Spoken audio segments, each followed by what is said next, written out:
You are now in tune to a Johnny Freeze production. Let it ride.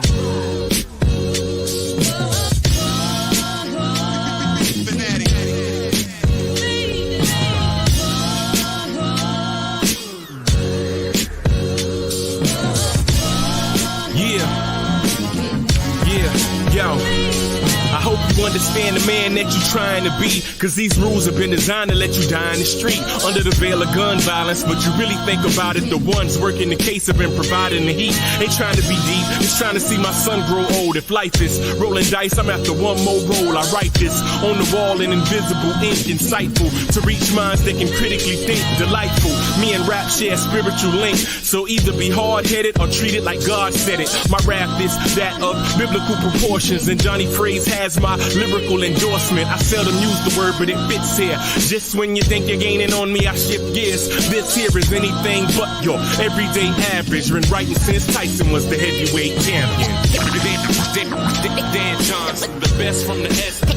Pay attention, I'm the most magnificent with the mic. No debating that. Dan Johnson, get familiar with the voice. I'm gon' make I'm the most magnificent to represent Carolina. No debating that. You want that flow city, gritty flow that kill the whole committee, where chances of survival are really like 50-50. I'm with it. In fact, that's my personnel favorite. My own booth is spook, cause I've been working out lately. I won't loop the loop when it comes to stating facts, but I will loop a loop and then lace it with great raps. I must recoup the loot I invest with creating tracks, but trust my loyal fans will ensure that I make it back. In fact, they're the reason you're even hearing me now about my doughboy, but I'm flipping furious styles. Mention somebody's nice and you witness serious doubt. In South Carolina, there's a lot of Harumanas emulating my moves, but simply don't have the tools to manipulate the music by pimping patterns and grooves. If you rapping about Jews, then buddy, you better drop them. And if you thinking about a battle, you better stop it. Dan Johnson, the best from the S. Pay attention, I'm the most magnificent with the mic. No debating that. Dan Johnson, get familiar with the voice. I'm gon' make I'm the most magnificent to represent Carolina. Yeah, no debating that. Toe tagging beats is what Dan is about. You better be like that monkey with his hand on his mouth and speak no evil. Cause if it gets back to my people, then we gonna turn your living room to animal Dan, house. hold on, man. You're killing these cats, man. It's a rap. Know what I mean? NJ to SC, J Freeze, Dan John, and we out.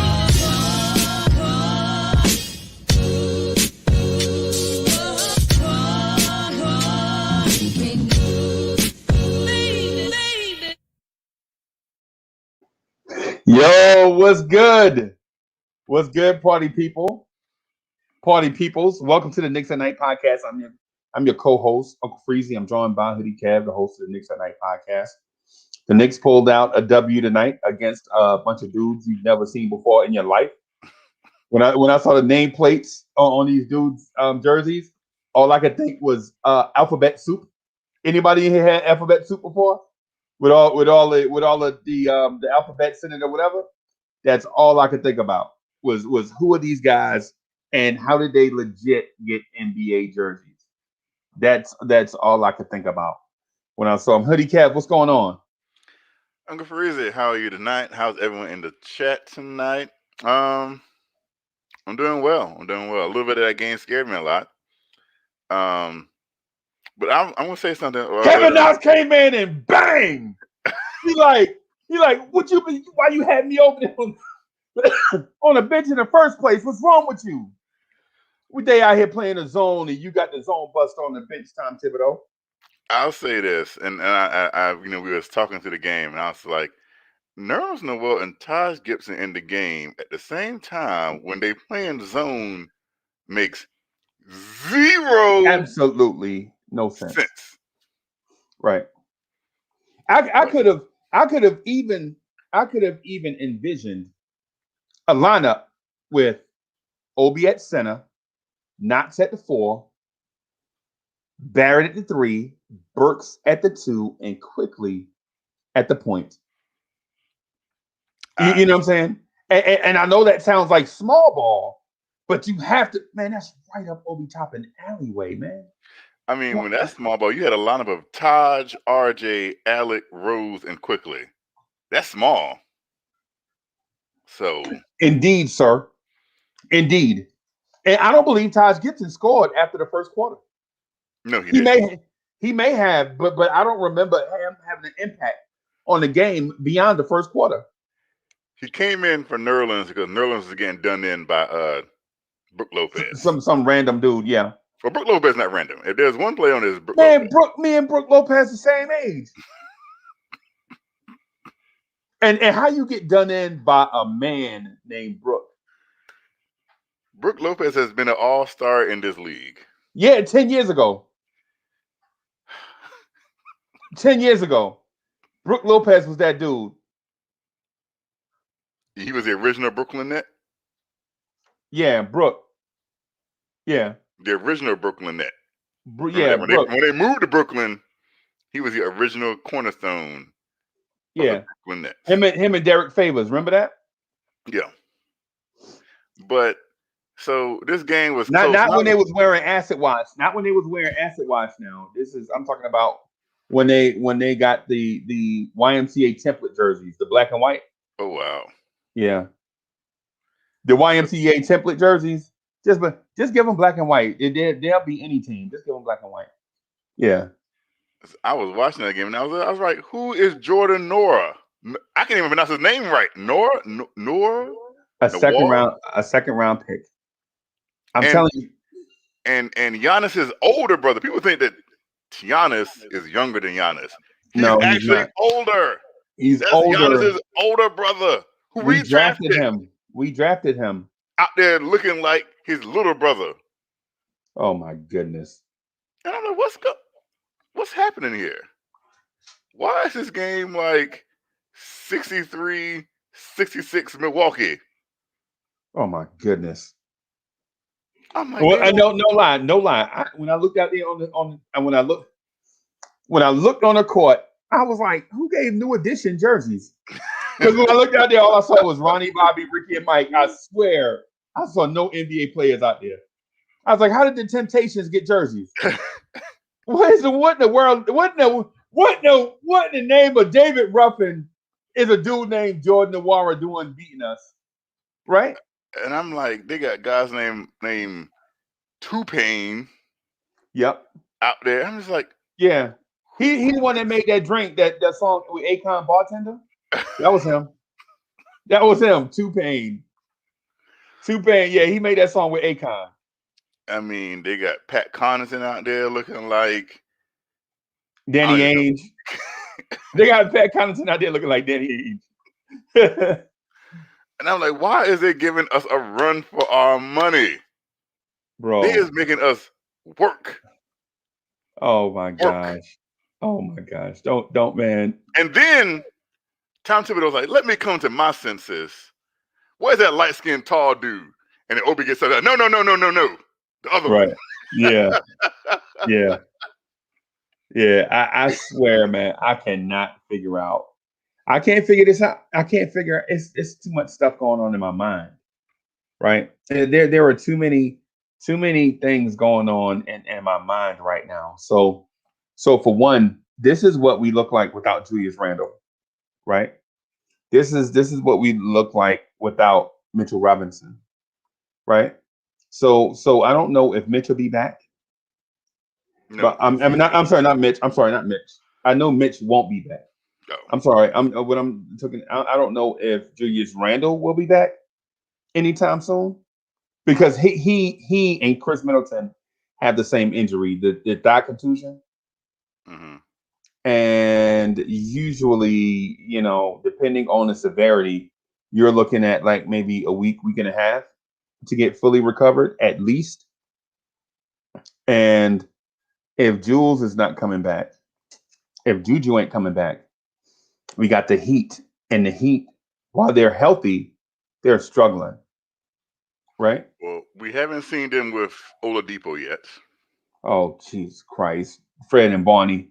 So they went out and got reinforcements just in case something like this happened. Wonder what the Knicks did. Leon Rose. Did you go get reinforcements just in case? something like this happen, Leon Rose? I'm asking somebody. Can somebody help a friend? They went out and it was like, Nothing. this is a good team. What's interesting to me is a little side news is that Oklahoma City Thunder's like, Al Horford, we don't even want you to play anymore. Just take the rest of the season off. Right, and he got multiple years left on his deal. Just take the rest of the season off. What are they gonna do? Sit him for the next 2.5 seasons? What in the name of what in the name of Sonny and Cher is going on out here? You know what I'm saying? You just I know you're making $34 million, but you know what? Just relax, chill out a little bit. You need some. You look like you need an early summer. Right. And he was playing bad. He was averaging like 14 and 7. Right. And it's like, hey, New York, could you use an able-bodied big man who's a defensive stalwart who is capable of hitting outside shots? No, we don't need that. Man, so for one, I just saw the Knicks shot the second most amount of 3-pointers and the most amount of 3-pointers in a regular season game in Knicks history, right? The record is 51 threes in the 4 overtime game a few years ago. But man, listen. When I saw who was shooting that ball, it dawned on me that we need reinforcements. Jeff Teague is available. Gorgie Ding is available. We need to go get them right away. So you weren't happy with RJ Barrett taking a career high 10 threes tonight? No. I'm frustrated that Frank Ntilikina didn't play tonight. I thought that it was a interesting thing because at the beginning of the game, right, when I found out that Taj was starting, and I was a little bit like, what? Why are you starting two centers against the 2-3 zone? Yeah, so I don't think he knew they were going to be playing zone the whole game. But he was like, I need somebody to play, and I don't like Obi, and I'm just not feeling Knox. Taj, I got him stashed somewhere. Where's Terrence Ferguson? I don't think he's even with the team yet. I heard reports he didn't even travel with the team. What kind of airplane is he on where he can't make it to the team since Thursday and it's Saturday night? What kind of airplane is he? Is he legit using a Flintstone plane? He's on the back of a pterodactyl? Yes. Is he attached to a pterodactyl? I mean, as legit Fred and Barney got to Rock Vegas in a day. You know what I'm saying? Where was Terrence Ferguson coming from? Australia? Maybe he took the Greyhound. They was like, you know what? We Greyhounded. So he probably had that layover in like El Paso. It must have been. He probably went west and then came back east. It must have been a sleepover instead of a layover, right?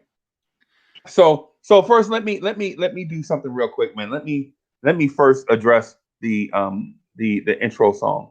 So the intro song is different from the one we usually play. And instead of Invisible People, I asked Dan Johns if I could play No Debating That. That's from his, I forget what the name of the album is, man. But y'all go check out Dan Johns. Dan Johns is one of the homies. To me, No Debating That fits what we generally do. This style of live stream this time of night, usually Saturday nights. You know what I'm saying? We usually, be a little bit more rough and tumble than other live streams. So I figured that fits what we generally try to do. So I appreciate Dan Johns for allowing me to play it. Also, Eric G, what's good?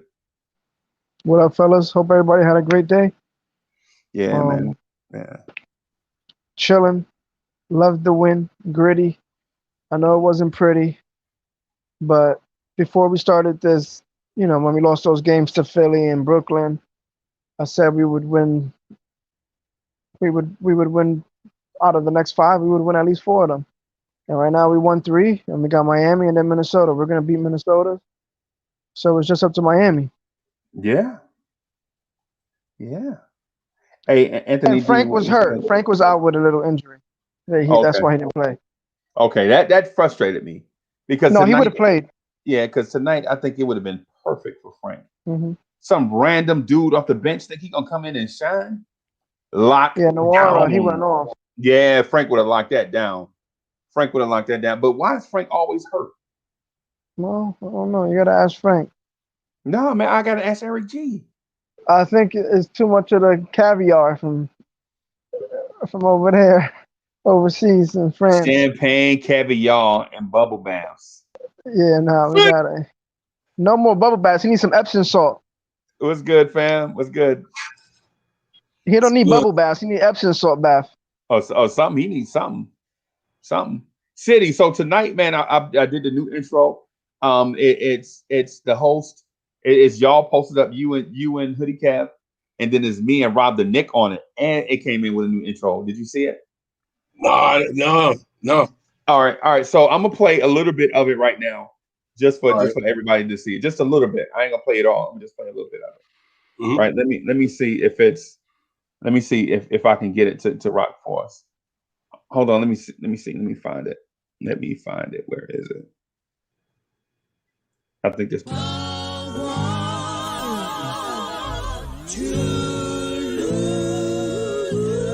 You are now in tune to a Johnny Phrase production. Let it ride.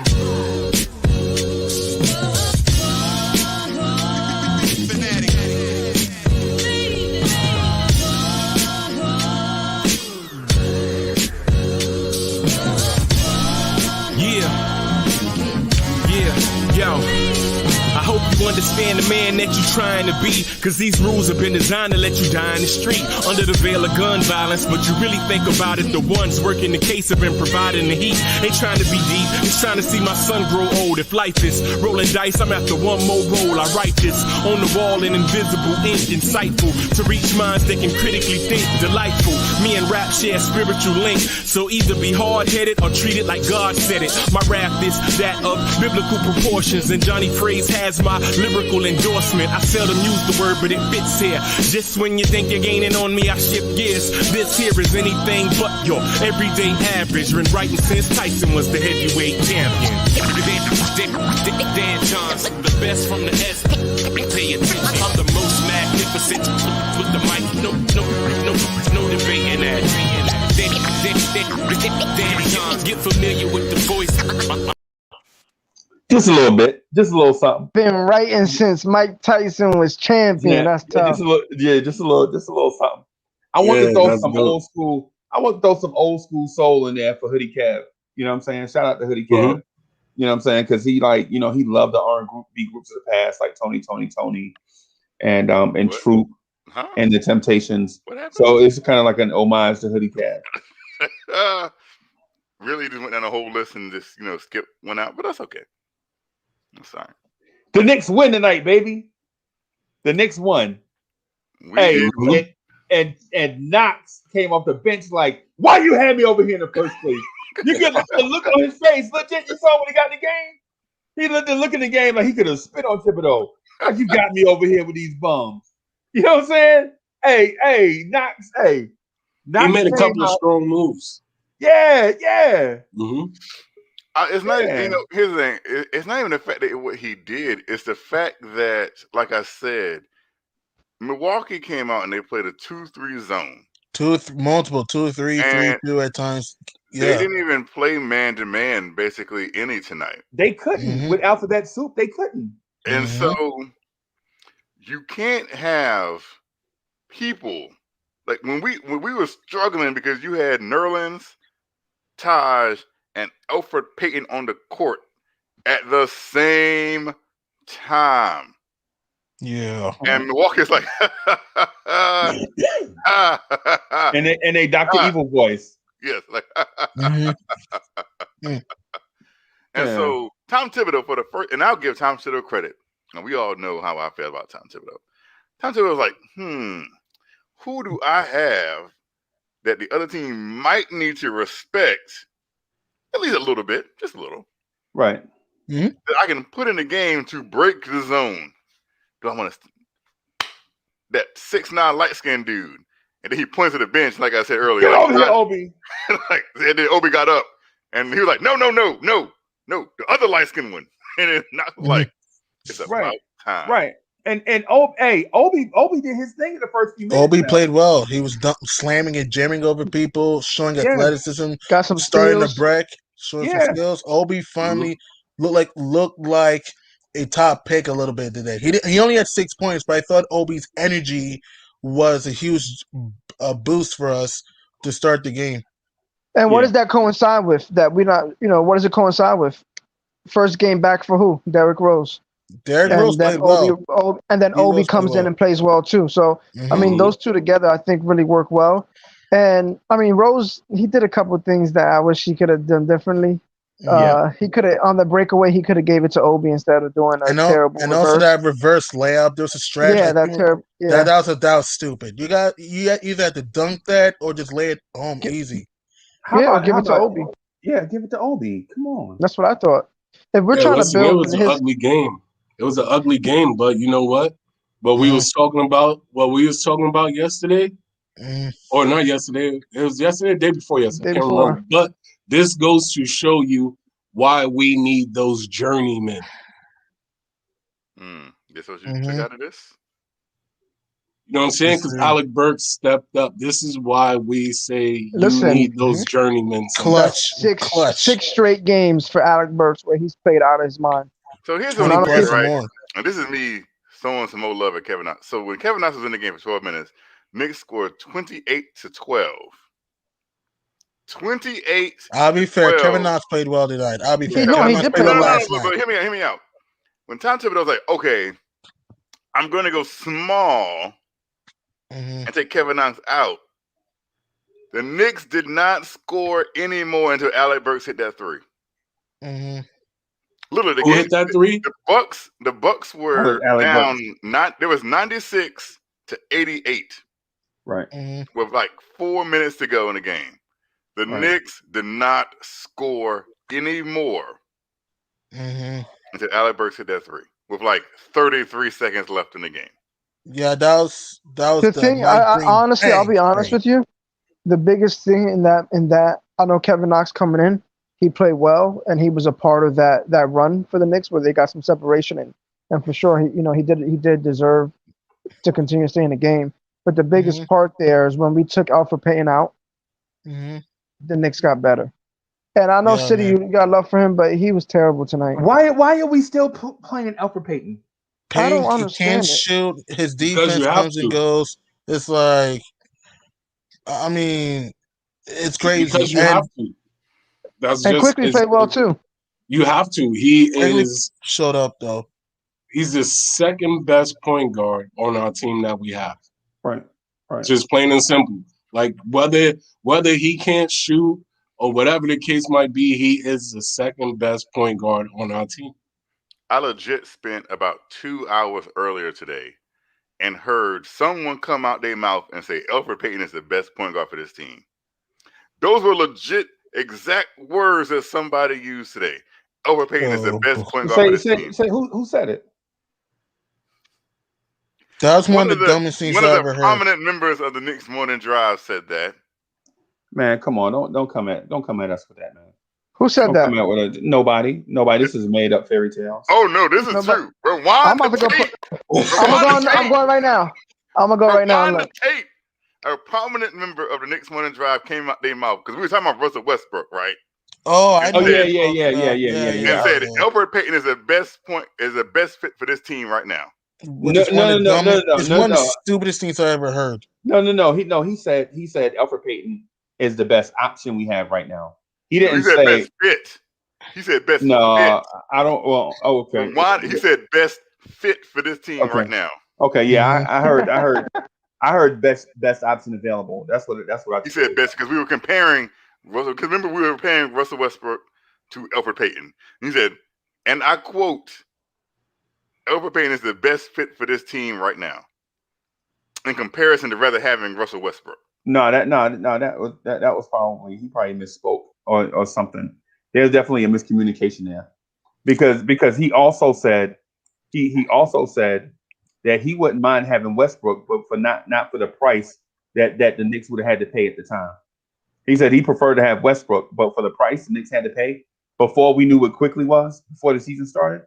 He was like he didn't want to give up Julius Randle and first round picks for Russell Westbrook. And y'all was talking trades this morning. I was saying that sounds smart in hindsight. Like everyone who talks in hindsight sounds smart because all we knew from Julius Randle last year was spin cycle Randle. No, not all of us. You keep saying that, but 95% of Knicks fans. Me, God of Moses and Elijah, I didn't think that. Also said that 20 and 10 is not empty stats. I don't care who you can say that all you want, right? But you can't find a guy that because if the Bucks had a guy that could average 20 and 10 when Giannis is out, they would have put a guy in the game. You can't just randomly find 20 and 10 consistently every night. You just can't. You know what I'm saying? I mean, think about it. Julius Randle was out. How come we didn't get a guy to come off the bench to get 20 and 10 if 2010 was easy to get? Apparently, Jordan Nora and Giannis Antetokounmpo disagree with you. Yeah, they both got 20 and 10. Apparently, they disagree with you. Well, we didn't get it, but they got it. So I guess it's easy for them to say. And Brook Lopez was killing us in the post, and also athleticism. He was looking like the net version of himself, Brook Lopez. Well, when he got guys 2 times less his size or half his size defending him. It's the problem. Again, I understand that Taj is a. Hey, so let me get this straight. I want to clear up a point. So you said Jordan Nwora and Giannis Antetokounmpo did what? They got each 20 and 10 at least. So my point was a guy to average 20 and 10 when Giannis is out, right? So y'all are telling me that those dudes average 20 and 10 when Giannis is out. I'm saying for this game. I don't know. I know this game. For this one time, a guy. Okay, I got you. And it wasn't empty because they almost won. So we're using anomalies then. There's one rare occasion. We're gonna use this as a basis for an argument. Well, the thing is, I don't know because I don't know how often they don't play enough. I wonder why they don't. Well, now they're gonna. I bet you that much. Well, I'll say that Giannis plays regularly now. Like 15 minutes a game. Yeah. But like I said, it's rare that Giannis is out like this. And the Bucks, I don't know what they do when he's out. All I know is this. And again, Todd, like I said, Taj is gritty. Hey, so So 20 and 10 is easy to get. Did Taj Gibson get 20 and 10? He played the same position. He played the same position as Julius. Why did he get those empty stats now? Not as good, too old. Oh, so we make it okay. That's not an excuse. Right. Those are facts. He's not as good and he's too old. No, Freezy. Can I make a point real quick? Can I say something? Go do your thing. Remember the first time I wore this? I said the last time I wore it, we went on a 3-game winning streak. Yeah, I remember that when you said it Thursday night. I was like, yo, look at my man's. Yeah, and my chop voice. And I want to throw this out there. One, I hope Mitchell Robinson can recover. It sucks that we lost Mitchell Robinson. Hope he can recover from his foot injury. And 2, this is the second time this season there were 2 games above 500 since we were 5-3 early in the year. Right. And I'll tell you right now, the only thing about that foot injury, I think is a Liz Frank. And if it's a Liz Frank and is a guy that big, he's gonna have trouble for a long time. For a long time. Yep. For a long time. Look at Yep. Why you think the question is, what do we do? Did y'all see Rose at the end? At the end when they told him what happened? He almost broke down in tears. Like he almost broke down in tears. Like that's what I love about this team. But we gotta do something. Guys pulling for each other. You know what I'm saying? We gotta do something. You gotta make a move. What's the plan now? Yep. We gotta make a move and we gotta stay healthy. Gorgie Dang. You gotta go get Gorgie Dang. You gotta get Jeff Teague. You gotta sign them right away. Stop messing around. Right? And what that means is we only have one roster spot available. So that means somebody's going to have to go. You're good now with Mitch. If Mitch is out for a while, you can use his spot, medical. since he's out. So you we'll have two keep that spots. roster spot. No, but you can't put. So the NBA doesn't have injured reserve. So you know what I'm saying. Mitch is still going to be on the active roster. He's just hurt and can't play. So now You know, they're gonna have to. What I'm saying is they have to make two. They have to get two people. yeah, they're gonna have to. They'll have to make a move, man. And you can't. And the unfortunate thing is you can't move one of the two-way deals unless you sign a two-way guy back, right? Mhm. And so those vets are not going to be trying to sign no two-way deal because the G League is over. You know what I'm saying? So now what do you do? That leaves like who's at the end of the bench that you can afford to let go in order to bring in Jeff Teague? It's unfortunate. You know, Taj is not going nowhere because Leon loves Taj. The best chance is probably Theo Pinson. That's probably him. But he's on a two-way. I don't think they'll get Jeff Teague. Like, there's no reason for them to get Jeff Teague. Like, We need a center first. When you have Rose, Alfred. Have you seen Alfred Payton? I've seen him. Trust me, I've seen him. But Thibs still loves him. But you still have him, Rose, quickly. Yeah, but he's. So you're not going to bring in Jeff Teague right now because you don't need Jeff. Have Teague. you seen Alfred Payton? Oh, I've seen him. I've seen him. Right. I think Tom Thibodeau tonight was like, I've seen enough. Yep. I was just about to say that. Played 15 minutes. Yep. Mm-hmm. And that was mostly the first half. Yeah. Mm-hmm. And there was so many. And I want to make this quick point. There's so many times when RJ was open or somebody was open to break. Alfred Payton was doing too much, not passing him the ball. I'm like, oh, that's well said. Oh, that's well said. Oh my goodness. Alfred Payton. Oh my God. There was 3 plays in a row where RJ was open in the corner. He ran. That's when he had the turnover. He got the block shot. They got the ball back, and then he turned the ball over again. And RJ's like his hands up in the corner. What kills me about Alfred is Alfred Payton drove to the lane and was like, you know what? Let me try this layup on a first team all defensive center and see what happens. And then Brook Lopez is like, really? You gonna do this? Okay. Let me go ahead and send this into like the third row. And then Tom Thibodeau was like, And Quigley did make some mistakes down the stretch. Quigley did take some bad threes down the stretch. I mean, Quigley he took one bad three. Okay, fine, but he did. I know, but he did. Even though he did a good job at times during the game, there were some times he has to, hit that open shot. That's what I'm saying. So I look at many reasons why this game turned closer to what it should did. I mean, Thanasis is hitting step back three. It's like if he was Luka Doncic out there. Yeah, he was crazy. Gibson. Yeah, listen, we can't even blame Alfred Payton, man. Listen, the man, did he even play the second half? I'm not saying we're not seeing 4 minutes. A little bit. 3 minutes. All right then. Like, you know what I'm saying? Like, come on. We said this the other night. It's not about how you start, it's how you finish. But he didn't finish well, so and guess what? The journeyman, when we were talking about journeyman, the journeyman. The journeyman. Yes, the journeyman. The journeyman hit the big three. Hit the big three to put us up. Alec Burks. He was bound to do something. Because mind you, they hadn't scored in 4 minutes to close out the game. Yeah, but did he not do it? 4 minutes. Oh, by the way, Milwaukee was down 11 in the fourth, but went a 17-6 run for his fan. Just want to throw it out there. What happened? Doesn't matter when Kevin Knox went out. What matters is who hit that big shot. Alec Burks. The journeyman. Okay? When Kevin Knox had the opportunity to hit a shot to put us up, did he make it? No. Okay. I'll be honest with you. Alec Burks played extremely well. He played 41 minutes. Mm-hmm. He played okay defense. He had 21, 10 rebounds, and 5 assists.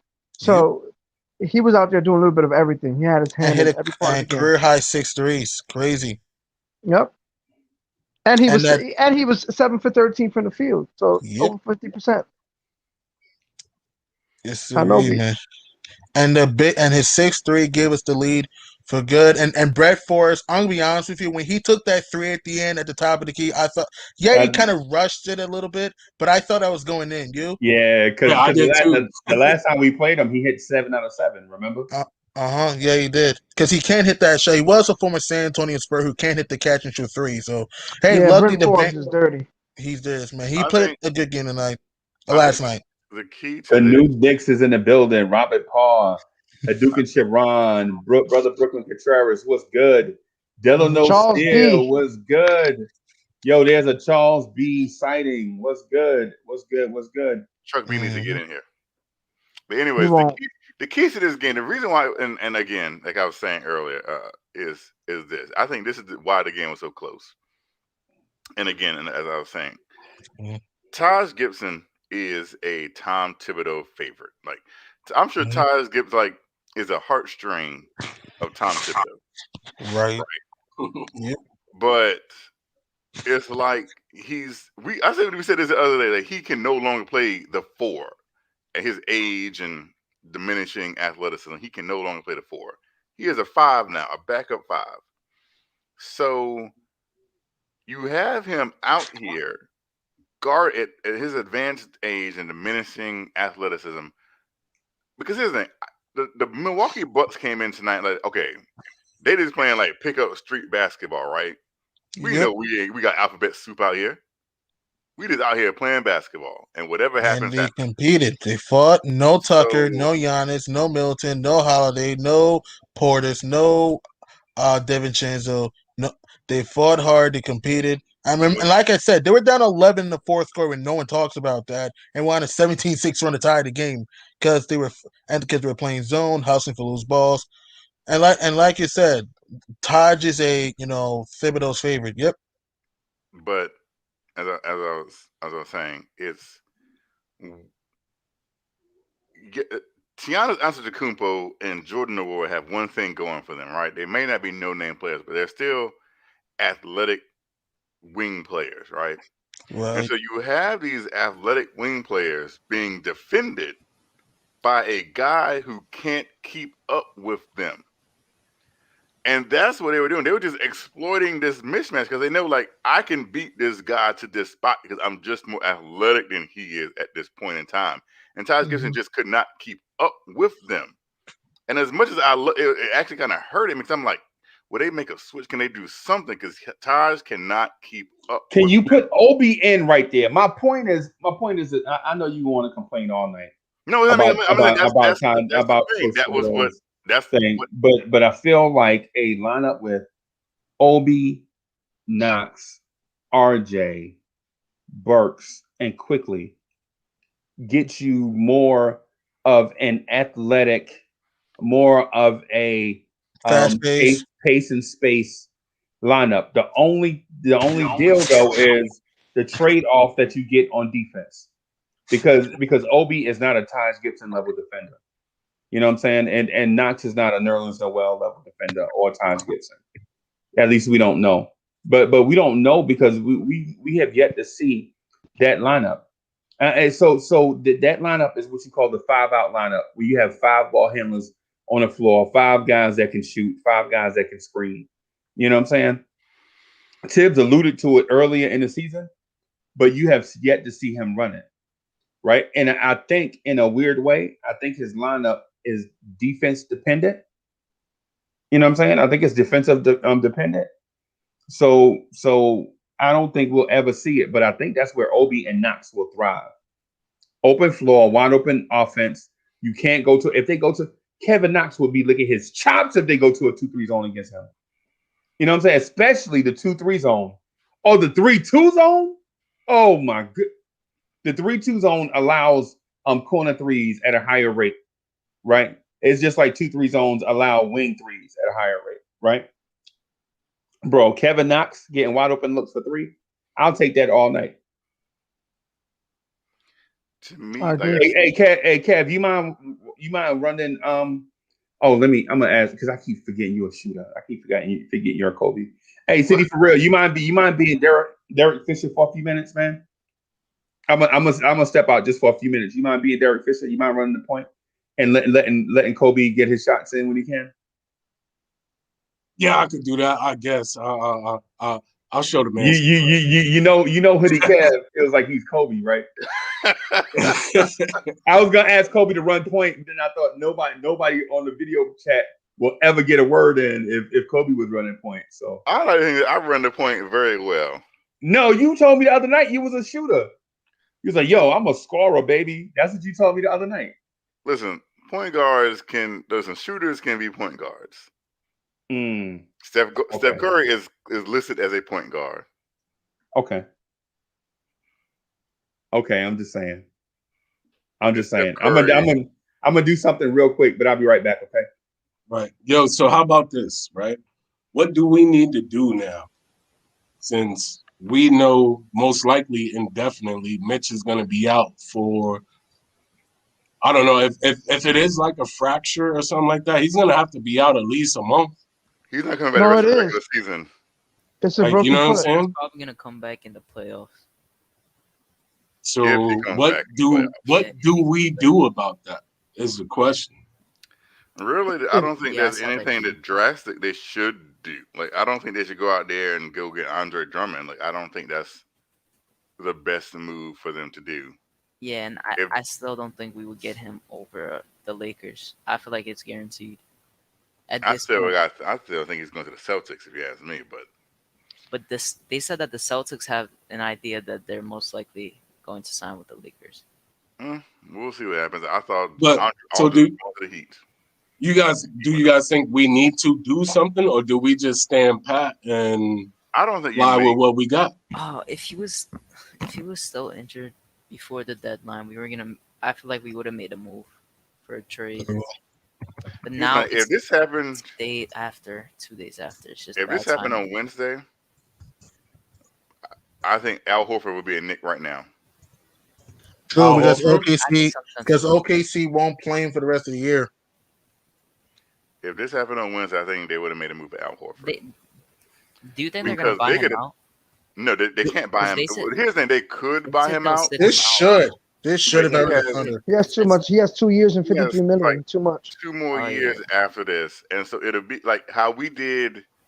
Joakim Noah. Yeah, is what they would have to do is stretch his contract out. But he's old. Like when we stretched Noah out, Noah was making like half of what like Al Horford is making. Like Noah was making like 18 a year, right? Where Al Horford makes like 35 million a year, which is crazy, by the way. Like 20, So they could stretch him out. He makes 27 and a half. Yeah, 27 and a half. They could stretch him out, but it would be like that. That would cost that franchise money. Yeah. Because it's like, even if it is like 5 years, $8 million, right? Something like that. My math might be off. That's still like, do I want to pay a player $8 million for not even being here? Well, wait, what was Noah's deal? Didn't we give him like 70? Yeah, 70 million. We're still paying him $6.5 a year. 6.5. Okay. And I think we still got to pay him next year too. So one more. Next year's the last year. One more year. I don't even remember the last time Noah played a game for the Knicks. One more year. 3 years ago. Probably like still paying the guy that shoots a jump shot like he's trying to do the breaststroke. The tornado. That's what he's called. The tornado. Like, I really liked him. His character. Yeah, it's just I didn't like Jeff Hornacek. He was trash. I rocked with Noah. If Thibs was the coach of him now, like in New York, then 3 years ago, it would have worked out. Oh, we would have made the playoffs that year, and it would have worked out. I thought we were gonna sign him earlier in the season. It would have definitely worked out. Mm-hmm. I think I don't know if when you do a buyout with a player, you could. I don't think you can resign them like while the buyout is still in play. Yeah, I don't understand how that works. So I think because they'll be on the deal for. There's two different contracts for the same player. I don't know. I see somebody in the chat said Whiteside or Cousins, maybe. I'll take Cousins. The Kings haven't. Wait, who said that? Let me see who said Whiteside yet. I don't know if they're going to. Yeah. So he's still with the Kings right now. So I haven't heard that they're going to release him. Cousins has been out there. The interesting thing about Cousins is this: that nobody has even remotely talked about picking him up yet. And it's not like he was bad in Houston while he was there. And I think his whole attitude has completely changed from the diva-esque attitude he had earlier in his career, and he seems healthy enough. It's just I think that I I don't don't know what. I don't know, man. I can't see. I don't know, man. I don't know about Cousins, man, because it's like I feel like the guys that we have right now, especially our bigs, they play defense. Like, you know what I'm saying? And I'm not trying to say that guy can't play defense, but He's just I a little haven't slow. seen him. How do you say it? Like, I haven't seen him at that high level of defense since He's he's more of been a back. he's a slow defender. Yeah, he's never been a shot blocker. That's true. Well, here's the thing about that. This is even when Mitch was healthy, right? This is the only thing that I feel like Cousins brings a different dimension is the fact that he's a big body. And even tonight against Brook Lopez, you saw like Taj and Nerlens still struggling with Brook Lopez because of his size. Because Nerlens, we all know, is slight, and Taj is undersized. And what Cousins would bring is the fact that he is a bigger bodied center. And so that's probably the one positive he has against that. And you can listen, I'd rather have 6'11", 240, and 6 fouls any day. No, what I mean is, see, what I'm saying is, like, is he going to be that guy on defense? Like, so I'll put it to you like this, right? Taj is undersized, right? But for him being undersized, he makes up for it by playing a certain style of defense. Like, you know what I'm saying? Brook Lopez eat on him tonight? Yeah, but come on, I mean, come on, that's Brook Lopez. So hold on. Let's be real. You acting like Brook Lopez is a slouch. So here's the thing. Let's say the playoffs start, because I don't think by the time the playoffs start, we're going to be 4 or 5. So it means we'll be 6, 7, or 8, right? Which means we'll be going against either Brook Lopez in the series, Joel Embiid in the series, and or DeAndre or Aldridge or whoever they want to run out of center at Brooklyn. Can any of our centers right now match up with any of the centers of the top 3 seeds? No. Nope. And as much as you want to love the Knicks and say make excuses, no, they can't. And so when you want to bring, again, a big-bodied center who can give you 6 fouls a game, I'd do that in a heartbeat. But here's the thing. If you only giving me 6 fouls a game, I mean, I can put somebody small out there to give me 6 fouls a game. What else are you going to give me besides 6 fouls a game? I guarantee if body to body, Brook Lopez ain't about to go down there in the paint on DeMarcus Cousins. Yeah. I guarantee body to body, I think DeMarcus Cousins would make Joel Embiid work harder than Taj Gibson and Nerlens Noel combined. Yeah, because he still has his strength. He still has a lot of strength on him. He just lost his he might lose the matchups, but I guarantee Embiid's going to work harder than he would, and he's going to eat on Taj and Nerlens Noel. Yeah. Eat. So like who else is out there? Eat.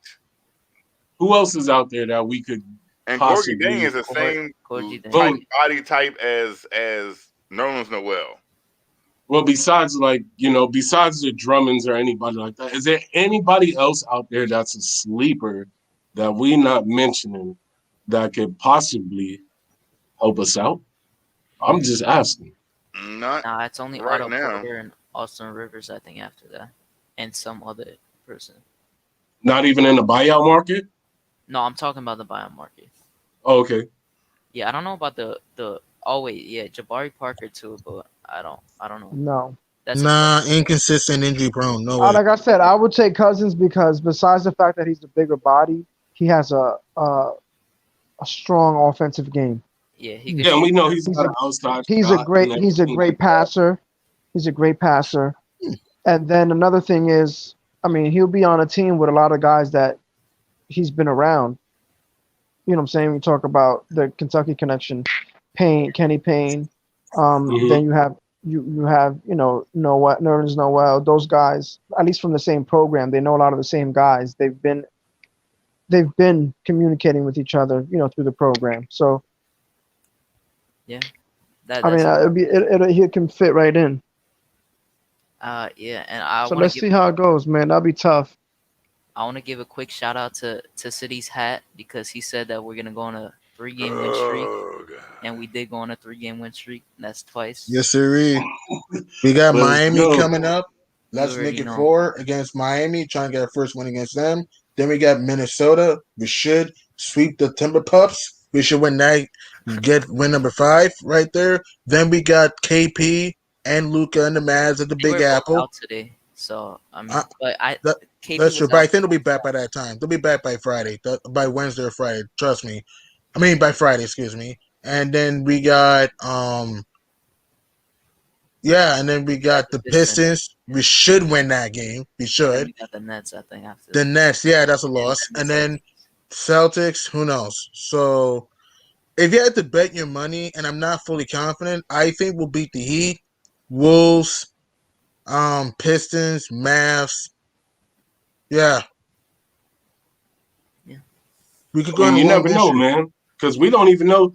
We don't even know what's gonna happen. Like, you know what I'm saying, or who's gonna be in, who's gonna be out. I'm not guaranteeing anything. This is the season of uncertainty. Okay, this is the season that, like, you know what I'm saying. You'll say, "Oh, yo, we should be able to beat this team," and then the next thing you know, something happened like what we had happened to us. Like, you know what I'm saying. We got guys out, or somebody might wind up having contact tracing protocol or something like that, to where they got to be out. This is the season of uncertainty. You never know what's gonna happen season. I'm trying to tell you now. I know. I never said it was a guarantee. I never said any guarantees. All I'm saying is that if we're gonna make the postseason, you got to beat the teams you're supposed to beat. That's all I'm saying. I never said it was a guarantee we're gonna do this, because even last night we barely got past Milwaukee with 4 starters out. So you have a good point. All I'm saying is that we got to come up with the right energy. We got to defend with intensity. We got to make the right adjustments, the right lineups, and we should be good. That's all I'm saying. Yeah, I understand, but, like, you know what I'm saying. Every team goes through this, right? Or at least not the top tier teams, I would say. Well, sometimes once in a blue they do, but every team goes through that spurt where they supposed to beat a team and they don't, just because for some reason that other team was just fuego on fire. That or shooting the lights out, like, you know what I'm saying? A missed shot. Yeah, that's true. You like, have a point. like, you know what I mean? It just happens. I'm not trying, and by no means necessary, I'm not saying that you're wrong. I'm just saying, like, you know what I'm saying? Like, I would say every sport, it happens where you expect one team to win, or they are expected to win, and then they wind up losing because they had a bad game, or the other team just got a lucky shot or a lucky hit, or like a lucky touchdown, lucky field goal. In fact, Harrison Barnes just hit a game-winning 3. Yeah, I saw that. Cavs. Yeah, it was a nice shot. Oh, who did? Harrison Barnes. He had like a fade away from the wing. Right wing splash. People. Wow. Yep. Nice shot. Yeah, and what's it called now? Like, we made our predictions yesterday, but now we don't got Mitch, and now you have to think about. That's true. That's why I'm not gonna guarantee anything. It's regular season. Going against Bam now, how are we gonna defend that well? We gotta defend that well, and then when we go against Cad, because Cad, we didn't play him with Mitch either, but we barely won. Barely. We almost blew a 21-point lead in that game. Crazy streak. Him and Anthony Edwards have been going. That's why this team, I am not saying if we're going to win or lose, because even when we win games, it's about, like, against teams that's like, why aren't we blowing this team out?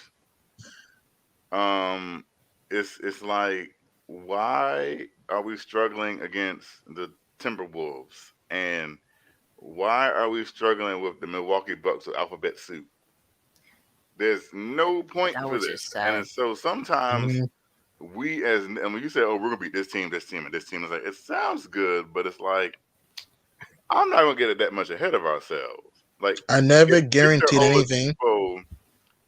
If Victor Oladipo makes his debut goes crazy Sunday against us, it's like, okay, we haven't even beat the Heat yet. It's either, and they're adding Victor Oladipo, so they're going to be extra excited. I don't know if Julius is going to play or not. And preferably, I don't even want Julius to play. Yeah, I said that he wasn't gonna play. I had a feeling. I don't know. Because if he is injured, the last thing I want him to do is to go out here in a regular season game, and again, it technically doesn't matter, and injure himself further and be out even longer in the future. Yeah, when it's like, take the extra days out. Yeah, no, keep him out. I'd say keep him out. Listen, we still floating around 5, or we're 2 games over 500. But like, you know what I'm saying? Keep him out. If we lose, then guess what? We are, Yeah, he has the same injury as Middleton has right now, the knee contusion, I think. Yeah, thigh. It's a thigh injury. Contusion. Mm-hmm. Yeah, I recommend sitting him out like 2 more games. I don't know. I feel like there's no point of risking that. Because he said he was good, but, the training staff are not going to let you play if they think there's a possibility of getting you injured even further. And I think that he should just sit out probably 2 more games or however much he needs, because it might be worse. Probably, yeah. To rest him a little bit so he can be stronger. But you don't want to sit him out too long, though, because it's like, at the same time, it's going to come down to the stretch run of the playoffs. So, yeah, I think it's going to come down to the last week in May. That's my guess. Yeah, he's got to play, but you can't let him play and get injured even worse, because then there's nothing you could do after that if it gets worse. True. Right. Yo, check it. We got 70 in the building. Everybody's watching. Yo, y'all hit those likes, get the thumbs up, and let's get this Knicks at Night podcast jumping. Hit the like button for the squad. Sir. I'm looking forward to see what the Knicks are gonna do on Monday night against Miami defensively, against their bigs. Really bigs, and we got Swarm the shooting. The shooters. Yo, Eddie C said he's backstage, bro. Yeah. Well, Freezy has the keys, so whenever guys, the thing we have to he'll know. Freezy will know he's here. Oh, okay. No, I was just letting you know. The thing is, the Heat are on a 6-game losing streak right now, so that makes them wanna win even more. I know. Yeah, they're gonna be out to get us. Yeah, they've been playing like trash too. Yeah, they just lost to the Hornets. They were down as much as 30 in that game without LaMelo Ball. They didn't pull within 3 at the end, but the hole they did themselves into. And here's the thing too: Miami's blown a lot. Miami's also blown some late leads during this losing streak. They were up 10 with 5 minutes to go on the Blazers. Lost that game by 3 because Ariza stupidly fouled Dame at the top of the key for 3. And then they blew a 5-point lead in overtime against the Pacers and lost the game by 3. And then also they lost by 4 to the Grizzlies in the Grindhouse. So they lost some pretty close games during that span. So expect Miami to come out with a little more fire. And we got to do a good job running. We got to swarm the shooters. I know Tyler Hero's struggling this year from the field, but he is going to hit some shots at some point. And we got to put a hand up on Duncan Robinson. And to me, we got to double team Jimmy Butler. That's what we need to do. But the thing is, I'm hoping Bullock is playing that game too, because if you don't have Bullock, who's going to guard? You're going to have, especially if Randall wasn't either, you're going to have RJ running around and Burks running around. And they're going to get tired. It's going to be tough on the offense. I know Kevin's going to hate this, but did y'all see our perimeter defense tonight with no Reggie Bullock? It's not good. Yeah, the first half garbage. The first half was terrible. Yeah, but the second half they got better. But it did. They shot a little better. Yes, it did. Open shots too. They shot over 50% from the 3 in the first half, and then they shot the end of the game under 40. So I don't think that was anything that it was the offensive rebound. Did. Like I said, it was the fact that Taj Gibson is out there chasing 26-year-olds when he shouldn't be. He played like that's why it's because Taj Gibson's out here trying to guard Jordan Nora. And it's like, no, Taj, you can't do this. This ain't 2010. He shot weird, but he made him on, and he looked like mellow at times. Unblockable shots, the way it looked like. Yeah, it wasn't. And they were playing good defense. They were hitting crazy threes. It wasn't. DiVincenzo, Merrill, Forbes, A lot of wasn't guys. anything Even that Reggie Well, Bullock, I think, could have done. Tenacious, when he was shooting those threes, it was getting me tight. The way He was Shooting doing them on Luka who step was back guarding threes. him? yeah, it was getting Taj me annoyed. Gibson. Yeah, the way he It shot wasn't it, Reggie and Bullock missing the game that had our defense like that. Is the fact that they exploited the mismatch of a slow, older center guarding them on the perimeter. I mean, it's just another team that didn't get to 100 points against the Knicks. So And the Bucks usually score 100 points with ease. If the I know Bucks- they were shorthanded. Listen. If this Bucks team would have got to 100 points, then I wouldn't have heard nothing about Knicks defense. yeah, that If Yeah, this but they team didn't. would have got to 100 points, I wouldn't want to hear anything about this Knicks defense. they didn't have. I just don't like this. I don't like him acting like he's like some all-star the way he was talking. Yeah, but He was talking too much, and he was missing free throws. The Bucks could not make a free throw to save their life. he is annoying. But you remember when we played them last time, and then he scratched Iggy, and then they got into it. I feel like he just has something against the Knicks now. Him and his brother. Well, because the Knicks drafted him and then told him he was trash and let him go. Yep. Yeah, I feel like. Yeah, I so feel you like know he Giannis was and him coming out to always make have a something statement. against us. And he For a did while. that. I mean, I feel like if another player is talking trash, stop him. That's Yeah, easy. but If you don't they want him cannot talking stop trash, it. stop him. They did Listen, at the end. he can talk all the trash he want, but what happened? I mean, that's He my got the L, and we like, got the oh, dub. you Exactly. don't like somebody Like, talking you know? trash. Okay, well, stop them. That's pretty easy. I mean, there's no reason Giannis Antetokounmpo should be out here doing the things he's doing anyway. So if you don't like what he's doing, how about this? Put a body on him and stop him. That's Yeah, but at the same time, we gotta acknowledge this, man. You can talk all of the trash that you want out there, trying to get people out of their game. But if you get the L, then all that trash talking you was doing was for nothing. I look at it as when you're in the moment, there's a difference. You can, like I said, I have no issue with. I like personality. You can trash talk all you want to. That's fine. It's up to me to stop you from doing it. Yeah, because that certain player can't control the whole outcome of the game. Exactly. So So if he hit a three to put them to put his team up 66-63 when everyone thought they should have been blown out, okay, fine. Good for him. Yeah. If you don't like it, do something about it. Which Tom Thibodeau did when he put Kevin Knox in. And then Giannis ain't do nothing else. Thanasis did hit a crazy three over Taj at the right wing. Over Taj, not over Kevin Knox. When Kevin Knox was on him, nothing. And that could have been a 4-point play, too. That easily could have been a 4-point play. Nothing at all. Nada. And neither did Noah either.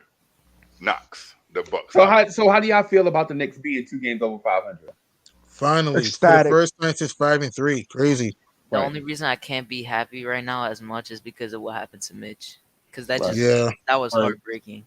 Mm-hmm. Right. And he's tweeting also right now about how he feels. He was like, "That's some BS." That I can't come back from injury. Right. But you know what though? Those are things out of our control. Even for Mitch. Mitch is gonna realize that too, man. As an older fella, you'll realize the stuff that's out of your control, you don't dwell on it as much because no matter how much energy you put into it, you can't control it. Yeah. Right. But things that you can control is like having a positive attitude, being a team player, being there for your guys, rooting your guys on, you know what I'm saying, film study, you know what I'm saying, rehabbing the best you can. Those are things that you can control. You know what I'm saying? But things that are unfortunate, you can't really control that stuff. You know what I'm saying? Right now, as a Knicks fan, just real quick, as a Knicks fan, I'm glad we pulled out the win tonight, right? Glad we pulled out the win tonight, right? And also, I'm also glad that the team pulled together when they were shorthanded. And I know the other team was shorthanded, but I don't care, right? I'm talking about us. But we pulled together when we were shorthanded, and we got a W in a place that we normally don't get W's. G Money said it often. We struggled Milwaukee lifetime. Yeah, we struggled there. We struggled there, and then we went in there shorthanded, and we won. And I know the other team was shorthanded, but I don't care because when we look back on history, history is going to tell us tonight we went in there and we won, right? So that's all that matters, right? And so as a Knicks fan, I'm here to tell you, if we mess around and beat the Miami Heat, we might go on a run. And that so would fire us up. That would be big. So G Money, hear me out because you and some others, and I'm not pointing fingers because I love you, bro. I appreciate you, man. You contribute a lot to the show. So I ain't throwing shade. But you and others, when the second half of the season schedule came out, y'all had y'all doubts. I did think we'll make the playoffs, but I did have my doubts. G-Money, let me finish. All right, because we got plenty of time, bro. We got plenty of time for you to eat, man. We got plenty of time, and I respect your opinion. You know what I'm saying? So I'll make sure, even if we don't have time, I'll make sure you get your opinion in. But what I'm saying is this: when we looked at the second half of the schedule, like a month or so ago, we had serious doubts. People were like, "Man, I don't know," and they were going back to their bag. The easy bag is, yo, I told y'all we wasn't gonna win, but such and such amount of games. I'm not saying G Money said that. That's not G Money didn't say that. What I'm saying is this one night I had this machine that kept breaking down on me, and G Money was talking about the Toronto Raptors winning the championship. You remember that, G Money? Yeah, but I'm not getting back into that. I'm not getting back into that. No. Okay. Well, I'm gonna say this. If we mess around and beat a team in the Miami Heat that's already slumping and can't figure it out, this magic carpet ride that we're on, because we're on a magic carpet ride right now and people don't recognize it, right? They don't recognize it because it's just taking off. You know what I'm saying? It's just taking off. So you don't realize that we're on a magic carpet ride, right? But we mess around and beat the Heat and win the 2 games that follow and have a 5-game win streak on our resume, and Randle gets healthy and others get healthy, the momentum from that alone through the roof, brother. Hey, Hadouk and Sharon reads my mind. Hadouk and Sharon, I swear, is like Uncle Freezy 40 years ago. I hear him talk. I'm like, yo, this dude's like Uncle Freezy 40 years ago. You know what I'm saying? But he's his own person. But that cat is razor sharp with some stuff, right? And I want to say this quick thing. How am I a negative fan? Like, I'm not negative. Didn't I just say we're gonna make the playoffs? Like, he's just keeping it real about the schedule conversation that you guys had a month ago. No, the reality is a lot of people thought that. Knicks fanatics, G-Money, you wasn't the only one that said that, man. There was a lot of people that said that. Right. And I tried to make it clear here on the Knicks at Night podcast and the Knicks Morning Drive that we were not afraid of names on paper. Okay, because people legit pointed to this game a month ago, 3 weeks ago, this game right here, and said we are gonna lose. Tonight we celebrate a victory, right? And so that means a lot to our fan base overall because we no longer have to be afraid of names on a schedule. Now, does the loss of Mitchell Robinson hurt us? Yes, right. It hurt us a lot, and not just on the court. But Mitchell Robinson is the type of positive person that presents positive vibes that keep you loose when you're not on the court. Like when you have a deep thigh bruise, Mitchell Robinson, and you in your rehab, Mitchell Robinson is the type of dude that come in and squirt you in the water bottle when he look like you feeling sad. You know what I'm saying? You in a legit getting treatment for your deep thigh bruise, and you in your feelings, and you just sitting there like, oh man, I might miss another game. And then somebody spray water on your face. And you're like, what? And it's Mitchell Robinson, big self, the biggest dude on the team. You know what I'm saying? Just squirt you in the face with a water bottle. Mitchell Robinson is the type of dude, like, if you're a Kevin Knox and you get DNP'd like 6 games in a row and you in your feelings doubting yourself as an NBA player. And Mitchell Robinson is the type of dude that invites you to Mitch's block party and interview you and clown you just to get you out of your funk. You know what I'm saying? Yeah. So losing him means more than just block shots. You know what I'm saying? And I wish we would talk more about this thing called team chemistry than we do about the box score. Because legit people come on this show here and box score us to death. Yeah, box score watchers. Yeah, box score us to death. But instead of thinking like, you know what? Maybe we should focus on team chemistry. Leon Rose told y'all team chemistry was more important than the box score, right? He told y'all that, right? He said that. You know what I'm saying? But and not everybody, but all of us are guilty at some point, you know, as a collective or as an individual. We point out the box score as the end all be all for results on this team. And what we should be doing is thinking about how this team is coming together. This win against Milwaukee is huge. And if we mess around, y'all mess around and let us win against Miami. And bro, Kev, you got a police car in your living room? I see flashing lights behind you. It's probably TV. It's a TV. Oh, okay. You watching Chips? So I want to make two quick points. Cops. I wanted to make 2 quick points. The Mitch situation, I think that has big ramifications in a lot of levels, man. Like this year, next year, with team chemistry, with contract situations coming up, with what they plan on doing with him from this day moving forward. I think it has a lot of ramifications for him personally, and I don't think it's actually a good. I don't think this was very unfortunate for him. Very bad timing. And I think this is one of the worst things that could ever happen to that kid.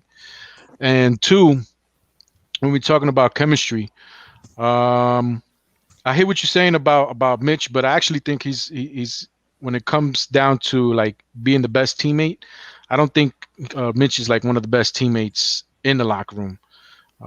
Case in point, one of the reasons he was going back and forth at the beginning of the year with Thibs is because of his immaturity and stuff. And I see Mitch, and I'm also going to point out Obi. Name the incident. Name the incident. Because when I said Mitch is a positive impact on locker room, I named incidents that are actually documented. I'm gonna name an incident when they were having that block party. Before I get into the interview that Mitch and Obi had on MSG, I'm gonna say one thing on the side note. To me it looks like Obi doesn't know how to make good friends, because at the beginning of the year it looks like DSJ was one of his better friends on the team. Right. And I don't know if that was in his best interest, because I don't know if DSJ is I don't know them personally, of course not, but from the outside looking in, it could be somebody that can has like a personality like that, like like one of those how do I want to say it, like popular kids, you know what I'm saying? Right. And sometimes those aren't the best of friends. And I kind of saw that Obi was taking to DSJ a little bit too much. And he's such a young guy. He's such an impressionable guy that I don't think that it was in his best interest. And DSJ leaving was a good thing for Obi. Right. That might be the reason why he out of here. Might be. Listen. Going back to when they had the interview. I didn't like, I was a kid. I'm 40 years old now. I'm a little bit more mature, but these kids are 20 years old. When I was 20 years old, I used to be like them, but they were making a lot of fun of Kevin Knox, and I'm not down with that. You know what I'm saying? Right. They were calling him box face. They're personally attacking him, and I don't think that's cool. You know what I'm saying? Right. Especially if you're a team, and which goes back to the immaturity that Tom Thibodeau was talking about when he was talking about Mitchell Robinson. And Mitchell Robinson seems to have that personality. And I don't think it's a coincidence that Mitchell Robinson gets hurt and Kevin Knox played well. You know what I'm saying? So you're saying that's karma? No, I'm not saying it's karma.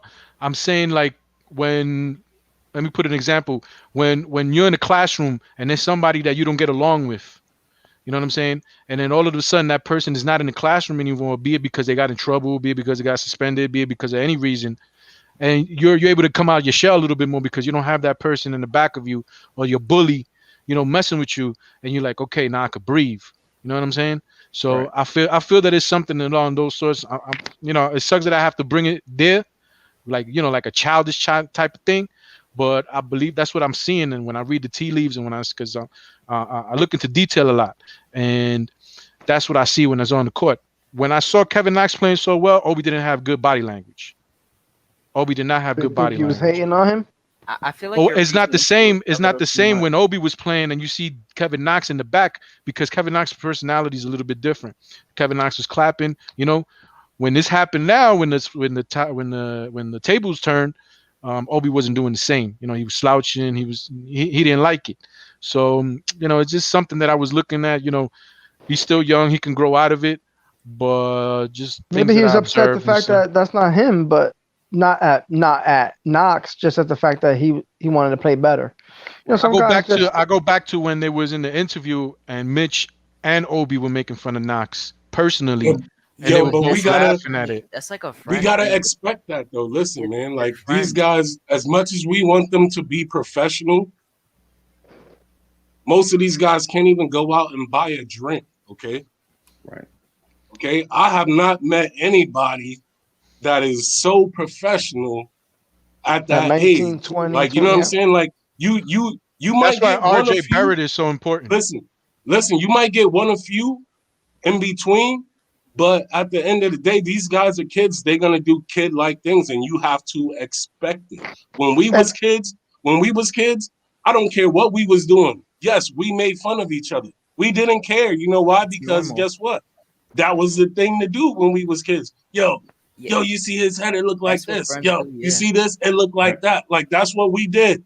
And the other person said, "Oh, well, you look like this, or you look like Stevie Wonder on this." Like, you know what I'm saying? I get you, bro. That's what kids do. The difference between that situation and this situation, and there's millions and millions of dollars in between these things.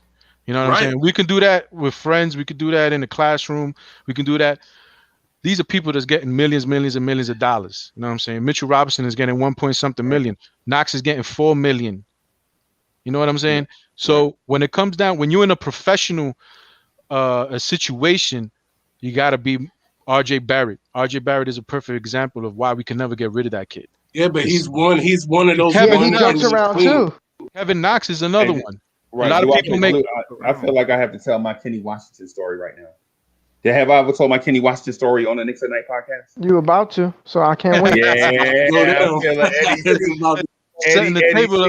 Eddie C just teed me up, right? He just put the ball on the tee for me. So I feel like I should tell it, but I'm you know what I'm gonna do? I'm gonna wait about 30 minutes because I know Hoodie Kev has a soliloquy that he want to get into. You're muted. You're on mute, Kev. You muted.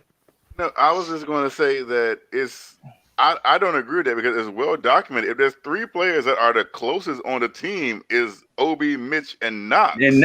Right? Like, they're actually friends. Knox and Obi were working out before. Yeah, Knox and Mitch are probably the closest because they were in the same draft. Anyone on the team. No, I would say Knox and Obi. Remember, Knox and Obi were working out during the quarantine. Yeah, every day. I look at it like these are a bunch of and again, you can say they're rich, right? They're millionaires, so they got to say they're rich or Brad. You can say, and I'm not saying Eddie C is wrong. I'm not saying Easy E is wrong. What I'm saying is if we made there is a possibility that we can think about what Easy E said in a different way. That's all I'm saying. Right. And it's just kind of like, okay, so you see that the Mitch block party, you see Obi and Mitch talking, like they're talking about their friend. They can talk about Knox that way, but you see they didn't talk about like, you see Burks, he run funny. No, because they probably not as cool with Alex Burks as they are with Kevin Knox. And Alex Burks does run funny. I would have said that. He shoots funny too. So it's like, yeah, I can sit here and I can make fun of my friend because at the end of the day, I know that's my boy. Yeah, and they don't. And I'm pretty sure when we get together, like you know, what Coach Box said earlier, and Knox probably came back at them. We really do that. We just didn't. It's kind of messed up when you saying box face in a national television, right? And everybody to hear. You know what I'm saying? That's different when you in close in the locker room or in the bus ride to the game. You know, you're making fun. But if you're saying that in front of millions and millions of people, you know what I'm saying? Like I'm gonna get like right now, if you say something about me greasy, I'm gonna get offended. You know what I'm saying? Because there's a lot of people watching this podcast right now. Right. You know what I'm saying? So if Eddie, we were so cool, you're not offended by me calling you Easy E, right? No, bro, because a lot of people call me Ebro. I mean, you know what I'm saying? So So it is what it is. You know what I'm saying? And Ebro is not offensive either. You know, but box face, you personally attacking somebody. You know what I'm saying? Physical appearance. I got Right. you. You personally attacking somebody. It's like somebody call you fatso, somebody call you chub. You know what I'm saying? Somebody personally physically attacks you. You might feel a certain way about it. You know what I'm saying? Right. They don't do that to Iggy because Iggy will knock their ass out. You know what I'm saying? So Yep. so Here's it the just question: do you think that again because they're friends? Do you think that's the first time they said it? No. Or how about question? No, that's not the first time Do you he think said that Kevin Knox no. was the person I called think him that? it's an ongoing joke. It's an Yes, ongoing it's joke, and that's what that's my point. But Eddie's point too is it's an ongoing joke in the gym when he's working out, but when you have the cameras on and millions of people can see it, there's a difference. Yeah. Yeah, Right. there's a difference because there is.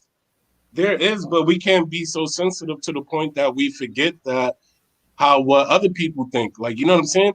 If somebody feels like you a box head or a box face, then that's how they feel. Like, you know what I'm saying? It doesn't matter who they tell it to. Like, you know what I'm saying? It doesn't matter who they tell it to. Just like, listen, bro, I could guarantee you a lot of people don't like the stuff that I say, but do I care? No, I don't care. I don't the care. people. But Chill, I mean, you C-Mac. said that Damian Lillard is a bum. So, Yo, C-Mac, hold on. He never said that. C-Mac in the chat. You chill out. Hey, so for one, we need to address the elephant in the room. It's the most important things going on in the Knicks universe right now. That is Eric G mixing up his beer. Bro, what are you doing? What are you doing? Do you what are you like talking about? What brand of beer is that? Is that Bud Light? Yeah. You better be drinking just one brand of beer, bro. This is honestly, I just had a bottle of water. I'm having a beer. That's it. I'll have another bottle of water. Bro, don't be drinking like 9 brands of beer. Bro, this is what I got right now. Okay, because I was gonna say you're gonna look like a lush on national TV, and I ain't want to get tested. I work out every day. I run every day, 4 miles a day. Okay. I'm good. I drink a lot of water. Yeah, I'm man. chilling. Hey, I do want to say is this, please. And then go drink a Pabst Blue Ribbon, and then we're not doing no PBRs in my house. And then be Putin off camera. We're not doing no PBRs in my house. Right. Yeah, but I wanted to say the Knicks have won 9 of their last 14. And the reason why the record is not better is because before that they had lost 5 of 7. So they would be in a better position if that win, if winning 9 or 14 wasn't sandwiched in between, going on a 3-game losing streak, then winning one, then losing another 2. You know what I'm saying? Like, so this team they've done everything that we wanted them to do. Right. And how about the future though, Eric G? If they've exceeded that already, I don't see how. How about the future? Like I said, I think they win. I think they go on a 7-game winning streak, including the games we've already won. What? Oh, you said okay. Including the 3 that we're on right now. So 4 more games. I think we beat Miami. Yeah, when do we play Miami? Do we play Miami in New York Monday? Or in Miami? Play on Monday night. New York. Is it in the Garden? It's in the Garden? Yes, it's in the Garden. Oh, boy. Payback is going to be... And then we got Minnesota and Minnesota. That's another one. I believe that'll be Victor Oladipo's first game. Yeah, it will. What kind of worries me about that game? What kind of worries me about that game is that they were slumping the last time we played them 2 times. Right. And they got off on us, and then they went on a little run. They slumping again, and it looks like, like they look at us like food, you know what I'm saying? So that gets me kind of worried, man. And I just don't think we match up well against them, especially without Mitch right now. But Easy E, in most cases though, they always play us 8-on-5. It's always 8-on-5 when we play them, right? It's always 8-on-5. They trap a lot. Right, and so they have better defense than a lot of teams in the. No, he's saying that what Freezy's saying is what y'all missed is the refs are always on Miami's side. Yes. Yeah, and that's true. It was always the aggressor. Once you're always the aggressor, you get the calls. Right. The thing is, Miami and the Knicks play the same kind of basketball. Yeah, but we played bad when we played them, and it was still close. And it's been happening for years since Jeremy Lin. That was around 10 years ago. Hadouk and Sharon, you are a gem, baby. you are a dog. I'm telling you. Every time, like when I hear him say stuff, man, I'll be like, this dude right here is legit, bro. You know what I'm saying? Yeah, he's a smart kid, man. He's a smart man. kid. Yeah, man. Yo, keep it up for real. Yeah, man. You keep this up, man. We might invite Yo, you how to old be are you? permanent in the family. 17. Hey, you in high school? I'm going to college. Nice. Okay. Tough. Keep going, bro. Yo, look who in the building. Bam. Hey, Bakata. So I'm saying, so Huduka Sharon, what I'm saying is I'm not asking your age. To be honest with you, I really don't even care unless it's something that might be offensive or whatever. We just try to keep it above board for the most part. What I'm saying, though, dog, is you have talent, bro. You have a legit talent. You keep this up, man. We might ask you to come on and be like more permanent with us. You know, like start sending you stuff behind the scenes, like scheduling and asking you for ideas and stuff. You know what I'm saying? Because man, like some of this. But anyway, what I want to get at is when we play the Miami Heat, it's generally 8-on-5, right? And it's generally 8-on-5 because the Heat are more aggressive. They play that aggressive type style, and we play more of a defensive stalwart style, like Dick Duggan in the trenches style. You know what I'm saying? So what we want to do when we play the Heat this time is because I know they added Victor Oladipo, and I don't care because Victor Oladipo is not that guy, not that game changer that his reputation says he is. But what we always have to look out for when we play teams that are struggling, it's always a random that steps up and get his 15 minutes of fame against us. Tonight, we'll call it tonight. It was Jordan Nwora, right? He got his 15 minutes of fame against us in a loss. They lost. I thought it was Depot's brother. I mean, Giannis' brother. It might have been. It might have been both. It might have been both. They got their 15 minutes of fame against us, random dudes. And so when we play the Heat, the next time we play the Heat, we have to watch out for the random dude, right? Last time it was this dude named Gabe Vincent. He was killing us, man. We're gonna beat them by 10. We're gonna beat them about 10 or 12 tomorrow. Monday. Monday. Whoa. Monday. I said it the other night. By 10 or 12. I said it the other night when Jeff Green went off on us. We always Uncle. We owe them. Yeah. Hey Rob, it ain't about Rob, what they thinking Rob, about. Hey Rob, hold on. Hey Rob, I'm gonna step out, man, because it's like 7 people on here. I know everybody want to eat, so I'm gonna back up out the way and let y'all eat, man. Hey City, hey Kev, what I'm gonna do is do it from my phone, right? I'll be look at Siri, look at Siri. Look at Siri. Siri was kind of cut up. Shut up, Siri. So anyway, I'm gonna back out, but I'm gonna be here. I just don't want us trampling all over each other in the conversation. Y'all good, right? Yeah. All right. We gonna dog them. We gonna dog them, y'all. We owe them. Not for sure. That's the energy. Hey, look. Hey, Dr. Nurse, whatever you are, Eric, I told you he wasn't playing. What? Oh, about Julius? But let me tell you what happened. I'm gonna tell you what happened because Tip said it after the game. He said when we found out that Giannis wasn't playing, that they all the starting lineup wasn't playing, we took this as an opportunity to get him some rest. He was gonna play, but when they found that out, look, check this out. This is all we actually no, you're wrong. You're wrong, Eric, because they were planning to play Taj so that he can defend Giannis. But that's I'm talking about. But to him, they were planning to play Taj, but it has nothing to do. You're not gonna sit. You're not gonna just sit Julius because you want to play Taj to defend. Okay, Giannis. No. Giannis was the one that didn't know it was gonna play. Exactly. You're right. Only thing I was saying about that injury, if you got a game that you can rest, and Miami is a bigger game, you rest him on Saturday. I don't think he was gonna play anyway, because that game was something that we could have gave up for the longevity of his health, like Kev said. Kev said the same thing Friday too. I know what you meant, and I don't have a problem with that. But what I'm saying is, he was on the rubbing, and all you had to do is this. But when you get that upper thigh bruise, I'm telling you, I've been there. Yeah, I know. Been there, done that. And look, I wasn't a nice Charlie horse. Hey, you're not gonna play the next day or the day of. You're gonna wait till like a week. You got to at least get you 5 days. But he's gonna get 4. Hey, well, we ain't playing. He's gonna get 4 and some. No, he's gonna get 4 now and get some professional. Yeah, he's gonna get some Deshaun Watson. He's gonna get some Deshaun Watson massages. No. We New York Knicks. We don't do that. We don't do that. We don't do that. We don't do that. Either way, man. Either way, we got to make sure our team comes back ready to play, no matter who we got on the floor. Great defense. No matter who we got. Hey, look, check this out, New York.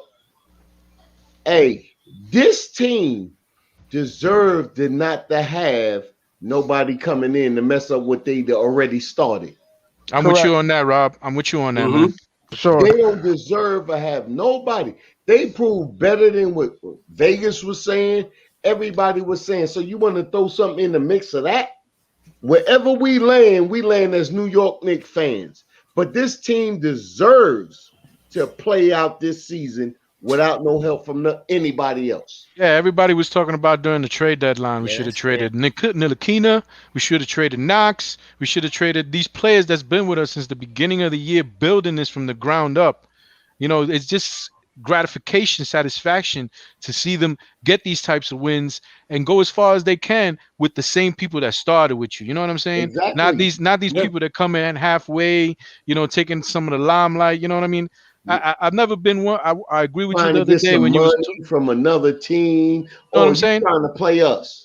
Yeah, man. I was agreeing with you the other day when you was going at everybody saying that we needed to do trades. We needed to do everybody's like step, but ain't nobody got no patience, man. That's right. Everybody wants something done now. And it's like everybody just like, I want to get rid of Kevin Knox. I don't like everybody. Yo, you saw how good he looked today, man. Kevin Knox is included in every trade imaginable. Okay, but this just goes to show you the difference between fanatics. You got Frank McKenna there first, so you can't just throw up Knox. But the thing that brings this team together is one thing. You got players on this team that have been looking at each other for 3 years, and it matters. It does, man. It matters. Yeah. You got Mitch, you got Kev, you got Frank, you got JR. You got these people that have been looking at each other for 3 years. I know where you're gonna be when you make a cut. I know where you're gonna be. Because I've been, even though, look, Kevin Knox looked like he trying to make a comeback. Let me just make that out there. But look, every chemistry is more important than anything in basketball. You can have the worst basketball players, but if they got chemistry and they're gonna win some games. They will beat you. Yep. They will. Yo, I'm not a good basketball player, but I like to play basketball around the way. You know what I'm saying? Just regular playing basketball, right? And everybody always got their team. You know what I'm saying? And sometimes we play 4-on-4 half-court games, right? And sometimes you take kids that under your wing that are not really good at the time. You know what I'm saying? And you just play with them and you lose games and you lose games and you go every week and you lose games and you lose games. But all of a sudden, that 16-year-old kid, when he became 17, he started showing out. You know what I'm saying? Now he's 18 years old and he's grown. He's about 6'2" now. He's figuring the game out. And he balling, and now he balling with you. You know what I'm saying? So, and that's just on like a small time, you know, just playing around the way type that's deal. exactly how it is, brother. And imagine it being in the NBA, man. That's right. That's exactly how it is. You have so to hold on. You 100% right. Hold on. We got a super chat, by the way. Gotta give a shout out to that Bet for that $5 super chat. She said, "Yo, City Real, do the Freezy voice, make the Blood Orange family laugh." What's good? Salute. That Bet salute. Chris Fortune salute. Julia Blum salute. Yo, everybody. What is good? Yo, hold it down for the Knicks at Night podcast, man. We here. We in the building. Let's get those likes up, fellas. You know how we do it. Everybody salute a like before you even step in here. Put your like for real. Yeah, it takes. I want to keep it going. Here comes Kevin Wright with his soliloquy. Hadouken, you a star. You a star. That actually sounds kind of good. Oh man, that's fun, man. It's fun stuff, bro. Hey, look. Hey, look. What Eddie C? Yeah. Okay, Eddie C. Yo, it's like, and to the rest of everybody, I just call it like I see it. Mm-hmm. If we gonna say we gonna rebuild, that's the first thing I'm sticking with. I don't care what happens in the middle. If we step above the rebuild, that's the team that we want. It's less money to pay for because now you're putting a lot of players in place. I'm with you, man. You I'm got with you, man. RJ, you got Mitch.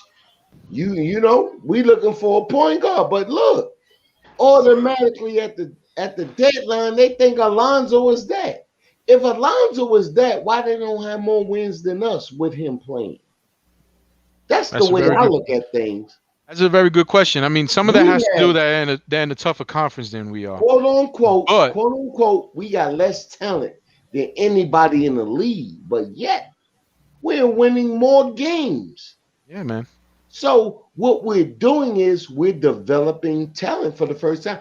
Hey, I wouldn't say we got less talent than anybody in the league. Hey, look, I won't say that. We got more undeveloped talent than anybody else. So when you give away talent and it's undeveloped, you just don't know what you gave away. So therefore, we're staying with our players. Knox, I have not given up on. No player on the New York Knicks have. Now, Frank, he's showing more aggressiveness now. But the question with me and Frank is this here. Is it too late? We see what you're doing now. That's what we thought you was going to do. We look at Knox. Oh, this year 3. Well, you got an all-star in front of you. So guess what? You got another day. I'm leaving him alone. And then I look at the guard position. Oh, why is Quickly playing? Because we suffer at that position. Randall made sure we ain't suffer. He said, just like, look, let me give you a little parable about what I'm getting ready to tell you right now. It was the same thing, vice versa, in a different situation. Bernard King got hurt, right? We drafted Kenny Skywalker from Kentucky. Bernard King came back that next year. But since we drafted him, we traded him to Washington, and he started dropping 50 and 40 again after a year and a half. Don't worry about what Julius and old boy and Toppins is going through, because that's not what we need to be looking at as New York Knicks fans. We need to be looking at, okay, Knox got another year because of we rebuilding. But will we drive somebody in this position? Yes. And we need a point guard. We can get right now, we can get your boy from the Lakers. We can get him. Schroeder. Agency. What's his name? Schroeder. We can get Schroeder. Yeah, Dennis Schroeder. Yeah. We can still get Alonzo Ball. If the Knicks stayed in the mix just enough to keep everybody not interested, you know why? Because they know the bread that we got. Nobody is really looking at the organization. Fans is not looking at it from this perspective. We can play any team. If you want this guy, okay, who can drag up the money? New York. And we winning games without That's the part right there. That's important. That's the part. That's really important. We winning games. We want to trade out everybody. Cheers to that, yo. Cheers to that, Rob. Yo, everybody want to jump out there and say, okay, you forget we in year 1 of rebuilding. Rebuilding comes with blocks. We own the money. We got draft picks. Everybody is chilling. You know what I'm saying? You ain't coming in New York trying to play us for our players. Nah, we going to play you for yours. Yeah. Because it's been happening ever since I can remember. Every time we get rid of somebody, let's say we decided to get rid of a Kevin Knox. They were so the next team, and I mean, tell me if I'm lying. Everybody always says once they go to another team, they always show up. I mean, why does it always happen? Because we always get rid of these certain types of get- players. Or That's why been happening is for it years, though. why is it That's why been is it happening that for years. why is it that okay, we have a player in Frank Ntilikina. Oh, but if Frank Ntilikina would play in San Antonio, he would be a different type of player. Why is that? You know what I'm saying? He's the same guy. It's just because we don't know how to evaluate talent and how specifically before this season, And we because keeping I have it. so much confidence. I have so much confidence in this regime, in Me the too. Me too. in Leon look, Rose and William Y. me Wesley to too. get us the talent, and the capologist Allah. I mean, Yep. a lot of these decisions are made because Allah is the one. You know who Allah is? Allah is that your girl that when you got money, you know, you want to go buy this, you want to go buy She that, you tell want you to go put it in buy the that, bank. and she's the one to be telling you, hold that. We don't need Yep. that. You don't, but we're gonna go and spend it anyway. And That's she's right. always the Look, one that hold the I'd money, say hold the money. I say we know how to evaluate talent. The problem is what happens is we throw away the talent for the bag and chasing the all-stars. That's what's happened to us year after year after year after year after year. We get guys in, we trade them away for somebody that we think is going to do something, and they don't do anything.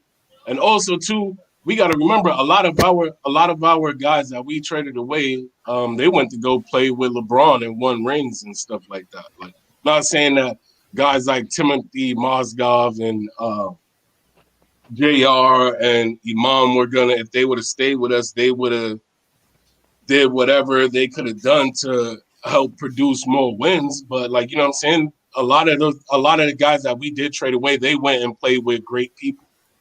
Yeah. The big thing too is, you know, when we talk about having top tier talent come play in New York City, is there's no place in the world where when it's great, there's a better feeling than when you're winning in New York.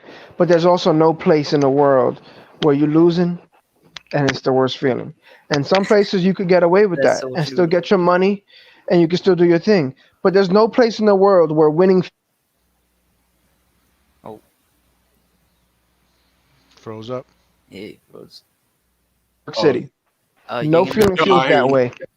No, you back. But there's no Froze feeling for like me. losing. There's no feeling like losing in New York either. Because when you lose in New York, the fans, because we're so educated on the sport, whether it's football, whether it's baseball, whether it's basketball, passionate. when we're passionate, we know the game, we feel like we can run the organization. So you're gonna hear about it in the stands. You're not gonna hear about it on the internet only. But when you're at the stadium and you shoot in 3 for 20, you're gonna hear about it. When you bat and you get one hit in the last 40 at bats, you're gonna hear about it. When you throw 4 picks in a game, you're gonna hear about it. So in New York is different. And then when you wake up in the morning and you think it's over because that game is done last night, you go and get Yeah. the newspaper. You go and get the newspaper and you're on the front cover of the page and it says, "I'm trying to get rid of this dude." It's hard to play here. But when you play here and you do well, you can see what we do. We rally around our troops. So some guys, while they have the talent to be able to be championship players, they don't have the mind or the heart to do it. And if you're going to do it in New York, you're not going to do it in the first tier market. You're going to do it in New York as the little brother in Brooklyn. You're going to do it in New York in Buffalo. You're going to do it in New York, you know what I'm saying, in that way. But you're not going to do it in the Apple and think that if you don't live up to what we thought or what you said you were. Yeah, you ain't gonna get a sweet ride. Don't think that if you don't come in and produce that you're We're gonna gonna get tell you that you did us dirty. you're gonna get the sweet ride and everybody's gonna be like, yo, okay, like You're not we're coming gonna here baby getting him 30 because million. he's good. Like, nah, bro. It goes You're not gonna come here and get 30 million and play like someone who deserves 10. It's just I not don't how care it what works. your skill set is. If you're not producing what we thought you were supposed to be, you getting out of here. Like, you know what I'm saying? Man, that's your name why is getting dragged in the mud. for sure. That's why. Look at Randall. Look at Randall Right. last year compared to this year. The love he's getting from all of us. It's not like we just make it up. He was bad last year. He even admitted he was bad last year. This year, he's playing how we all want him to play. So we've been giving him flowers after basically every game.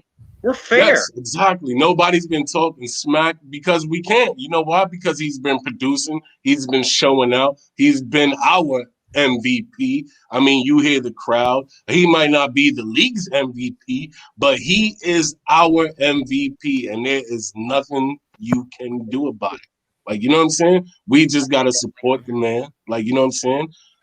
Support the team. And be happy when we get more wins because I wore the hat and we got on a 3-game win streak just like I wore it last time, man. I'm trying to tell you. I'm on the big things with this. If you don't know, Kev, now you know. I hope that thing batteries dies. Guess what? They won't die tonight because I put fresh ones in just for tonight. So guess what? We could be on for 48 to 72 hours and I'll still be rocking. Dollar store batteries, not like go dead after 2 hours. Of only going on Panasonic batteries. Yeah, the Panasonic. That's what I hope you use. We gotta go on a 4-win streak. Oh, you should already know this don't take no Panasonics, bro. No, the goal is to win the next. Who do we got? We got Miami next. So I have a question, right? I have a question. I do think this team is capable of going on a little win streak. Is this? I'm sorry. No, you're good. You're good, Kev. Go ahead, brother. So I have a question for everyone. Have we seen Thibs start to change his mind about playing Knox over Obi? I got to see one more game of it. Yeah, because it's a small sample size. Because I think that one of the reasons that he played Knox today was because Milwaukee was playing a zone, and that kind of is like up Knox's alley, being able to spread the floor and shoot that corner 3. So now if he does it against Miami plays the zone a little bit as well, but if he does it against Miami.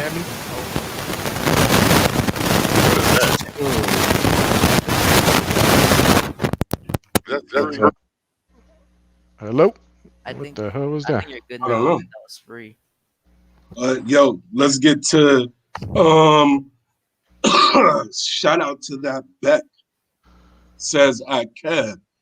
That hat don't die, it multiply. The hat works. Shout out to that bet for that. Let Kev know. I said it a couple of days ago when I put it on. The last time I wore it, we went on a 3-game win streak. And we at it again. Yeah, we got to get over the hump because we've only been able to do 3 games in a row. We need to get 4. And we got to get over the hump. And Miami's looking at that team like, those teams that we just, when it comes down to it, we're not able to beat. It happens to plenty of teams in the playoffs and stuff like that. There are just certain teams that you can't beat, man. And looks like Miami's one of those teams right now that we're not able to beat. And I mean, I really don't know. I hate making predictions. I'm not one of those dudes that predict about how much we're going to win or who we're going to win by because my heart's been broken by this team so many times that it's like, I can't do it, man. I just can't do it, man. You ain't lying, man. I'd rather just, watch the game and see the game and just let it go from there and then come with my analysis later, bro. But not the type to be like, we're gonna beat this team. And that goes from the best team to the least team, to the Clevelands of the world. You know what I'm saying? I just hate doing predictions, man. But one thing that I do believe that is in our benefit is we're playing in New York. I'm not sure if we played Miami and Miami 2 days in a row. I don't remember. Right. But, shout out to hold on. Shout out to Angie Carter for the $5. She says salute at Knicks family. Salute you. Angie. Thank you for watching. We appreciate the love. You know what I'm saying? We appreciate the love. We appreciate the respect. Shout out to the Knicks Nation, the Knicks podcast, Knicks at Night podcast, family, blood oranges. Shout out to everybody, man. Shout out to you guys in the chat for still holding it down, still rocking with us. I know it's late, but y'all still here, and we still here. Because we care. We care about what y'all want to say. That's why we here. Let's go. But going back to the Knox, man, I'm happy for him. I'm happy for him because today he played pretty well. He didn't do anything wrong. He did what he was supposed to do. And the last time he played about 2-3 minutes, man, he was diving on the floor, playing good defense. So I think he's getting it, man. I think he's getting it. I think he feels like the crack is the crack of the door is open. He getting his foot in there, and he wants to take advantage of it. I just hope that Obi just acknowledges what's going on and is happy for him too, and just cheers him on. Well, because the reason I said that is because if you think the last game when Knox came in, Thibs didn't put Obi in. He put Knox in instead of Obi. Because that's the game where Julius is talking to Obi on the sideline. And so technically, this is 2 games in a row where he's going with Knox over Obi. Right, where he's gotten some burn. So he's writing on the wall for Obi. I don't know if it's necessarily a correlation with Obi. My whole thing is when those teams are playing zone. And can you guys hear me? Okay. Yep. Yes. You guys can hear me. Okay. Yeah, it's good now. They Knox, to get minutes, he has to do exactly what he did tonight. When he came in the game, he was an automatic spark. He was doing things. He got the team. We went on like a 10-0 run, I think, when Knox got in the game, something like that. Somebody in the chat tell me what type of run, but it was a 9-0 run. In the game, it was a 28-12. Yeah, we outscored him 28-12. He was terrific. He was clearly a difference maker once he got inserted in there. So that's what he has to continue to do. It's not necessarily. I don't necessarily think it's get Obi out of there and put in Knox. I think it's if Knox wants to be a part of this, just do your thing. Don't worry about anybody else. But the question is this: why? I don't want to sit here and say that Thibs. There has to be a reason because this is of all the games that we've seen over the last 5-6 games. This was the game that Obi was playing well when he was in there. Obi played well. Yeah, I thought Obi played well too. So why did he not go back to Obi? I don't necessarily believe that he played well because even though he had a dunk, he had a mid-range shot. But again, he had 2 steals. Again, there was some situations. Okay, the steals. I really didn't see the steals. I don't know if I looked away at the time or whatever the case may be. I didn't really see the steals. But he still looked lost in certain situations defending in space. And he just looks very, very bad defending in space. And I think that was one of the reasons why he was pulled, because I don't believe he came back in the second half. All he played was the first half. Yeah, so if he played so well, there was no reason for him not to come in the second half. So there were things the little things that he didn't do that he hasn't been doing for the past, since he came back from his injury, that is just weighing on Thibs, man. And it's like, I mean, there's just so much you can say to a guy and him not reacting that you can take before you have to say, okay, I gotta do something. And it kind of looks like Kevin is up, man. Like, I hope he does, because it looks like he's going to be able to spread the floor a little bit better for us. And the defensive liability that Obi is, I mean, I guess you could counteract that with the defensive liability that Kevin Knox is. So at least if somebody's hitting that corner shot, I mean, there's your plus right there. Like, I would like to see a little bit more of Kevin Knox right now. How many points did Obi have tonight? He has 6. 6. I remember, didn't he have like 2 in that zone, like that soft zone where they found him and he hit like mid-range? Was that hit a mid-range shot? Yeah, but that's the only stats he had today. He had a steal, a breakaway steal, I didn't even where he got almost fouled. Probably didn't. And I remember the steal. Yeah, he made like a lefty layup because he was gonna go for a dunk. By That's another thing. That's another thing that I don't understand. Like, he's like so over. Like, the game is so fast.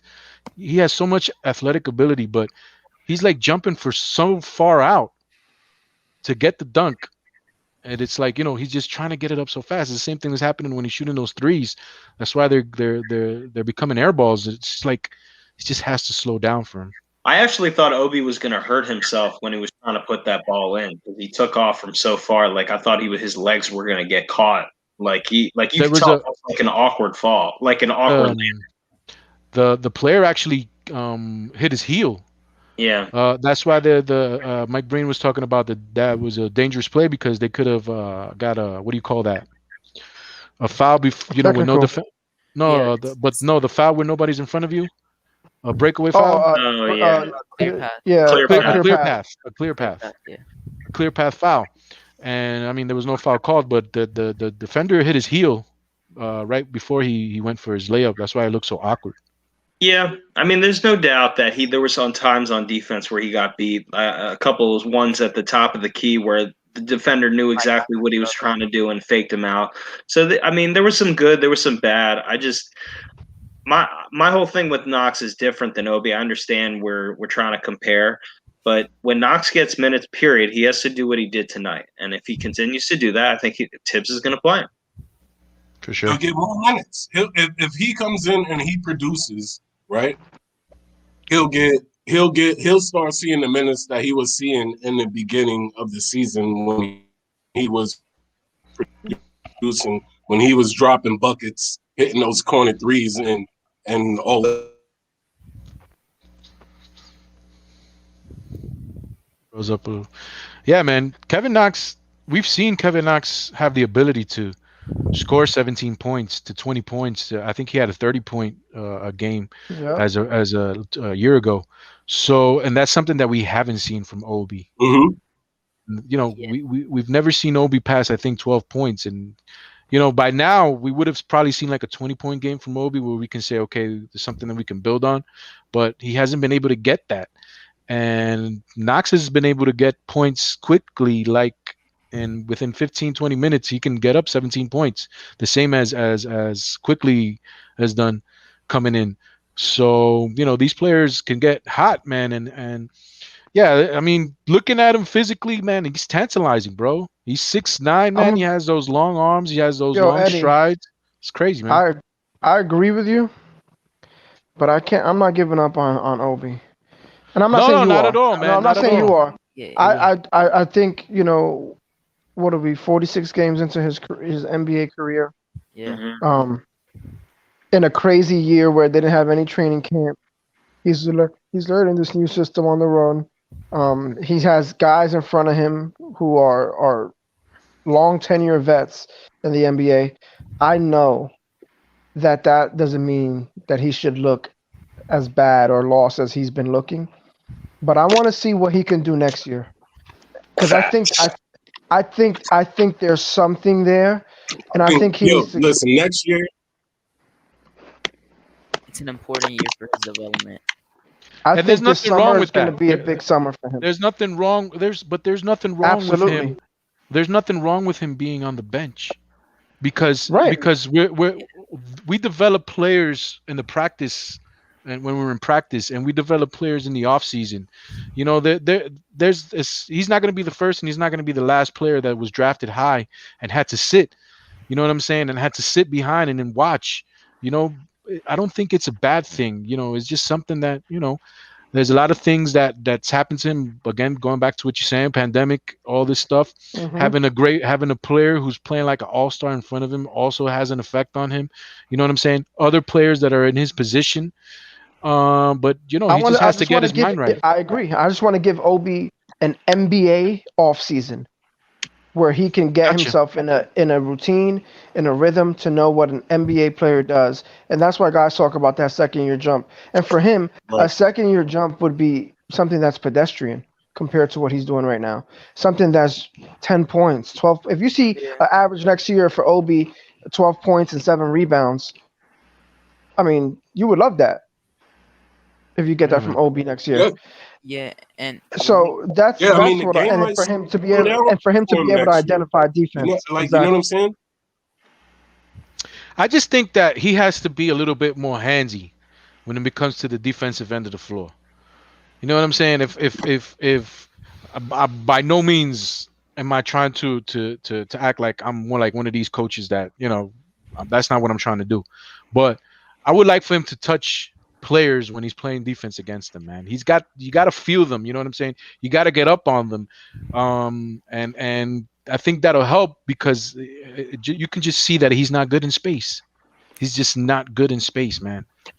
touch the player, man. Right. Push him off a Well, little either bit. he's You know? not getting his Even back. if they go past him, you know what I'm saying? But feel him up. You know what I'm saying? Do something, No man. freaky. Because yeah, man. Because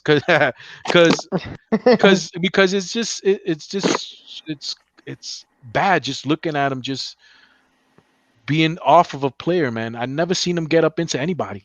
You know, Knox did it the last time he came out in the game, man. He played defense against somebody. He got up in his face, man. You know what I'm saying? And that's what you need, bro. You can't. That's how you play defense, man. You feel people, man. You gotta touch people. You gotta push people. You know what I'm saying? Gotta be that type of defense. That's how you play defense. That's how Frank Ntilikina does. He's gotta learn. It's a learning year. He's gotta watch a lot of film. It's gonna take a lot of individual work. And the hope is that in practice, and Thibs has said this repeatedly, he said it multiple times, he's practicing well. So even if it's not showing in the games, he's still putting in the work. So and the thing about practice is he's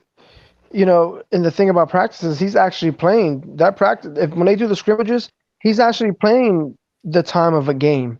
Right. And when he's playing in the games, he's getting stints of 2 minutes, 1 minute, won't play for 40 minute real time. Then he'll play another 3 minutes, and then that's it. He's done. So it's really hard for him to get in a rhythm. You know what I'm saying? For him, we saw when Jimmy Butler got drafted by the Bulls, he was terrible his first year. He was. Absolutely terrible. And I'm like, I don't know how they used this kid out of Marquette, how they drafted this kid, because he was awful. And they had great players. They had Deng, who was in front of him, played well. They had Rose. They had these guys playing in front of them that they knew the system already. And it's a difficult system because it's not just your read. You got to know everybody's on the courts on your team. You got to know their read, where they're supposed to be, and then if they're not there, where's the next possible place for them to be? That's what the triangle is. It's a hard thing to do, and that's what Thibs runs. He runs the triangle. And Pudge, I'll agree with you. It's not translating to the game, but the first step is you have to practice well to get minutes. He's practicing well. The next step is it's got to get in the game. I agree with you. He's got to do it in a real live game. It's got to transfer. But the bottom line is I'm not giving up on a kid that's going to put in the work, that hasn't had an off season. We have to give him a full off season, and let's see what it looks like next season. And just one thing before I go, man, because I got to be out. Can we say this also? It's been. He needs. Oh, go ahead. Yeah, City. No, I just want to say what I would like for him to do the most is rebound, man. He's got to rebound, man. Like I don't see the kid rebounding, and that's something that he can, rebounding his effort, man, and that's something that he can control. So if he starts rebounding a little bit better for us, and I can see hopefully, I mean, I don't know what's going to happen in the next game. Again, like we were just talking, I think Knox kind of cracked that door open a little bit. Knox might get some playing time again. And you can't play everybody. You know what I'm saying? So if you're playing Knox, you can't play Obi. If you're playing Obi, you can't play Knox. Same reason why Ntilikina ain't been playing. I think that second unit where it's Rose with Quickly, and then you put in Knox, you put Knox in with Obi and Noel or Taj or however you want to do it now. I think they'll be all right. Or even if you put Randle in there with that second unit, or you run RJ with Quickly. I think it works. I think you can do. I think Rose has to be there for Obi right now because he's someone that kind of leans on him, and I can see that Rose does show him the love. Rose does try to get him in positions to get the ball, to get aggressive, to get to his game, to his spot. And that's what he needs. Rose is trying to get him the confidence. Because that's a big part of it. And one more thing. All these guys have the talent. One more thing before I bounce. I think Alfred is he got to be out the rotation. He's going to be starting every game, but he's going to get low minutes, man, and he knows it. He knows it, man. He's going to get about 5 minutes per half. He's going to be playing around 10, 11, 12 minutes. Yeah. And he better get used to it, man, because Derrick Rose is just another Derrick Rose is just another animal, man, and Yeah, man. And And he everybody hurt talking about Julius. Rose. And he hurt Julius last game. I mean, come on. The thing about Rose is, I do not want Derrick Rose. Derrick Rose should not be playing over 25 minutes a game. Well, he played 30 today. Because I don't think that's something that can be sustained at this point in his career. Like Derrick Rose cannot play 30 minutes a game anymore. Yo, let me do this real quick, Kev. Let me do this real quick. Shout out to Nichelle Carter for the $5 bang, bang, bang. Shout out to Nichelle Carter for that. Yo, guys, I'm out. $5 Gotta get some rest, man, and respect, up much early love. tomorrow. We in the building. We Peace, brother. Peace out. Take it easy, fellas. Peace. See ya. What was I saying? All right, E. Yeah. See you, broski. Oh yes, but yeah, this stage in Derrick Rose's career is I don't think his body can take that wear and tear of playing 30 plus minutes a game. Not for the long haul. Mm-hmm. Because, like I said, he doesn't have it in his knees anymore. I like Derrick Rose, but it's like you don't want to risk him to injury. Because you see. How many minutes is he averaging this season? Um. Do we know? What, like 14 or something like that? Oh, it was way more than that. Nah. He's averaging 23. Who, Rose? Yes. Yeah. Rose, yeah. 25 minutes with us this season. And he should be around 25 minutes. I don't think Derrick Rose should be playing more than 25 minutes a game. I agree. I think 25 is. It doesn't even seem like he'd be on the floor for that long.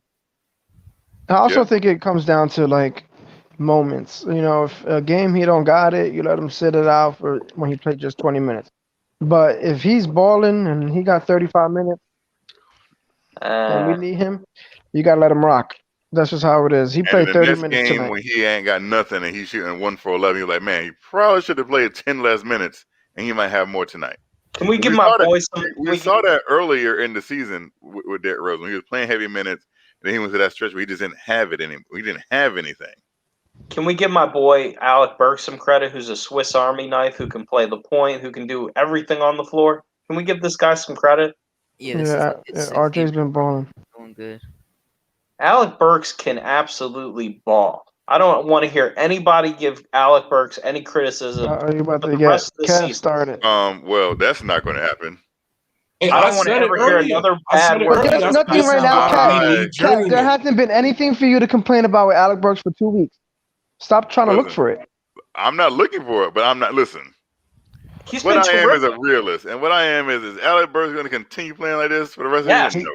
It's been 6 games. Yeah, he can oh do my it. God, it's been 6 games out of 46. It's so amazing. He's healthy. When he's So he's healthy, only played 6 good games, Kev. If you Alec a realist, Burks you're going to reminds live me in of the moment. myself. He reminds me of myself in high school basketball. I'm telling you, this guy just gets bucket. That's funny. This guy balls, man. Can we Come talk on. about- In the offseason, I told you guys, I came on the show and I said Alec Burks is he's been drawn a bad hand. He has a bad reputation, but it's because of injuries. This guy can put the ball in the hole. I didn't know he was this good of a passer too. He can do everything. He put the ball on the floor. Hoodie Kev, he's your type of player. I can't believe you're killing this guy. Definitely is not my type of player. Yeah, Come on, man. And then when we look at RJ and how he's been playing, he's been getting a lot of assists too on playmaking. Like when we talking about that's the second playmaker on the team, he's gotten 5 assists, then 5, and then 7 today. And even when he hasn't been like shooting as well, he's been doing rebounding and playmaking. And he's been getting a lot more steals recently as well, playing better defense. I'm not going to talk negatively. And you haven't heard me talk negative about Alec Burks. I haven't said one bad thing about Alec Burks recently. Good. All I'm saying is this. I believe when the moment calls for it, oh boy, he's not going to be there. I'm just saying, I believe that is Alec Burks' biggest issue. And you can say, oh, he hit the shot tonight. And that's great. but I just don't see him as that kind of player. What do you mean? Do you that want He's him been clutch back for on the the whole. Knicks He's been next clutch season? for games. What do Buddy you mean Kev, that do you he's want him back on the Knicks next been season? shots? Do I want him back on the Knicks next season? Yes. I don't even know why you asked that question. He's gonna say no. He's gonna say he'll take him back, but not in this big of a role. I mean, that's probably true. Probably. Mm-hmm. He's Okay. been hitting a lot of clutch shots, so I don't know where you're getting that from. Even when he has bad games, he's been Yeah, that's hitting true. a lot of good threes. And he has 17 games where he scored more than 18. Yeah, it's just he was. And that's not including games where he has 17, Well, 15. this is what kills me about Alec Burks is you'll see him right. You're like, man, Alec Burks is really good, and then he'll do that one dumb thing, and it's like, No, he does do stupid shit sometimes. He does do dumb things sometimes, but I think when you look at the overall body of work this season, you can't say that he hasn't played well overall this season. overall, I can't say he no. I can say that. I say overall, no, he hasn't played. I'll say he hasn't played consistent enough. Yeah, no, but There's games where he'll have like 20, and then there's games he'll have like a couple of games 6. for us. Yeah, but there's only one guy in this whole team that's been consistent. I don't know. Like I said, it's just games. I mean, I'll be watching the game, and I'm like, here comes the Alec Burks turnover. Yeah, he's had some bad games. There's no doubt, but I think overall, there's been way more good games than bad games. He almost had a triple-double tonight. Yeah. Who? Him and RJ both almost had Burks. Alec and RJ Burks. almost had Yeah, 10 rebounds, 21 points, 5 assists, 2 steals, How 1 is that block. almost a triple? What? So we played 46 games. I would want to venture to say that I feel like Alex Burks has had at least 26 to 30 good games. That's saying a lot. That's saying a lot. I don't wow. know. Really? Yeah, that is really. Is that a lot? Okay, maybe I'm overshooting. Really? Okay, 26 fine. to 30. We're not even talking about a bull-up. Hold on, I'll say this. He's had 20 good games. 20 good games. Because he missed like, what, 10 games? So that's saying he only had like 6 bad games. I forgot he missed 10 Wow. games. He had 18 good games. I'm looking at it. He had about 18 good I games. was like, wait a minute. Alec Burks missed. He said 26 games. That means he missed 10. Like, Okay, fine. wow. So he had 20 good games. 20. I think 20 is That's actually 1/3 accurate. of the season. Yeah, he missed 10 games, and he had 20 good ones. That's not bad. He's not bad. Just like we Where said. his plus or minus was in the plus. I don't always trust plus minus sometimes. No, okay, and not only his plus or minus and the plus in those games, but he scored over 17 in each of those games. Okay, let me ask you this as a question, Hoodie Kev. Of the importance on this team, where do you rank Burks? Like players? Yes. Let's go down the list. How many guys ahead of Burks would you? And I'm going to say if I agree or disagree with you. We can play this Julius. fun. Okay, I agree with Julius. RJ. I agree with RJ. Rose. Then probably Burks. And then quickly after. I would say Mitch. I would say. Well, Mitch. I would say Mitch. Well, moving forward throughout the whole season, I would say Mitch. I would put Mitch over Burks too. Yeah, that's what I'm saying. I would have him 4th. What about Noel? Yeah, he matters because we need him. Noel frustrates the hell out of it. I ain't gonna talk about Noel because you think I'm hating on. Noel had a nice little 15-game stretch there. No, I agree. I mean, like, yeah, Burks is probably 4th. I think that's fair. 3rd or 4th. But the thing Probably about Mitch being the big thing about Mitch being, an X factor is he's played less like a third of the season. I don't know how much of it, and we've won games without him. So, you know what I'm saying? Like, I don't really know. He's only played a third of the year, so I don't really know what the X factor in it. We know that we can win without him. Now if we lost Randle, that's different. If we lost RJ, that'd be different. And even losing RJ, I think that they would fare not as badly as losing Randle. I agree. But that would still be like, that would be bad. That would be horrible. I'm just saying what we paid And for I think Alec Rose Burks. is important too. Rose is important, but what we paid for Alec Burks in the offseason that was a steal compared to the production we're getting. I agree. I think he got like $5 million. I feel like we gave all the contracts we gave were like fair contracts. Like I said, I just I think Burks was $5 or $6 million, but the chat can correct me if I'm wrong. I think he was 6. They said if you don't like Burks, how can you like Knox in the chat? I don't. Well, here's the thing. I'm pro kids, right? Hold on, we got a super chat. We got a super chat from Wacko Knicks fanatic. Kev, $5 super chat. Appreciate you, Wacko. He said Kev fluffs Knox pillows at night. Burks Bullocks Noel will be back next year. Chemistry is fire. Hashtag. Okay, Wacko. I like this guy. He said Kev fluffs Knox pillows at night. That's just definitely not. Crazy. Well, no. Here's the thing. Like I said. Yo, check this out. Let's look at these standings real quick, or let's just look at who won and who lost. Go ahead, Kev. All right. While you look that up, City. Let Kev finishes. Oh, okay. Well, no, like I said, I'm pro kids, right? So I want the kids of this team to be the foundation. Because when you look at Alec Burks, the questions I have with Alec Burks is, why have you been on like 4 or 5 teams, right? Why are you on one team 1 year, one team the next year? Obviously, there's a reason for that.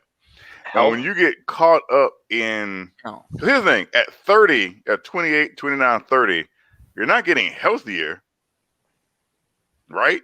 This is going to be the peak of your health right now. Injuries, when you get older, injuries tend to last longer. So we saw Alec Burks miss 10 games because he had an ankle sprain. So I just don't trust Alec Burks at all. You don't gotta trust him. You don't gotta trust him. The only thing you gotta trust is what he's done for us. He's played well for us. He's won a couple of games for us. Even tonight, he's won a game for us tonight.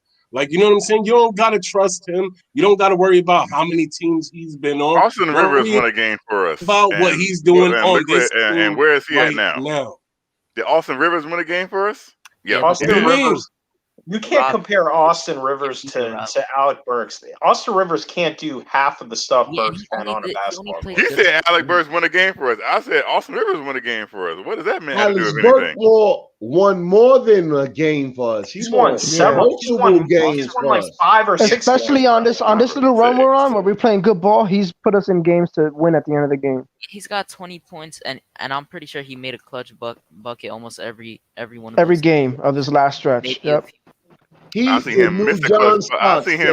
I see him miss the new John Stocks. I see him miss a clutch basket against Brooklyn. Philly. Forget about that. You can't. And he missed one against Philly when I was at the game.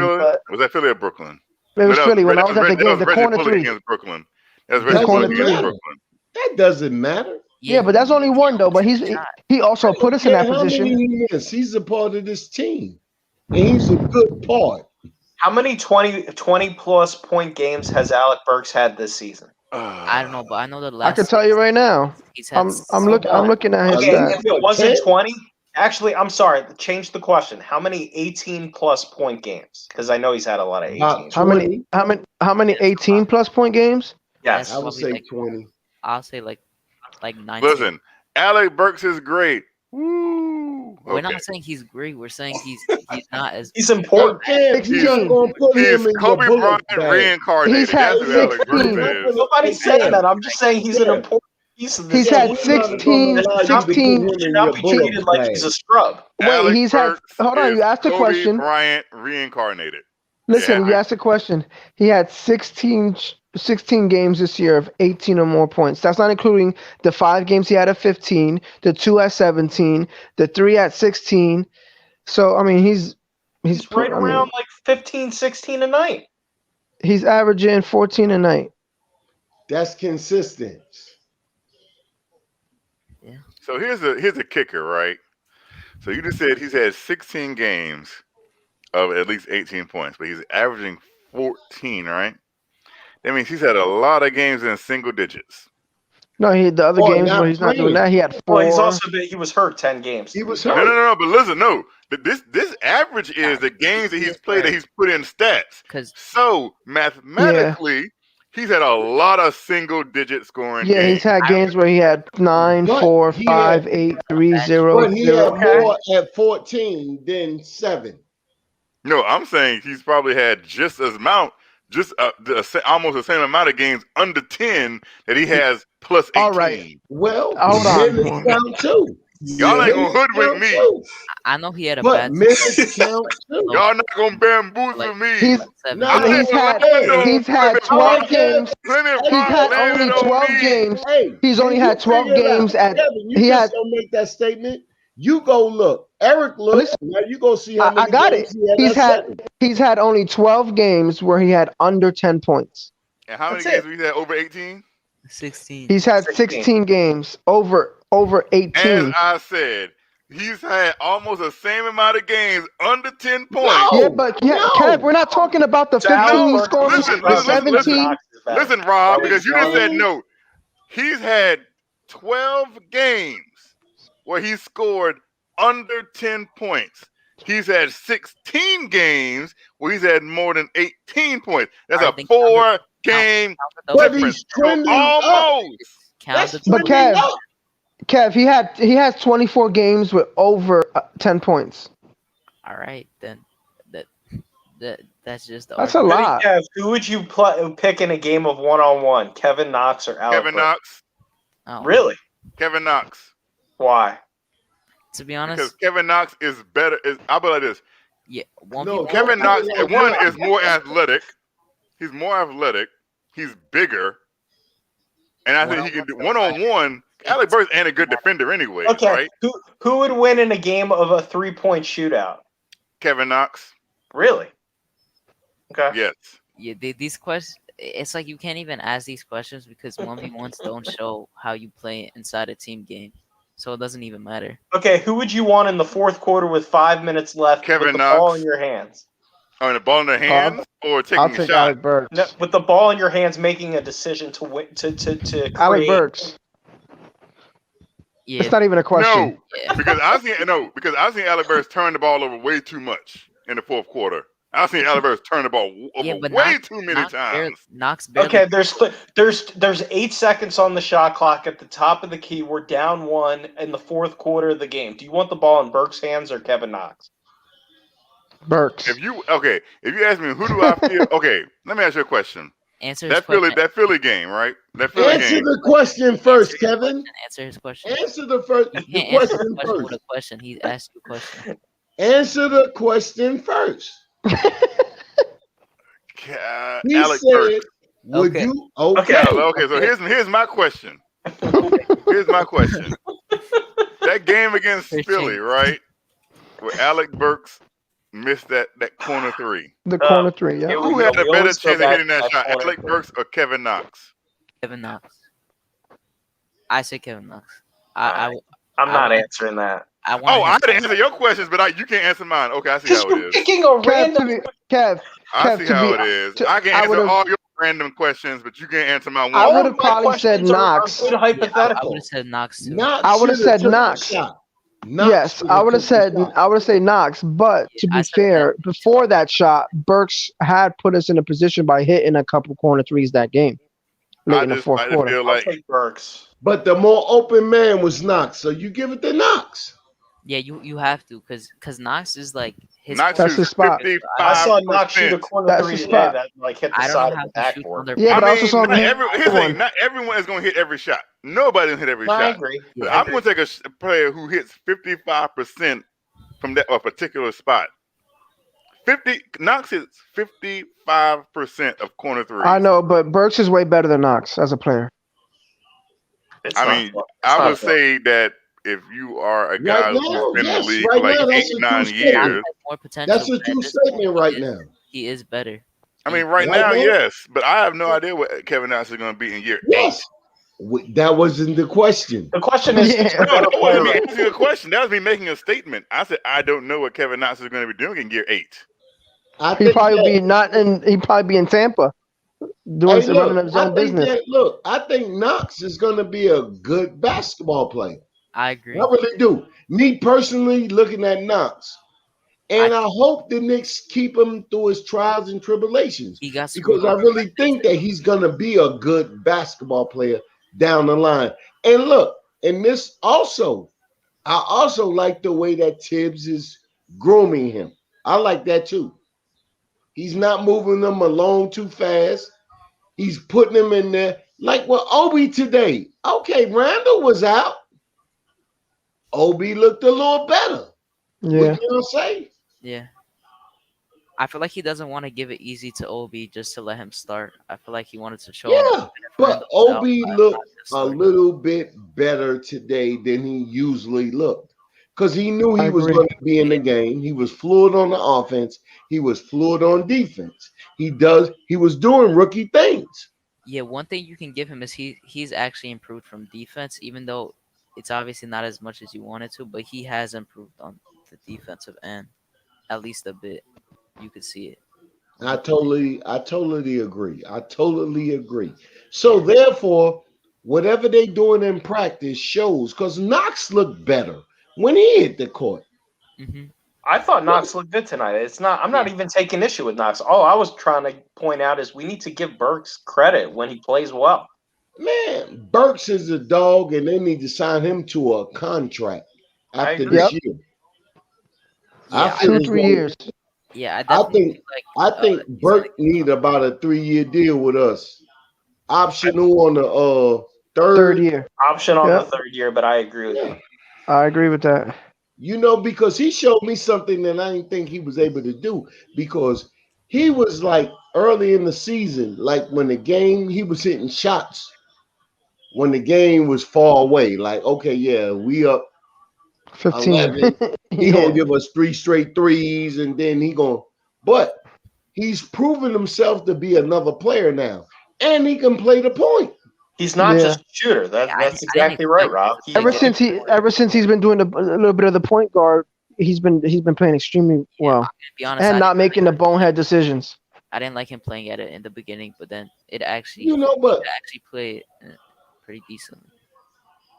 But when you can stick a player in there, and they can do it for a few minutes, and then you get off of it, and then we're looking as fans as though like, yo, okay, he adding another dimension to the team. He's a complete basketball player. He can dribble, pass, and shoot.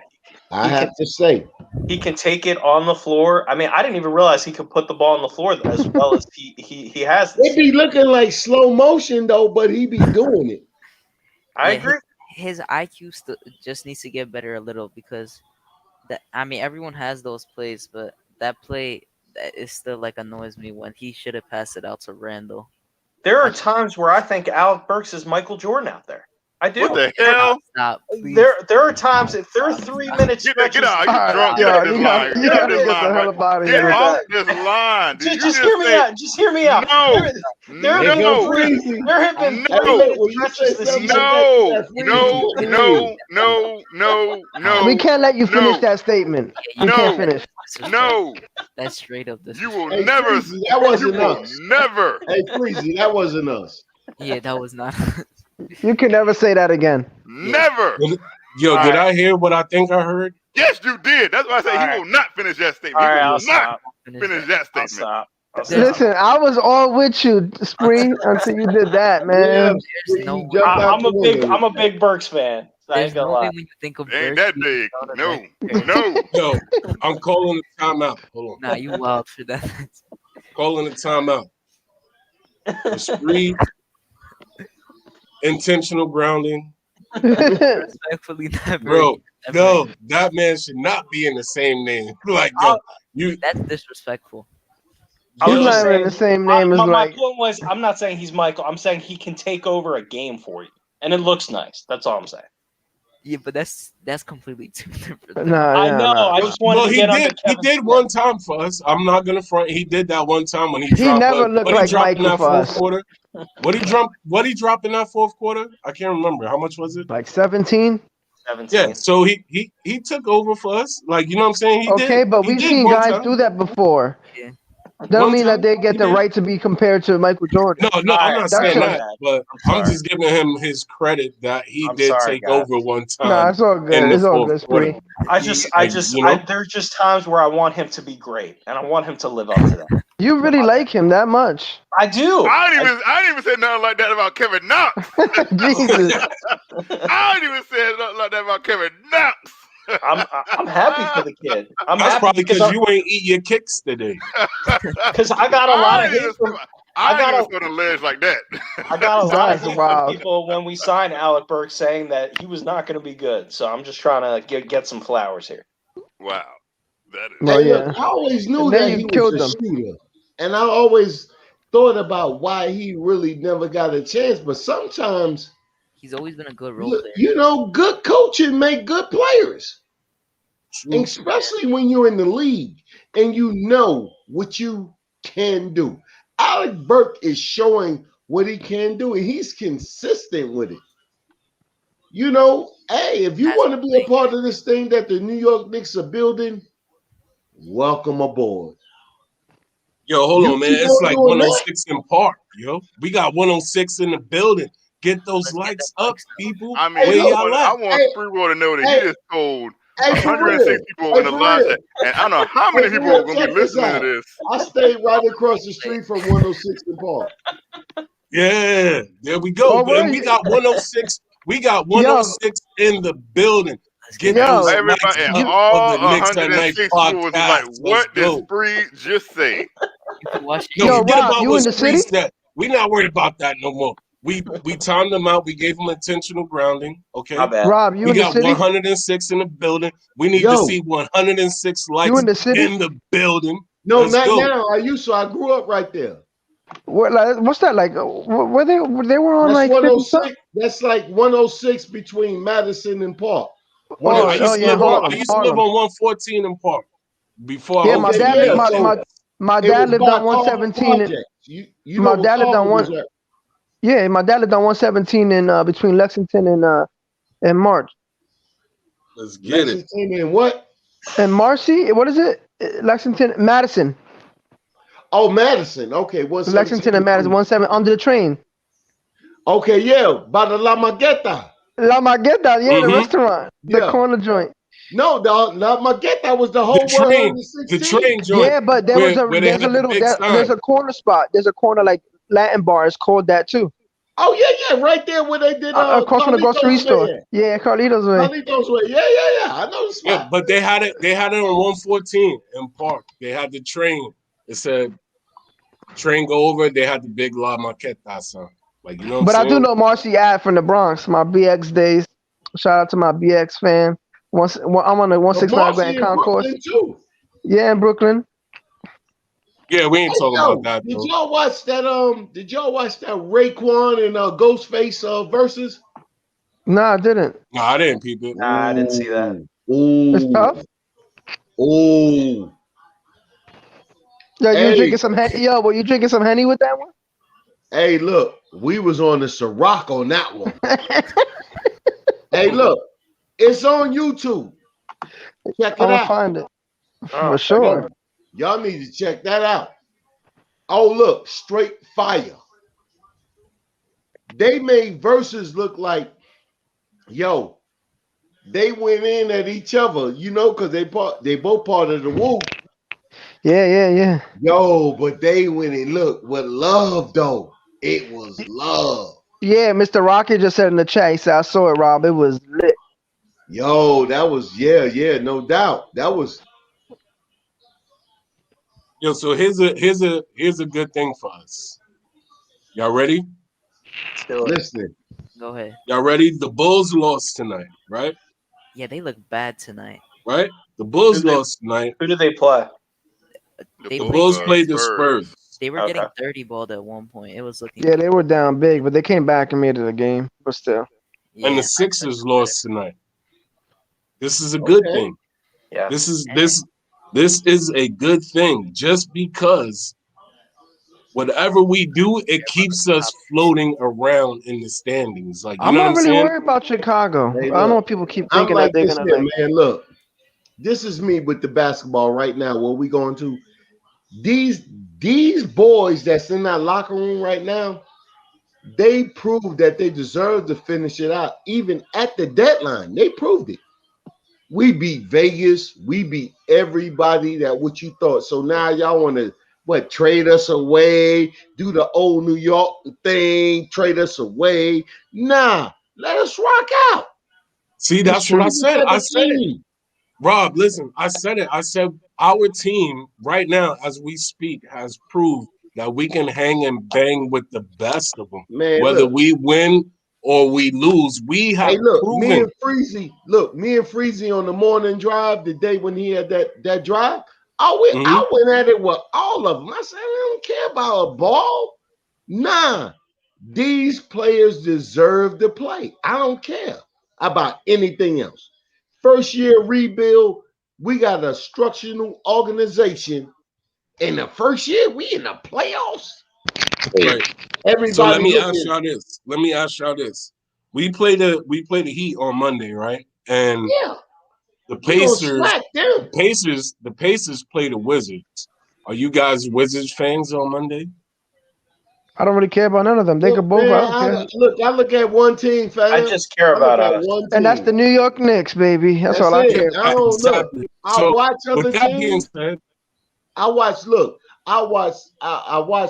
yesterday. I watched the Pelicans, and Alonzo didn't play. So I'm a scout now. I'm scouting him out. Now I'm gonna watch the rest of the Pelicans game. They beat the Mavs tonight. Yeah, the Mavs lost 2 It's good. They beat the Mavs tonight. Okay, so look, I'm gonna watch, but he didn't play.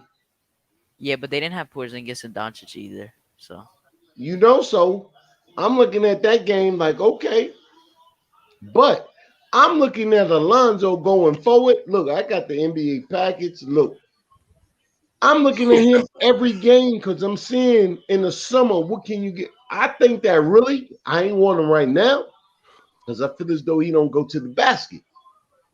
Damn, Zion had 38 tonight. Lonzo? yeah, Look, his huh? got 38 Who are again. you talking about? He's talking about Lonzo. Lonzo, okay. Who had 38? Zion.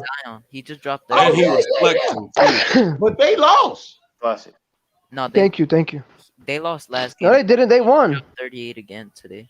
Oh, he dropped 38 last night. Yeah, and then he had 38. Yeah, he's a beast. Yeah, he's beast. Yeah, he had 38. He's crazy. Ooh. Back to back. But look at this. Now look, we won Alonzo Ball, right? We got more wins with Peyton. So therefore, look at it like this here in New York. Look at that New York country. While we think that we need Alonzo and we got more wins than him right now. That doesn't really translate that. No. Listen to what I'm saying, Eric. You got Zion. You got Ingram. You come to us. You got us, JR. What's the difference that you're going to make? Nah, they got to start filling out applications to come to New York. We're not just taking you. What's in your resume to make you think that you can come over here and ball with us?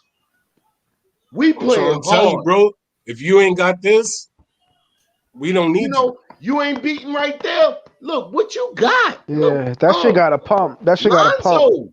Look, y'all, we got more wins than you, and we haven't even got you yet. What you giving us? Probably another 5. We don't got a Zion. No, we got Randall. There's nothing wrong with that. Zion, and you got goddamn Brandon Ingram. Yep. But you can't win games? Nah, that's something to look at. Right. As New York fans, we got to look at that. What you bringing to us?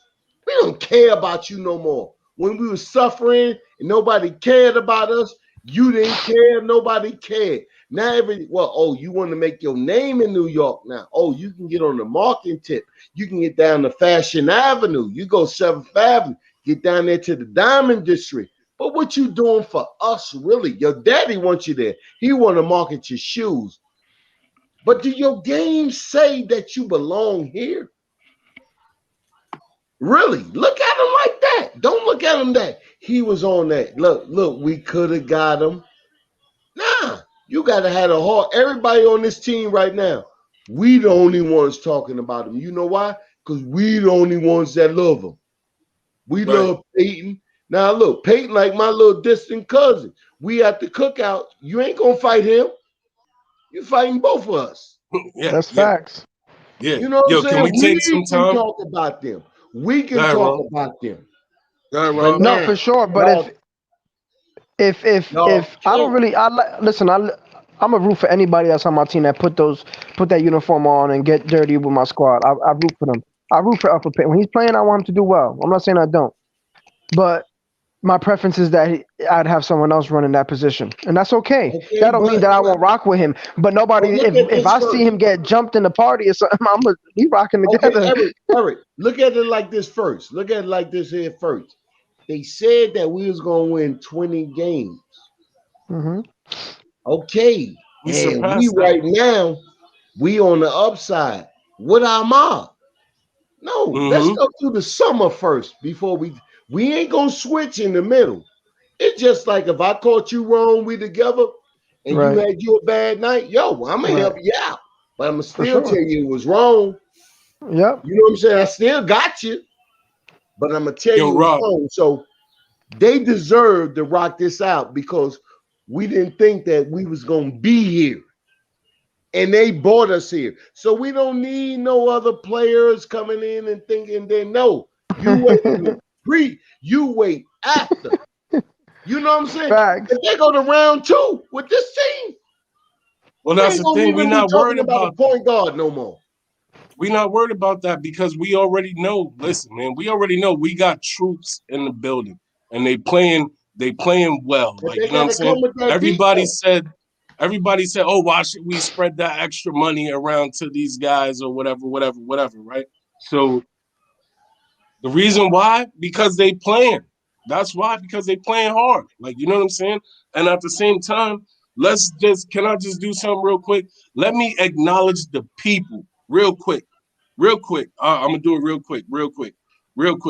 Freezy, before you jump in, real quick. Shout out to Pudge Nice, Devin Cruz, L. Jordan, C. Mac, Wacko Knicks Fanatic, That Beck, Point 5, Brandon Howard, David Jackson, Brother BKL, Mr. Rocket, Quiet Money, everybody that's in the building, Shaw Legacy. Woo! My We man on Chris fire Kang. tonight. Our future gaming, everybody. Yo, shout out to Mr. everybody. Rocket said I'm the drunken master.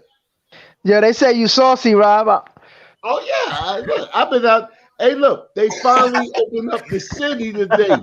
Let's was go. Out there like, oh, we got it in tonight. Let's this go. is the first day that we got it in.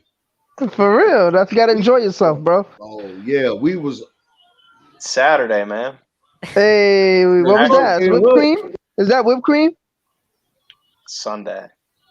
Right. What? What you got for us, Uncle Freezy? Yo, wildin'. I don't know. Y'all was wilding for like an hour. We was wilding for like an hour. I was in there listening, man. I'm like, I was just sitting in the recliner listening, and I'm like, yo, we just legit went down a rabbit hole. I don't know where we went or where we going. You know what I'm saying? No, we were talking about Burks, and we were talking about Hoodie Cab was talking about versus Kobe. What's wrong with him? Yeah. But that's okay because Spreewell said that Burks reminds him of Michael Jordan sometimes. Yeah, I heard that too. But when I heard it, I passed out because I couldn't believe what I was hearing. But then when I woke up, Hoodie Cab called him Kobe. So I was what's really going on? So yeah, that was a weird sequence. That was my bad. I got excited. Nah, man. Sometimes we get caught up in the moment, though. You know I was trying to get Hoodie. You know, I was in a debate. I always win. I always have to win, Freezy. You know. Right. I know. You know, winners do what winners do. So hey, look, check this out, Spreewell. What's up, Rob? Let me ask you the question. So what are we gonna do? What are we gonna do with the rest of this money? You say we're going to the bar, baby. So what are we gonna do with the rest of this money? Look, Hey, look. Because he was like, nah, we don't need Lonzo. Nah, we ain't gonna do that. We ain't doing Lonzo. No. Listen. So what are we gonna do with the rest of the money? Because you got money to spend. And my man was like, yo, this is like what my girl what we gonna do like, yo, we got this money, but you don't have to spend it. And you be like, nah, I'm gonna spend this money anyway. Guess what we gonna do with the money? Kev, what are you eating, Kev? That better not be what I think it is. Hey, look, yo. Nah, he got Freezy. a Klondike bar. Let me answer the question. Guess what we gonna do with the money? Are those marshmallows? I thought that was a Freezy. Yeah, cupcake. Guess what we gonna do with the money? Yeah. What kind? We gonna let them ball out. We gonna pay them the rest. We don't need nobody. Show us here. You got to be worthy to be a New York Knicks. We on some grimy now. We grimy. Rob, don't you Rob, don't you know best Mitchell team in the Robinson just broke his foot? Mitchell Robinson broke his foot. How can we just sit on money and Mitch is out for the year?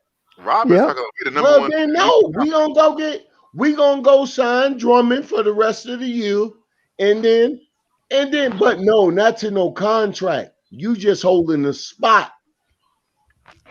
No, he ain't gonna play without a contract, bro. He ain't gonna play without a contract. But no, we're gonna give him the bare minimum so he can get him the free agency. You talking about you ain't gonna give him no long-term deal. No. After you get a buyout, you already got your money. Yeah. So if you go to the rest of the team, nobody's signing you to a contract. You just got your money. We gonna play you out the rest of the year. Now show us. Nah, Drummond ain't. Hey, if the money is equal, and it's us, LA, the Clippers, or Brooklyn, he ain't coming here. Let him go to LA. I think he's going to Boston myself. Yeah, it's between the Lakers. Pretty much. And you know what? If he don't come here, guess what? We don't need him. Like, you know what I'm saying? Like, we do need a center though. Yeah, but at the end of the day, if he don't want to come here, then like, you know what? Like, I'm not gonna feel no type of way, bro. Like, you know what I'm saying? I'm gonna feel like, listen, you don't want to be here, you don't have to be here. Hey, look, City for real. This is how he coming. He coming just like this.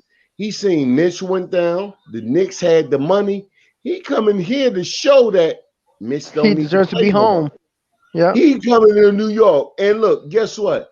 I bet everybody right here in this booth $5 that he coming here. That's $30. Hey Rob. So first of all, the thing y'all don't. So certain things y'all don't take into account. So first of all, he played for perennial losers his whole career. Yeah. Right. So first of all, he played for the Detroit Pistons, who made one playoff appearance when he was there. Right. Then he got traded to Cleveland, who was a grease fire. Right. Now he's free to go wherever he wants to go. And y'all think he's gonna not go? Yeah. He's gonna come home. No, he's from Westchester. There's nothing. Freezy, this is what you missing. If we got him right now, right? Because we got to get that money off our books. Now that Mitch went down, we can snatch him. And then we can control where he gonna go. Now, show us that you better than Mitch. Now, okay. Now we got you. And we really do need you now. So hold on, Rob. Right. Let me get this straight. Yeah. Let me be Andre Drummond, right? Why would No, you did. Hold on, Rob. Hold on, Rob. I'm not talking to Andre Drummond. No, I'm gonna say You something. gotta let me finish that. No, I'm gonna say one at a time. Hold on, Rob. Hold on. No question. Hold One at a your time. question. No, because you just made a statement. No. You just Yes, hold I on. made a statement. Rob. I didn't ask you. Hold on, y'all. Hold on. So hoodie cap that.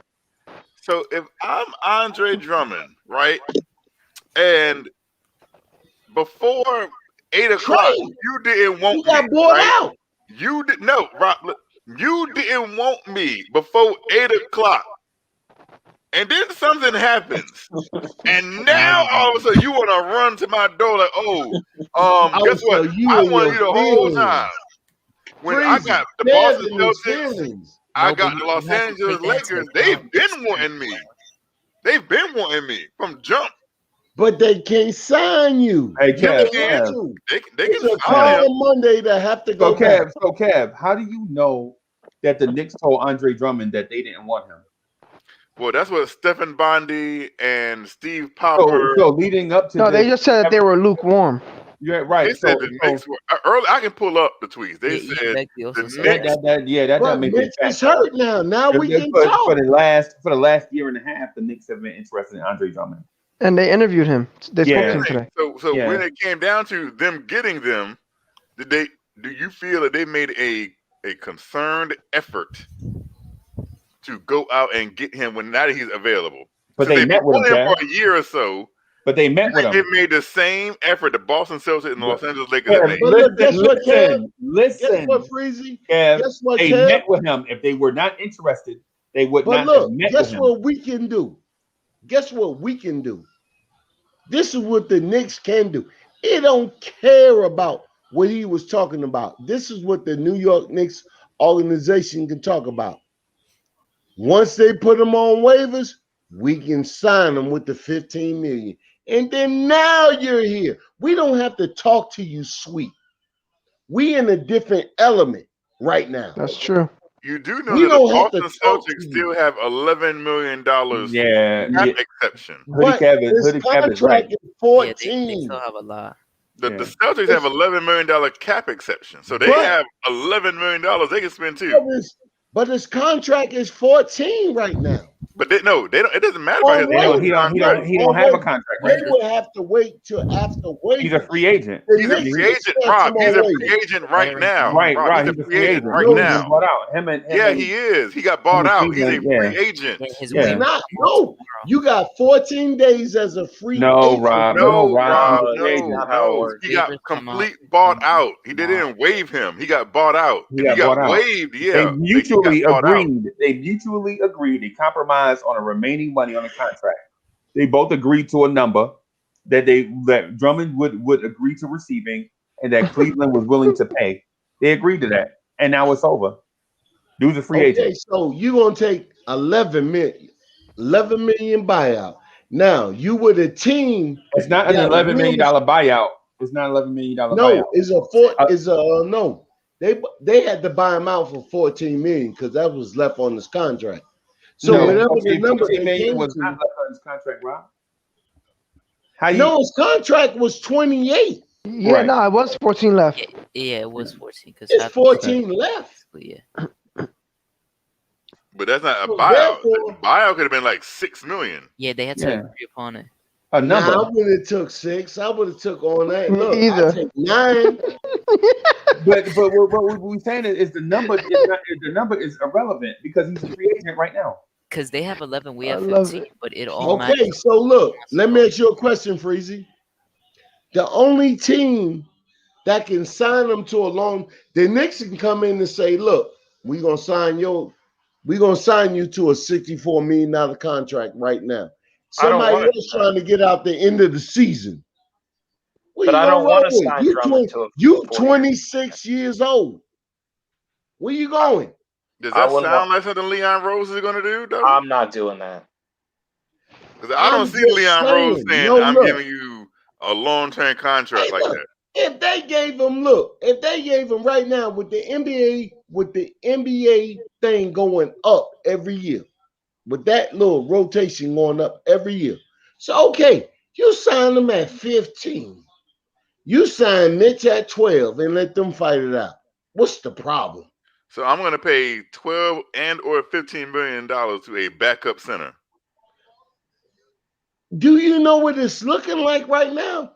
Look at the dude. I'm not about to spend $12 and or $15 million. Where you going to put 12 on your bench? Kev, where you going to put 12 at? Not on the backup center. You ain't getting no starting player for 12. Rob, you're going to pay Brock Aller would have a heart attack. No, that's he's 26. $12 million to a backup center. There's no way we're paying Drummond. No, ain't nobody paying nobody paying Drummond that much money. He ain't getting paid that much money to come in.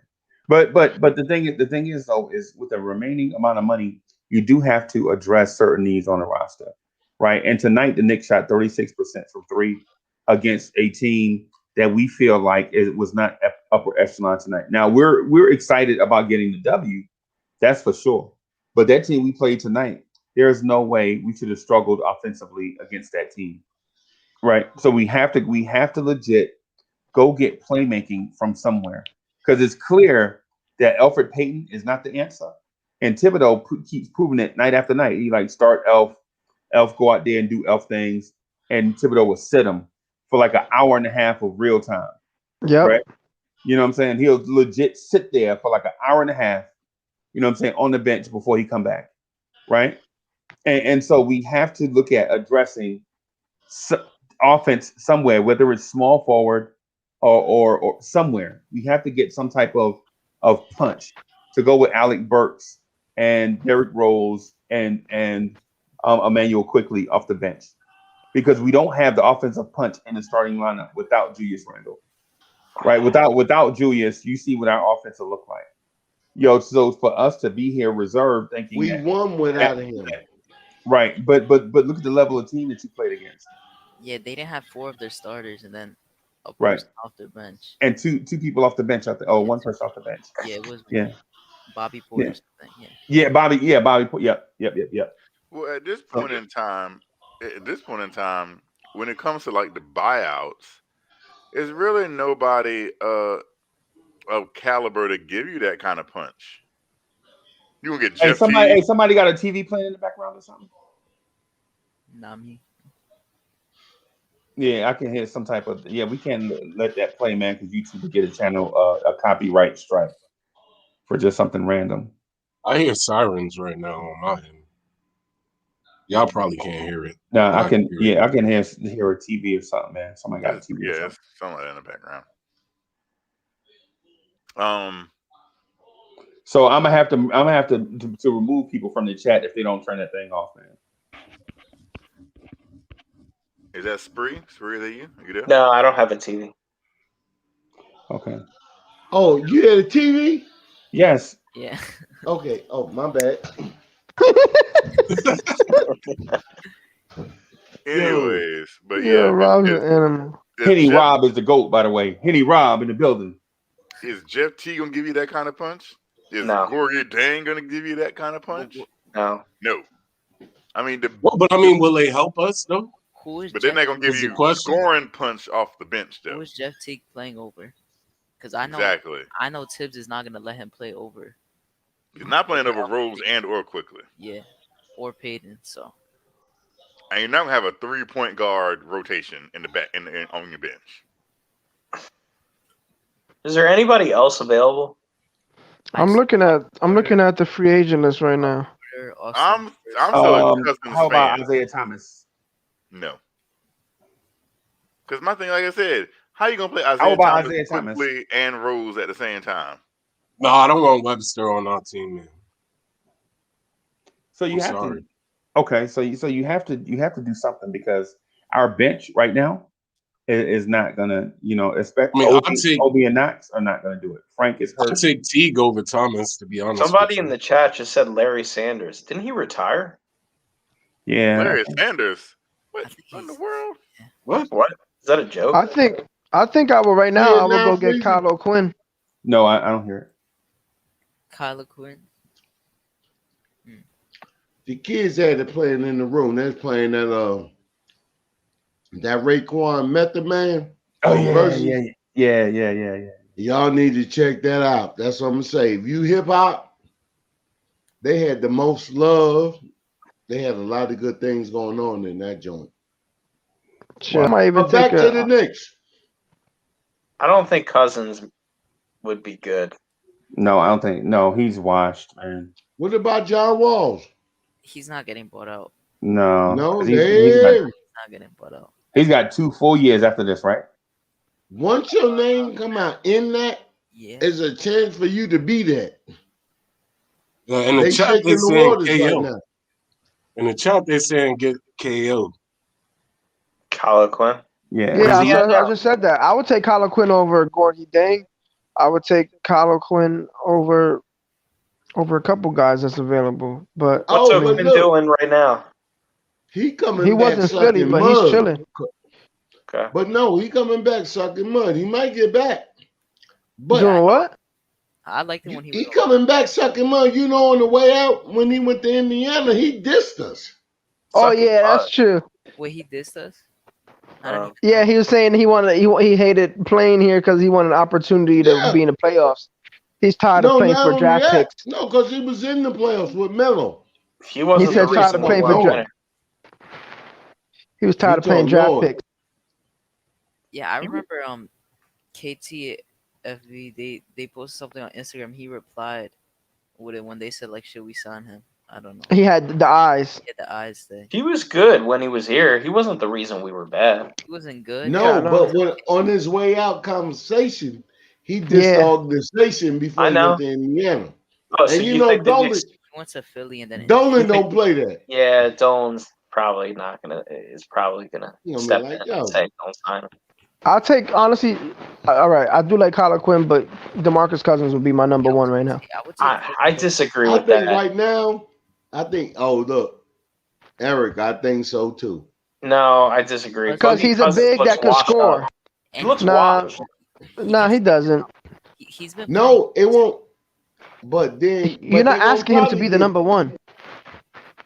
No, but he's only shown glimpses and flashes this season. It's not like he's balled out this season. He accepted his role as not being as. He accepted all his roles. We talked about players that like we don't want.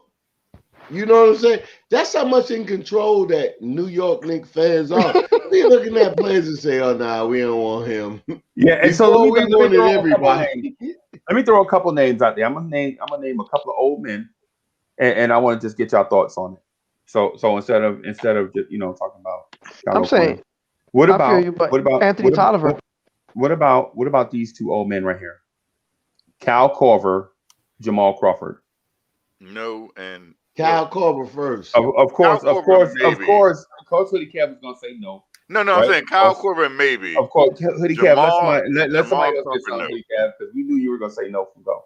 I'll take Korver. No matter what everybody else says, Hoodie Cap is like, no. Wait a minute. Let me wait. Hold up. Let me. Because you're talking about Knox position. Yeah. Listen. I'll take Korver. I'll take Korver because we need shooting and he can be a flamethrower. I can't mute Cav because Hoodie Cav talks over the mute button. Hoodie Cav's like, no, hold on. The mute button don't work on me. Yeah, that's because he's got the morning kicks in his system. He got the morning kicks in the system. That rules all, man. Yeah. Wasn't Korver on the Bucks? Was that last year or the year before that? Year before or last year, something like that. Yeah, I'll take Korver. I'm surprised he doesn't have a contract with one team. I'll take Korver. Shooting. I'll take Korver all day, just because he's a shooter and we need outside shooting. Who replacing in the lineup? Who are we replacing in the lineup for as an extra for Korver? Kevin Knox. Yeah, you already know even because we talk about guys who play. We need that veteran leadership. Like, I'm not saying that he's going to be. What veteran leadership do you need? Jesus, Mary, and Joseph. So you mean to tell me? So you trying to tell me right now? Become a leader. Listen, I know you a Knoxer. But you mean to tell me right now you would rather have Kevin Knox over Kyle Korver? Hold on. Kevin Knox. Hold on. Y'all let me talk. Y'all know how Hoodie Kev is. Every hour is 58 minutes of Kev and 2 minutes of us. So let's not get too far. Let's not get too far into it. I just want to ask you a question. Hold on. You've been in the league for 300 years. Don't make you a leader. Hey, Todd Barbie, what's good? I see you, Todd Barbie. I'm a leader. And Knox just got into the lineup because people are injured. Right. That he wouldn't take his spot. I don't think he would. I know. I was just what I'm saying. So basically, what I'm saying is this, right? If it comes down to a guy shooting a shot to tie the game, you trust Kyle Korver or you trust Kevin Knox? Kevin Knox. Korver. What? Okay, yeah. All right, let me ask you this. Hold on. So let me ask you. Hold on. Your Knoxer card should be banned. Come on, man. Your Knoxer card should be banned. Hold on. Let me say something. At 39 years old. Can't even get that. At 39 years old, who is Kyle Korver going to defend. His name is Kyle. It doesn't matter. You know why? You know why it doesn't matter? That wasn't the question. You know why it doesn't matter? When Jason Kidd was 40 years old, what did he do with us? Was Jason Kidd playing under Tom Thibodeau? Okay. It doesn't matter. Bro, we talking about age. No. What y'all not gonna sit here and do? What y'all not gonna sit here and do is Kev, you smoking. Hey, Thank hold on, you. y'all. Thank Hey, you. hold on, y'all. Kev smoking. Kev losing it. Look. So Kev is I was absolutely. I was trying to give Kev the hint that I was trying to give Kev the hint to pass the mic. And Kev earlier, I was like, "Yo, City, can you run point guard for me while I go in here and do a little something?" Kev was like, "No, I can play point guard." Kev said he could play point guard, and then look at him right now. Ain't no way. Kev can't be the moderator with this stuff right here. He's like, Kev City. is a shooter. Kev is like, hey, City. He's the what color hat you got on? No. He's like, come on, dog, calm down. Kev is the one that's gonna beat up the coach and try to fight him after practice because he ain't get his run. Right. He gonna do his best Freewell impersonation, huh? Right. Right. All we trying to do is get everybody to pass the mic, man. I'm trying to eat. That's all, Hoodie Cab. We trying to pass the mic. Hoodie Cab. So we got so Hoodie Cab. So when he come back, Hoodie Cab's gonna be like, I'm gonna say, you know what? I would love to see. Oh, Freezy can shut you down, punk. Well, I mean, we ain't going all like that. We ain't going Dirty Harry, but so that's my favorite. LOL Freeze is killing me. What I'm saying, I poured all that sugar in there. She just usually doesn't do that. She said, "Well, today she poured all the sugar in there." She said, "Well, we just can't let you go." He said, "Shut up, pig."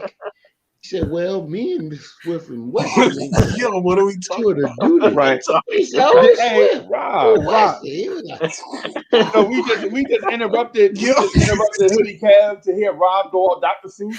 What are you doing? Green eggs and ham? We just interrupted Hoodie Cab for Rob. Hey, now, kid. Hey, look, for Uncle Freezy. You know what the best thing in movie history is? That shootout in Heat. Yeah. Nothing better. Yeah, I can dig that. Nothing better. Nothing better. Y'all young bucks, if you ain't seen Heat, watch Heat. That shootout is the best in history. Right. I kind of like the scene where Tony Stark looks at my guy and says, "I am Iron Man." I do kind of like that, and snaps his finger. I do kind of like that a little bit too. Right. Yo, you trying to get this man riled up again? Who? Hey, look. The two best teams. No, I want to talk about Rondae Hollis Jefferson and Gerald Green. I was thinking Rondae Hollis Jefferson. Yeah, I was thinking about free agents. That's what I really want to get into. Are they in a buyout or what? No, they're free agents. Yeah. Oh, okay. Yeah. If we I'm looking at the list with this team, what we need? Rondae Hollis Jefferson and Gerald Green. Go ahead. They forward to play some D. Yeah, they can guard 2s, 3s, and 4s. And hit a shot. Right. What's wrong with you, Rob? You all right? No, we don't need them. No, we need something, Rob. Nope. Watch and see. Rob, what was the position? The two dudes scored 20 points tonight against us, right? See, what position did they play? I asked y'all a trick question, and y'all blow blue to what you don't know. Once you see what you need, then you speak on it. Right now, I ask you, I say, "Oh, what are we gonna do?" You don't know what's not gonna perform. You may have Peyton perform and get in his zone. You may have, not consistently happen that you won't need no more. But you gotta wait for it to happen in the playoffs. No, you can't wait to the playoffs, right? I'm not waiting to the playoffs to let Alfred Payton. No, you better know the playoffs. Rob, you that's how bugging. big time Rondo got his name. Wait, Rob, how you gonna wait to the playoffs to sign somebody? Rondo is we have to sign somebody now. No, I'm talking about in the summer. We don't need to do nothing now. We need a center. Yeah. We need a center right now. Fine, not doing. We need a center right now. A center right now. Now that you elaborate, guess who we got out there? I can. We got Drummond out there. We don't have Drummond. He's not on the team. No, but he's something that we can get right now. I don't think so. Why y'all? Okay, let me ask you a question. You was the same one, Spreewell, saying, Robinson ain't had no hands. I told you he had hands until you seen goddamn Noel with no hands. Wait, what? That's what no hands look like. I don't even know what we're talking about.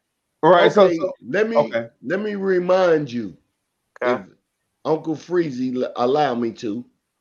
You and Uncle what's his name? The other dude with the Coach Color Blocks. Coach Color Blocks. That conversation. Y'all two and Legion of the Knicks said no, Mitch it wasn't. It no was hands. No, it wasn't. It was Stephen Fox. They had a conversation one night about Mitchell Robinson not being able to catch the ball, and that wasn't me. That wasn't me. Oh, okay. You agreed with him. I remember he may not have been agreeing here. with him. He may not have been here. I think you're confusing me with Stephen Fox. No. Nah, Y'all I wouldn't do that, man. Yeah. So anyway, just so that we won't go down this road of shade or whatever, just state your point. What's your point, Rob?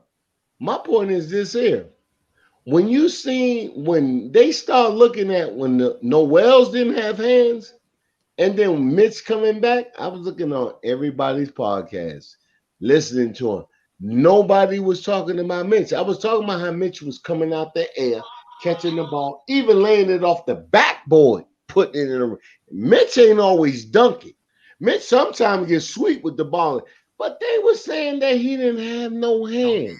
Who, Mitch? And as a lot Mitch of people say that. I never said nobody that. should say that. Nobody should say Freezy. that because we already know Mitch does his thing with the left hand or the right hand. I like Mitch's hand. I mean, Noel's the one that doesn't have hands. Hey, let me do something right quick. I want to do something right quick. Hold on, y'all. Hold on. Where's my guy at? Okay. All right. So Spree from Spree and Z. Hey man, I really enjoy y'all show, man. The show is fire. Right? Appreciate it. Oh yeah. Yep. So how is the progress coming on the show? Y'all doing good? Oh, it's wonderful, man. It's just I appreciate the love from the heroes and the inspirations like yourself. Yeah. Well, thank you, man. Hey, so I'm going to encourage everybody here to subscribe to their channel, Spree and Z. Saturdays at what time? Do we have a time locked in yet? We lock in sometimes on Saturdays and Sundays, but just hit that notification bell, and we're going to be rocking tomorrow at 12. Tomorrow at 12. Okay, so I might come through tomorrow at 12. It probably won't be at 12 because I'm doing the Knicks morning drive in the morning. Probably do it from like 8:45 to 10:45, and then go get some breakfast or whatever. But I'll try to jump in tomorrow. What are you guys talking about?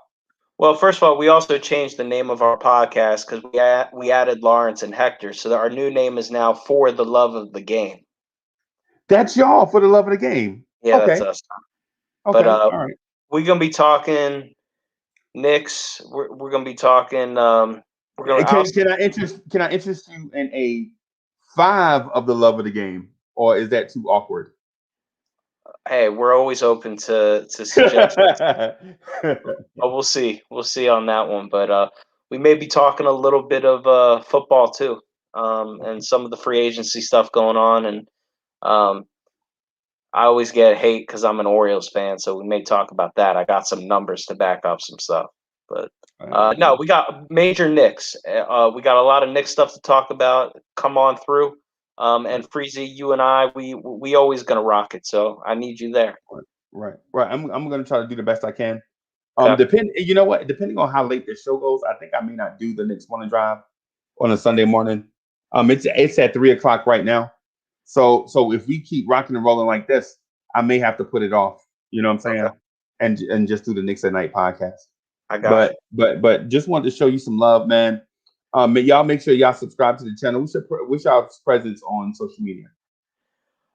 You can follow me at SpreewellFan8 on Twitter.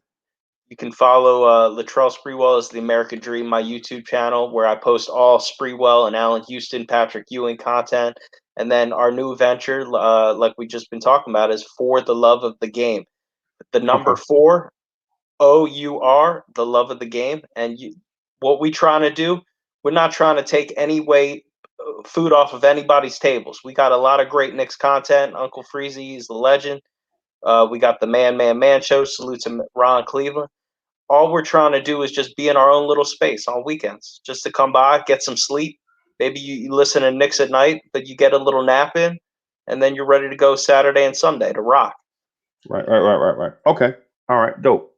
I'm gonna bring in everybody else. Right. I want to bring in everybody one at a time, just so I can get some camera time with them. Right. Just to get some camera time.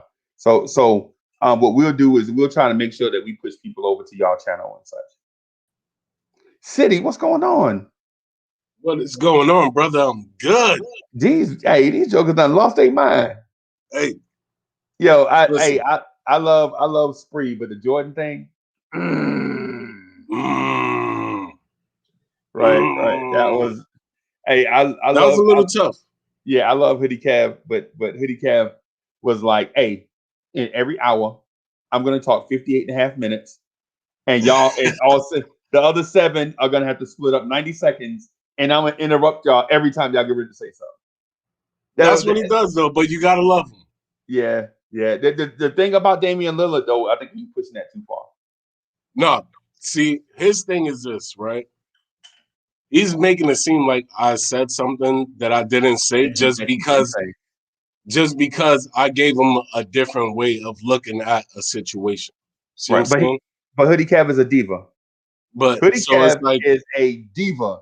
Dog. It's like you never heard that come out of my mouth, but yet you want to say, oh, because of your logic of thinking, you know how he does. Because of your logic of thinking, that means you said this.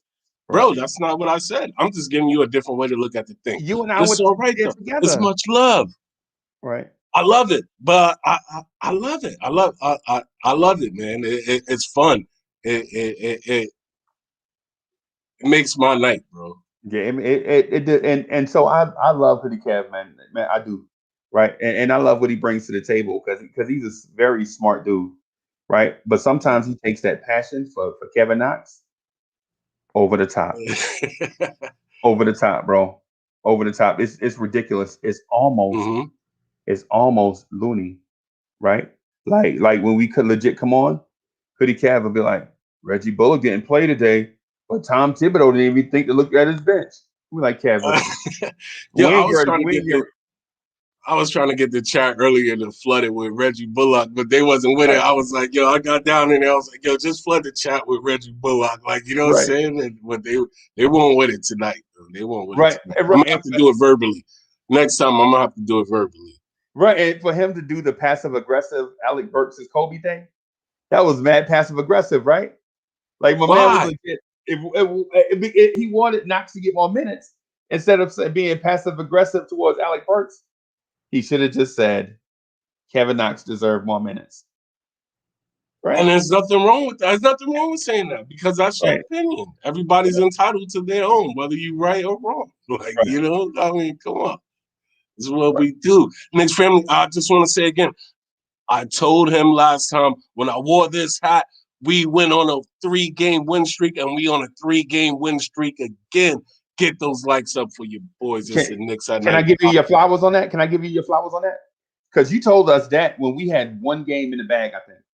Or I think we had just beat Washington or something. And you were like, yo, every time I wear this hat, we go on 3-game winning streaks. And I was like, yo. I said it. I was like, yo, that's a odd claim. Because you don't hear people usually say stuff like that. You know what I'm saying? It's a fact, bro. It's a fact. Even back when Derrick Rose came back in the building, okay? When Derrick Rose came back and he was our starting point guard, I wore it. We went on a 3-game win streak. And next thing you know. But listen, man, you've been fire at this moderation at this point guard thing, man. That's dope. I gotta get Eric G on here before he pass out because you know how Eric G get when he be drinking those. He be drinking like 6 different kind of. I thought a 6-pack was like a 6-pack of the same kind of beers. This dude legit drinks 6 different kind of beers, all back to back. Right. So you I don't know if me, you, and Eric G can ever ride somewhere together. because you know those when you do beer like that, it turn your stomach into a baller maker, right? So we ride down the road with the windows down and it's 25 degrees because he be in the backseat pool. You know what I'm saying? We ain't want Be like, that. yo, bro, don't get that on the side of my car. Right. Especially in the summertime when it's mad hot. Yo, like, come on. Right. Hey, look, I'm gonna get Eric G in here real quick. Yeah, Yo, I Eric G, how got you 20. I doing? got 29-year-old guts. My shit's don't be. I don't be no bubble guts over here. What? You heard what I said? Hell yeah. Oh, come on, dog. StreamYard, you whack. I was talking to City. I didn't want Eric G to do that. Nah. Yo, so would you be okay with Gerald Green and say a Ronnie House Jefferson? One of the two, not both. All right. So who would you get as a second player? I would probably get. I would need a center first, number one. Okay. Because the wing play, we've been getting away with the wing play when we put RJ there, or we put Burks there, or we put Bullock there. We get away with that. We've been getting away with that, but we can't get away with the rebound and giving up offensive rebounds and putbacks because our offense is already not that great. So when we giving them extra possessions, puts ourselves in a bad position. Yeah, we dig ourselves into a hole, man. Yeah, and we can't. Then we start trying to do too much, and that's when we get out of our game. So we need a center. Then we get in foul trouble, and then the guys we depend on for offense, they playing offense and defense at a high level. Then they offense like tonight, where RJ how his offense disappeared because he was legit trying to grind on the perimeter, trying to yeah. So for sure, but so who's the center you want? I want Cousins, but I just said to everybody that I was heading out because get your ass out of here. I'm tired as hell. Yeah, I want Boogie. I've been up since 5 this morning. Oh, you ready to get out of here, man? Hell yeah. I'm tired. My eyes are burning. I got a headache. Yo, so make sure you stop by for I'm stopping by tomorrow morning. Okay. And I'm gonna try to stop by and see the four level for the love of the game. Yeah, I'm gonna. All right, so I'll let you rock, man. I'm gonna. All right, broski. Thank you. I appreciate you always. You know that. I appreciate the whole man. panel. We appreciate you. All love. Hey, you gonna let us put you on the Knicks at Night intro?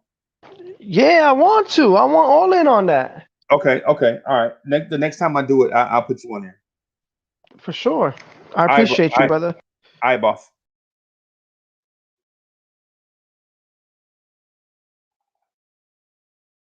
Where my guy go?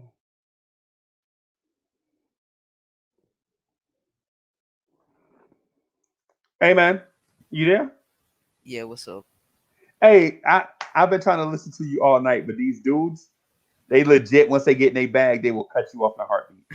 Yeah, but I mean, a lot of people had a lot to say. Yeah, they have a lot to say, bro. Yeah, especially when after a W, they legit have a lot to say, man. So what's your take on bringing in a couple of free agents to bolster the roster? I feel like we definitely have to, because I'm pretty sure they said that they didn't want to split the money. So, I mean, just like Eric G said, we have to get a center, I think. And okay. I don't know, because the centers are all okay, like respectfully in their way, but I do also think that Boogie is probably a better option, because I think Dang is really like, I don't know how I feel about Dang. Deng is a younger Taj Gibson, in my opinion. Hoodie Kev said earlier, it's like he's like a Taj or a Noel. Yeah, he's definitely. I don't really think there's a point to that. Okay. Yeah. So and like when you said Corver earlier, I feel like we would just not have a roster spot unless it's just like a guy to have. But we already have a good amount of vets. Right. So I don't know about that. How it would work. I mentioned those guys not as favorites, but options. Yeah. Isaiah Thomas, Cal Corver, Gerald Green, Rondae Hollis Jefferson, Evan Turner, maybe. Yeah, Hollis Jefferson would be interesting. Yeah. Yeah, I'm surprised he's not on a team, because he has like that grittiness, like he has that fight in him. He's like one of those players, like Kelly Oubre. Yeah, like not to the extent of someone like a Marcus Smart, but he has like that fight. Right. Like on the defensive end, he gets like boards. He gets Right. some in the paint, like stuff like that. If we Okay. didn't have a good amount of wings, I feel like that would be a good option. So for the last 2 roster spots, who would you like to have? Boogie and who else? Oh, we have 2 roster spots now? I think so. I think we have no. We have I forget. We cut Poirier, but we kept Terrence Ferguson. So I think we have 1 roster spot. I think we need to make it. We need a center. So whatever center, if we don't get Cousins, we get whatever center is available. I'll be fine with it as long as it works out. Okay. Because at this point, like, there's no one like that extremely good out there right now. Right. Besides Drummond, and I mean, I was never really a big fan of Drummond either way. Right. But now we're just like stuck in a bad situation. Okay. Man.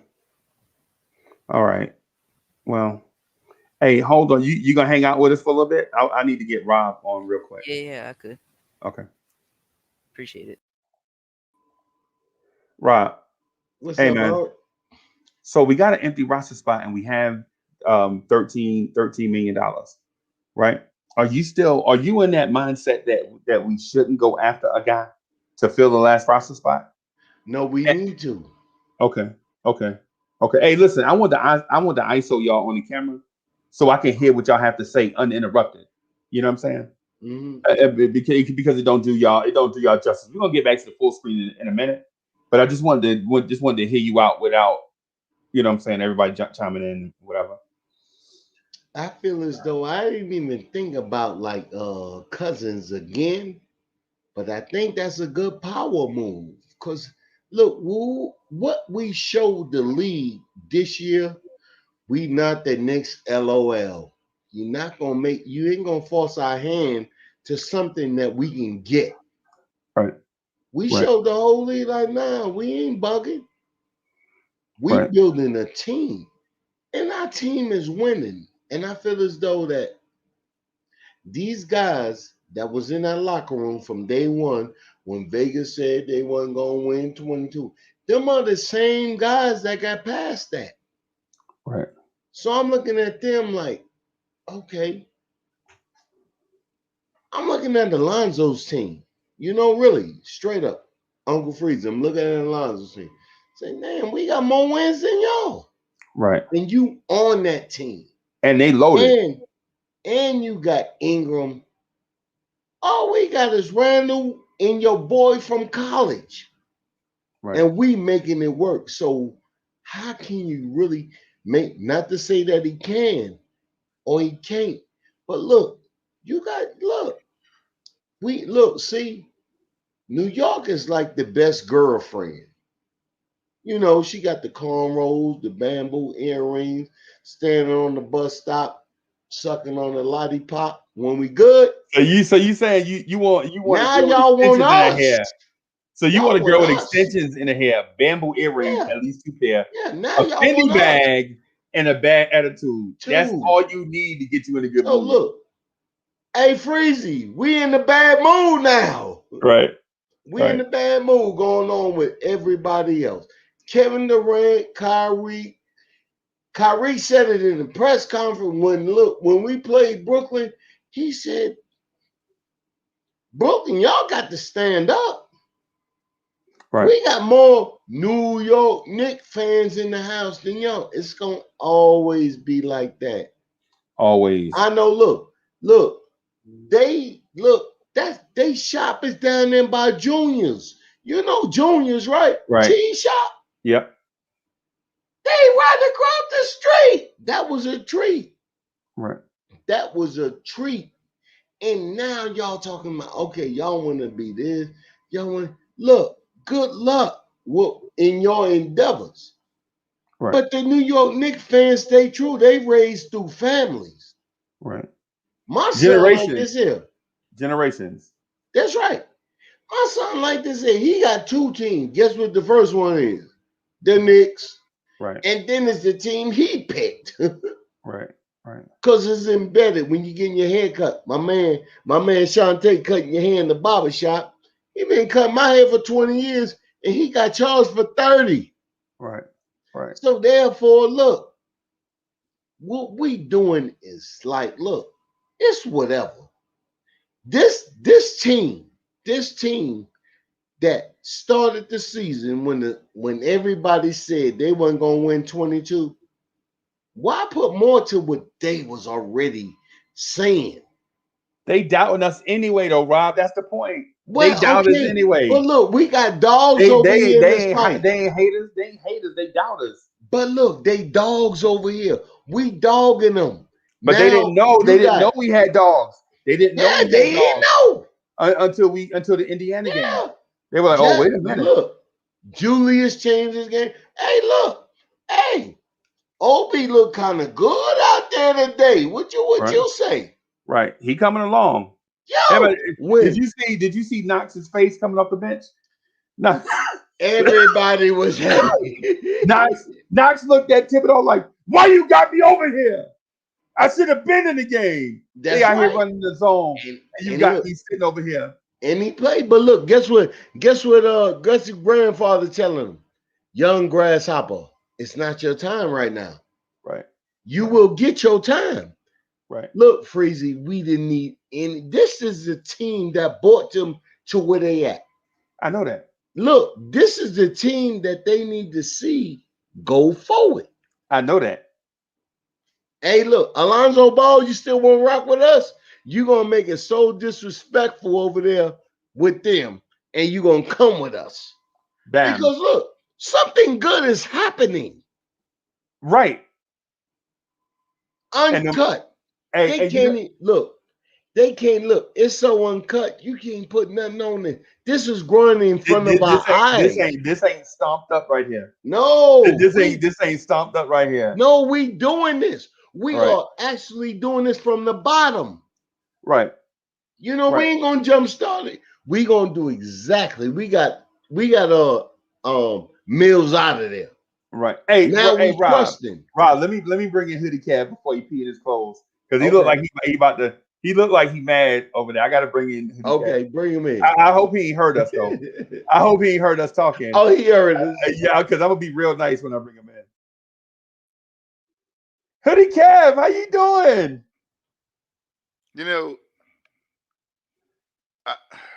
So Tony Stark did make the ultimate sacrifice. You know what? I'm gonna say this. Kev, I gotta ask you a question. You ain't let me ask my question. Go ahead. So here's the thing. I know you have a thought. I know you have a thought. I got a million of them. But I want to throw this out here at you, just real quick. And I know you're gonna say no because you can't help it. It's reflex, right? I'm like, Kev, how's the weather outside? No, wait. Okay, so pretty Kev, how's that kick cereal taste? No, wait a minute. So here's the thing. Here's the thing. I want to ask you: would you be open to an Amon Shumpert reunion? Amon Shumpert. Listen, the only thing Amon Shumpert can do, right, is tell his wife, "Oh, baby, you did really good at her video shoots." Okay, it's all he can do. Oh, for the love of Mike! Like, baby, you want some water? I know that dance routine was real strenuous. Kev, Amon Shumpert is an elite wing defender that can knock down the three and is a good athlete. 2012, yeah, but guess what? It's not. Kev, 2012 was 9 years ago. That was 10 years ago. Oh, yeah, it was 9 years ago. That's a long time. See what I mean? No! I got to disagree with everything! I don't disagree. I got to disagree with even math. I disagree with math. What happens is I shut ludicrous stuff down before it expands in the universe. Okay. Okay? Like when Amon Shumpert, yes or no? Amon Shumpert, yes or no? Gerald Green, no. Yes or no? Rondé Hollis Jefferson, yes or no? No. Cal Corver, yes or no? No. Okay. We do not need another wing player. How about this? Tony Stark, yes or no? No. I mean, Tony Stark. How about Superman? Yes or no? Michael Jordan, yes or no? No. That's what you do. I would say Michael Jordan. No, you wouldn't. No, you wouldn't. You say no. You say no. Not right now. But, yeah, of course. He's like almost 60. So who's your player? Who's the player you want in that last roster spot? Cousins. Oh, Jesus. For the love of Fred and Barney, what are we talking about? We're talking about a big body center who's able to. Hold on, let me bring everybody else back. I can't take this. What's going on, man? I don't get my 5 minutes in the sun. Okay, Kev, this is what I'm talking about right here. Kev, now I gotta listen to all this blasphemy that's going on. Kev, are you saying that you don't get enough time to shine? No, I don't. Like 58 minutes out of 60 is not enough? You need 59 and a half? And the other 7 people got to split 30 seconds? When people up here saying blasphemous stuff, like Alec, when I watched Alec Burks, I see Michael Jordan, I got to shut that down. Kev. Because ain't nobody else going to shut it down. Kev, what about when Kevin Knox came off the bench and the face he gave Tom Thibodeau? Like, why you got me over here? You remember that face he gave coming in the thing? I thought he was gonna slap that man dead off my man. So here's the thing. I didn't even know. So I was in the kitchen, right? And then I looked at my phone and Uncle Freeze, I got Uncle Freeze in my text. And it said Knox. So I ran to the living room like, what's going on in here? Right. And I saw a light-skinned dude straight across the court. I was like, oh snap. That's a 20 on the back. Right. And then what was the first thing you do? Hit a corner 3. Knock down the corner 3. And then hustle to the rebound. And I want to bring up just another thing. Why is it that Kevin Knox is the only one that will grab a rebound and do the output pass? I'm sorry. Welcome to the Knox at Night podcast. Because he doesn't dribble that much. Well, you already know. I'm used to this. Like, you know what I'm saying?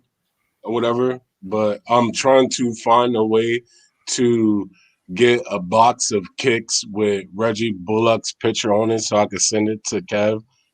I've literally been looking for a way to do this. So when I do it, Kev, just make sure you accept it. I'm gonna send him a box of kicks with the I crossed out and write N-O on it. Legit. So it's gonna say K-N-O-X. Because he's been eating that cereal for years. He's filling up on his childhood joint. Yeah, the Knox cereal, formerly known as Kicks. I have a lot of cereals on my refrigerator.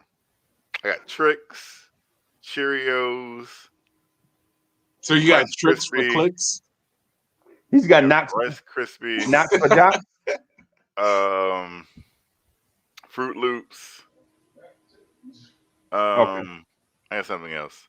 But here's the thing, but for real, if you notice that Knox is the only one that will get the rebound and push the ball up the court. Kev. The only one.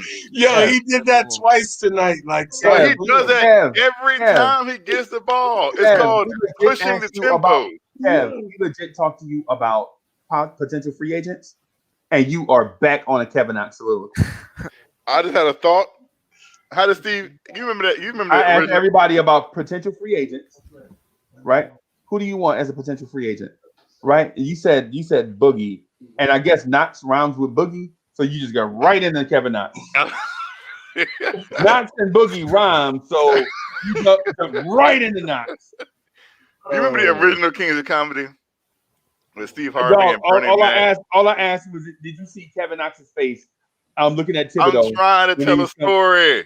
Oh, Lord. So you remember the original Kings of Comedy with Bernie and Steve and Cedric the Entertainer and the other one, I can't think of his name right now. So D.L. Hughley. D.L. Hughley. So remember when Steve Harvey was on, he was impersonating. Hey, City, I can't take no more, man. Hey, you got. He was impersonating the old lady at his church, and he was like, "You remember how you got that old lady, and she be kind of confused at what's going on, and she started that song like, I got a song." And she started singing Gilligan's Island. And she missed a whole bunch of TV shows, intros, into one song. Yes. Is that how it's like? Okay, like I'm gonna talk about this, and niggas go into Kevin Knox. I'm at the old lady at the church. We know this. We know this. Yo, oh man. Yo, this is an awesome journey, bro. Kev, we legit. I watched the activity in the chat. Every time Knox's name gets mentioned, 2 people leave. So when you go Knox, I watch like 10 people leave. I literally don't believe that's true at all. Okay. I'm gonna do a screenshot of where I can watch the. I'm gonna do a screenshot. I'm gonna send it to Kev's phone. I'm gonna record it. I'm gonna screen record it, and I'm gonna send it to your phone so you can see it. Every time we say Knox, 2 people. I want a timestamp on this too. No, you're not getting what you want. I'm gonna send you what I want you to have. Because this is gonna be some fraudulent. City, you heard him? He like, I want. Come on, dog. This is a conversation between Knicks fans. It's not about you, bro. Right. I keep telling him, like, out of the hour, you get 58.5 minutes to talk. We only get 90 seconds, and we got to split it up 6 ways. You know what I'm saying? And Kev is like, but I could play point guard too. No, you're not playing point guard, because if you play point guard, you get all the minutes. I share the mic more than anyone else. What? I'm like Emmanuel Quickly right now on this team. What? Emmanuel Quickly. I mean, you're not wrong on that. I am passing the rock all the time. I legit heard Duke and Sharon get ready to say something, and you cut him off like 14 times. What did this happen? That's what I'm saying. We get to a point where he get ready to say something, and you just cut him off. Like, no, wait. You know what I'm saying? So anyway. Yo, Freezy. Yo, hold up. Can we turn that into a shirt? Of Hoodie Cab, we gotta get Hoodie Cab. No, wait. And with it, yeah, we gotta get Hoodie Cab permission. Hoodie Cab, you gonna give us permission to do that? Catchphrase. I don't think that is something that I do at all. At least 20 times. Yeah, you do it all the time, bro. I don't believe you. That's okay. Ask the chat. You gotta watch the replay. Ask the chat. No, just ask the chat. They'll tell you. And then after it becomes super repetitive, I'll bump them out of the chat, right? To let them know, hey, dog, you gotta let somebody else. I ain't trying to be disrespectful. I'm just saying, take a deep breath or something. You know what I'm saying? And then he'll like, Uncle Freezy put me out the thing, and I had 12 more things to say. And I'm like, dog, calm down, man. I'm legit trying to listen to Duke and Sharon and City for Real and everybody else too. It's like, they tune in. They no lie. So the chat loves Cav. They love Cav, right? They love Hoodie Cav. They love Hoodie Cav, right? But bro, we just got to pass this microphone some, just a little bit. Is what I be saying. Well, we love Cav too. No way. May I ask a question? I like the field. Wait, Hoodie Cav. Let me ask you this. Yes. How come every time you say, "Hey, can I ask you a question?" you always lead off with a statement? It's part of the question. Because can I ask you a question? I really like kicks. that's not a question, bro. That's not a question. No, my question is, do you feel, because you say that I talk 58 minutes or whatever, and I leave everybody with like 90 seconds. But when I was on we're gracious for those 90 seconds too. When I was on Knicks morning drive, do you feel I was a lot more reserved? Yes. Yes. Freezy didn't get an answer. I guess he's playing with his lights. Yeah, Hadouk Sharon. Yeah, he said yes. I feel like instead of talking 58.5 minutes, you spoke like 55 minutes. I think that Free Keith, who, believe it or not, I think I really like talking to Free Keith. I think we had a good back and forth rapport earlier today. I think I was much more reserved because you said I got to fit into Knicks morning drive because you got to bring facts. So I brought facts, and then Freezy tried to dispute those facts. Is Kevin Knox a Knick? No. Is that a question? For who? Is Kevin Knox a Knick? Yes. He wears the jersey. He's a Knick. So once a Knick, always a Knick, right? What is No. it, Three Musketeers? No. Kev don't know what a Knick is. Is Courtney Lee a Knick? Is Courtney Lee a Knick? No. Courtney, no. No, he's not a Knick. Who's played more games as a Knick, him or Bernard King? Who? Courtney Lee or Bernard King? Who played more games as a Knick? Bernard King. No, he didn't. Bernard King played two. Courtney Lee played 330 games. I'm sorry. Was it 318 games? Bernard King played 208. Not Courtney Lee. Courtney Lee, yes, sir. Yes, he did. No. Okay. Yeah, I'm gonna. I mean, Yeah, what you got that defines you? wrong. What You got that defines you wrong. as a Knick? Does it? What Courtney defines you Lee as a did Knick? not Is play it? Is it? 300 games nowhere.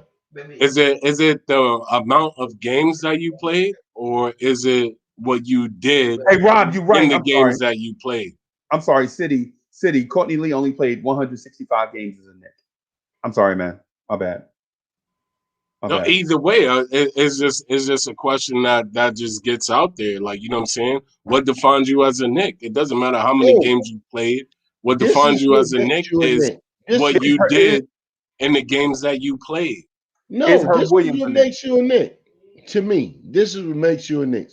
If you currently on the team, you a Knick. Right. If things Logically. that you did to make me see that you should still be a Knick, it's different. Right. But Knox is a Knick because he's still on the team. You know, if we gonna keep him, Frank Nikina, he's a Knick. He's still on the team. But when it get different, is this here. Now, what have you done like in your history when you're no longer playing that makes you a Knick? I would say that Starks is a Knick. Derek Harper is a Knick. Patrick Ewing is a Knick. Allen Houston is a Knick. Clyde Frazier is a Knick. Earl Monroe is a Knick. Willis Reed is a Knick. And then we go forward. Mm-hmm. You know, those are all Knicks. We cannot say anything else. John Starks is a Knick. He played in more meaningful games. Yes, he lost the championship, but he won the game to get us there. So are we talking about Knick passion, like the guys that left a long-lasting memory in your brain to make you feel like, yo, this guy is a Knick? No. If you was walking down the street and you seen John Starks and you know his basketball history, are you going to walk past him or you going to be like, yo, if he was out there in Salt Lake City and you seen him, how would you greet him? And you're I'm gonna say what I used to do. I'm gonna say, yo, I used to play with this guy on NBA Jam. That's John Starks. I'm gonna be like, yo, I used to, like, you know what I'm saying, or whatever. But what I'm talking about is on the basketball floor. What I'm saying is, if you're a Knick, what did you do on the basketball floor to leave that imprint in somebody's brain? But like, look, we can also say John Starks left it on the floor. He did everything. Who got the monumental dunk 30 years over Jordan? Yeah, so we could say he's a Knick. I'm just saying, like, if you're a Knick, you have to have some type of special moment in time, or still on the team, that leads to, like, you know what I'm saying? Just like Melo when he had his when we played, who was it? It was the Bulls, I think, right? When he hit that 3-pointer to tie the game at the end of the quarter or whatever, and then he hit the 3 in overtime or whatever. That was his special Knick moment. LJ had his special. Ward had his special moment. Knick moment. Like, you know, Houston had his special Nick moment when it bounced up, boom, boom, off like it bounced off the rim, hit the backboard, went in. Like you know what I'm saying? Those are the points and times that I'm talking about that make you like a Knick. Something that's memorable. That's memorable for everybody, not just us, but for moments in time for everybody, where everybody could say, "Yo, I remember when LJ hit that 4-point play," and you know what I'm saying? Yeah. And then when Ward hit his, and then they grabbed him, they said, "Nah, you got to make the free throw." That's right. Hey, look, it's real. It's real in the field. But yeah, man, like, listen, man, there's a lot of things that can make you a Knick, man. Like, you know what I'm saying? And like I said, for me, it's just about it's about the memories, the things that you do to keep that last impression in my brain to where I feel like, yo, yes, I remember that guy. Like, you know what I'm saying? Because if you don't do anything and I can't remember you, how can I root for you? Like, how can I call you? How can I call you the team? It's like I told somebody else the other day, right? Talking about the Yankees, anyways. Never liked Alex Rodriguez. When he came to the Yankees, and for me, his moment of time was when he had that fight with I forget who the pitcher was, but I don't know, with him and Jason Varitek, I think, squabbled it out or whatever. Like, you know what I'm saying? Then I said, yo, you know what? Okay, I could rock with this guy because guess what? He told him, so bring it. Like, you know what I'm saying? City, the difference between that is what's on the collar of a Knicks jersey by the tag? What's on the collar of the Knicks jersey? It says once a Knick, always a Knick. Always a Knick? Yeah. So when we're talking about the Yankees, and I'm a Yankees fan myself, when they first of all, what's up everybody? What's up, chat? So the Yankees, that's the thing with the Yankees. You gotta do something memorable, like to be considered a Yankee. Like, yeah, you play for the Yankees, but you gotta do something to be considered a Yankee. You know what I mean? The Knicks, it's always been once a Knick, always a Knick. So you played on the Knicks, you're a Knick. That's always been the thing. Right, which I get it. It's a family. It's a brotherhood. What's not even true, Kevin? I get it, but statement is not true. But sometimes you got to make your state. I mean, not from a fan sentiment. That's not true. Maybe not from you, but I mean, that's from a lot of people, I can pretty sure everyone would say, you know what, Jerome James just wasn't a Knick. But he played for you at the time. He was a Knick. But like I said, I'm pretty Did sure he like play people for like, the yeah, Knicks? he's not a Knick.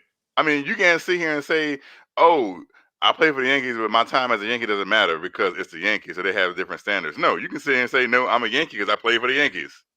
Yeah, you could say that, but that's always been a thing for the Knicks. Once a Knick, always a Knick. Yeah, I'm pretty sure a lot of teams Yankee. have the same mantra. It's not just the Knicks. Yeah, but the Yankees don't. I was talking to City about his point. No, I get what you're saying, and I get it. Yes, they trying to create that brotherhood that, yo, if you play with us, you're a Knick. Like, yo, that's all I was saying. I get it. I totally understand that. But at the end of the day, we talking about dudes like Kevin. That's not even gonna be remembered. Okay, we talking about a lot of people that's not even gonna be remembered. So right. Yes, are you a Knick? Yes, because you play for us. But a lot of the times, no. A lot of people can tell you, no, that guy is not a Knick because I have no idea who he is. Don't know where he came from. Don't know how he even got on the team. And then at the end of the day, he shouldn't have even been on the team. Like, you understand what I'm saying? But can you call yourself a Knick? Yes, you can. The only thing I was saying was I was just trying to add to the dialogue, right? Like, because you're saying about the Yankees. The Yankees, right. It's a different standard because they have such a history of greatness that, like, you can't just walk on the Yankees and say you're a Yankee. You know what I mean? Like, Clint Frazier's got to prove himself before you consider a Yankee. You know what I mean? Right, you got guys, right. You got great guys like Alex Rodriguez who took him forever to be considered a Yankee, and even by today's standards, because of what he did and how he left, people won't really consider him a Yankee, but they'll consider Bernie Williams, who's maybe half as talented at his best, a Yankee. because of what he did for the Yankees. You know what I'm saying? You have to. But I'm just saying, like, come it's on. not. If you don't standard. consider the guitar playing 55 a Yankee. No, I didn't say he wasn't. On. I consider him a Yankee. I just meant like he's not as talented as guys like Alex Rodriguez. Right, but it's not about talent. That's what I was saying, City. I was saying that since he had such good moments as a Yankee and a great career with the Yankees, as far as he was a fan favorite, made a lot of clutch plays, that's why he's considered a Yankee. That's what I'm saying. But they have a standard of greatness to where you can do that. You have to do that. You have to have moments like that to be considered a Yankee. And as a Knicks, the Knicks once, the Knicks always is what they're trying to do. Because, I mean, the last 10 years, what have they done? Like, what has anybody that's played the last 10 years really considered a Knick for? They win it. You know what I'm saying? Yeah. Yeah, let Hadouken. Yeah, get in here, bro. I'm gonna head off to bed. I just want to say peace to everyone. Thank you for having me. Yeah, for sure. Shout out to you, man. Shout out to you, young man. Appreciate you guys. I'm gonna head off to bed. Peace I'll out. say it one more time for you. Hadouken. Peace out. All right. No, that's all I meant, City. It's not. It's something I think. Yeah, about. but yo, bro, listen, man. We got. I wouldn't say a rough schedule just because I believe in the team. Like, you know what I'm saying, or whatever. And things could happen, like the Bucks game where they have a lot of people out too, and we steal a win. Yeah. That's why I said this is a season that you never know what's gonna happen. But like, you know what I'm saying, we got some. Let's just say we got some bumps in the road coming up. Like, you know what I'm saying. Hopefully, we get on our 4x4 tires. You know what I'm saying? The whole schedule we had the first 20 games was the hardest schedule in the league. You know, and then we had a little bit of a break, and now we got the hardest schedule again. I mean, it's nothing new though. So we just got to win the games.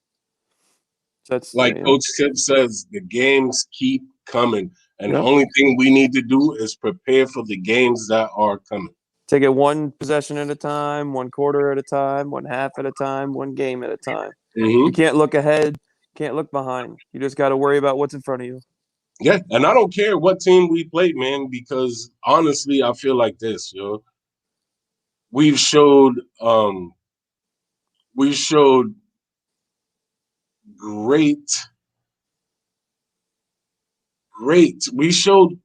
potential when it came to playing, like, you know what I'm saying, the bigger teams in the league. And they didn't. Well, of course, we had a couple of blowout losses, but they didn't just straight up blow us out. But, like, you know what I'm saying? A couple of teams, the great ones in the league, yes. We hanged and banged with them, man. Like, you know what I'm saying? They were injured at the same time. Philly didn't have Embiid. That's okay. That's okay. Brooklyn That's a part didn't of have the their game. full squad. Like, you know what I'm saying? I'm a person like this, right? I don't never want to use injury for anything. Like, you know what I'm saying? Like, but you can't use top teams in the league when they weren't the top team in the league because they weren't at full strength. They weren't at their full strength. Still, either way, man, no. Bro, listen, if you out there on the floor, you should be able to compete, right? Like, you know what I'm saying? Because but any team in the NBA can compete. You're saying top teams in the league. Brooklyn wasn't. We lost to Brooklyn with just KD, and then it was close when Kyrie and where was just Harden and Durant. We didn't have Kyrie. They had Kyrie and Harden. They didn't have they Durant. Didn't have they didn't KD. have Durant. Listen. And then hold on. And then Philly, they didn't have Embiid. So you can't say like that was their top team. That was a top team. Without those guys for a full season, they wouldn't. Yeah, I get that, but I'm just saying they weren't the top tier talent. I get it, but we were missing players too. So I'm just trying to add perspective. That's all I'm trying to do. Some substance. No, I get it, but we wasn't full strength neither. Like, you know what I'm saying? That's, so totally. At the end of the day, you got to say this. Listen, with what we had and what they had, definitely still more talented. They had more superior talent than us, right? Yep. But we stood in the game and we hanged and we banged with them. Like, you know what I mean? With the little brother. It's like the little brother got the better Christmas present, but guess what? I'm still on my Nintendo. Like, you know what I'm saying? And the little brother got the PS5. But you know what? I'm still playing Mario on the Super Nintendo. Yeah, you got a better machine, but guess what? the oldie is rocking all of the time. Everybody knows Super Mario, just like everybody know the New York Knicks. Let's go, baby. This is what I'm saying, man. Like, bro. I agree with what you're saying. I was just trying to add more conversation to it. That's all. Yeah, no, for sure. It just, man, I don't even like it. It kills me, yo, because I like, you know what I'm saying? Like the potential of the team, regardless of who's on the roster, these guys are playing hard and they getting W's. Like, you know what I'm saying? Yeah. And Find a way to win. We there. We in the mix right now. Yeah. We are in the mix right now. This is a thing to be happy about, even with the current roster. Even though we didn't make no moves, we didn't get any help. Either way, we got to be happy because we still in the mix. I was surprised. I was listening earlier about big man options, and I agree with a lot of people when they say Boogie. You know, because there's not a whole lot of great options out there. They're in the free agency, 40-something games into the season for a reason, right? So they're not. It's not like there's going to be an all-star out there that's going to win you a championship. But we just got a guy from a trade and released him, that Poirier, who in like 5 or 6 minutes a game is a career average, whatever it was. He averaged a half a block. Ooh, Fournier? Yeah, Poirier. Where didn't he go somewhere? We traded for Iggy. We traded Iggy and Rivers for Ferguson, Poirier, and a second-round pick, and then released Poirier. Okay. What I'm saying is we should just sign him to a 10-day, see what he's got. Because if you look up his career averages, it's like half a block in 6 to 8 minutes a game. The per 36 number is going to be crazy. Give him a shot. You know, it takes nothing to give you a 10-day. Give him a shot. See what he's got. He's 27. You know, he's like, he can, from what I understand, he can shoot the three a little bit, so he can add a different element to the center position that we don't have right now. And he can defend the rim a little bit. I'm not saying he's great or even a solid player, but he obviously has some promise if he's averaging half a block in like less than 10 minutes a game. So would you rather him or Boogie? I'd give him a 10-day and see what happens. Even if you sign Boogie, we had so many injuries at the center position. You'd have to consider giving Poirier a 10-day, no matter regardless, to see what he has, because Noel doesn't normally stay healthy. Taj Gibson's been hurt. You know, we don't have a reliable guy that's going to stay healthy that you can count on. So why not go? We just released a center who can stretch the floor and protect the rim. Right. Why not give him a 10-day, give him a chance, and then if he does really well, give him another 10-day, and then if he does really well after that, maybe sign him for the rest of the season. Why not? I mean, it's worth a shot. It's worth a look because you never know. I was surprised nobody's talked about him, at least when I was listening. Yeah, no, he might fit in. I mean, like, listen, man, I'm with whatever it takes to be able to help the team progress and, like, you know what I'm saying, and get better. Like, you know what I mean? So if we got to get this guy on a 10-day contract, see what he's got, I just hope if we do get somebody on a 10-day contract, I just hope they don't fleece us. Like, you know what I'm saying? I just hope they don't play good for 10 days and then, like, you know what I'm saying? We give him the contract and then, like, you know what I mean? Like, yo, who is this guy? He's at the end of the bench, like, you know? But still, like, with a guy like that, he's going to play out because you're not going to get more than a vet or more than a minimum contract, whether you do well in your 10-day or not. So he's probably going to play well the rest of the year, have to keep a job in the NBA. Oh, right. And plus we got all of that money too. I forgot about that. Yeah. So what's up, Freezer? No, I forgot about that. Freezy, hey, I'm good, man. I hear you. I'm good, man. I like the 10-day contract idea. Yeah, I mean, why not? We just traded for him, so. Yeah, man. Well, that would work, right? You think? Yeah. Well, I think there's a better chance for him to stay healthy than a Boogie, and I really would entertain to kick in the tires on a Boogie, but I mean, he Do can you stay. think he'll do a 10-day deal though? No, I think Poirier will. No, I'm talking about instead of just signing Boogie to a deal the rest of the year and then he tears his ACL on a layup line, let's give Poirier a 10-day contract, see if he can do what we need him to do. Because we got to forget. Let's not act like Boogie Cousins is going to play every game from here on out the rest of the year. He's going to miss games. He's going to get hurt. Yeah, we have injury-prone centers already. Exactly. Noel is injury-prone. Mitch is injury-prone. And then if we bring in Boogie, man, I mean, I don't Taj has missed game. Yeah. Yeah. I mean, I don't know. So that might not even be a good look. Like, I mean, see, this is one of those things where, like, you know what I'm saying? It looked good. It might look good on paper. What, Boogie? Yeah. Yeah. Like, you know what I'm saying? No, he'll always look good on paper. He's one of the best centers of his era. So when healthy, no doubt he's one of the best. When healthy, yes, but that's what I'm saying. So his name will always ring on paper. That's see, I don't know, man. I like to look at the recent stuff. Like, you know what I'm saying? Like, I don't want to be a guy, like, you know what I'm saying, that's like, okay, not that good. Before, like, you know, like before you was this and that, and you was doing this. So yeah, I need you. But at the end of the day, the last couple of years, and I get it, granted he had an injury, so respect to him. Like, you know what I'm saying? But you wasn't doing. Yeah, you were just saying on paper, and now you're just agreeing, just saying that, you know, his name is gonna sound good on paper to a lot of people. Always, because that's just his. You know, he's not for injuries. He's a first ballot Hall of Famer. Yeah, but just because you're a first ballot Hall of Famer, what have you done? I'm not saying sign him because his name rings. You said he would look good on paper. I was agreeing with your statement. No, I know. Saying his name. No, I'm not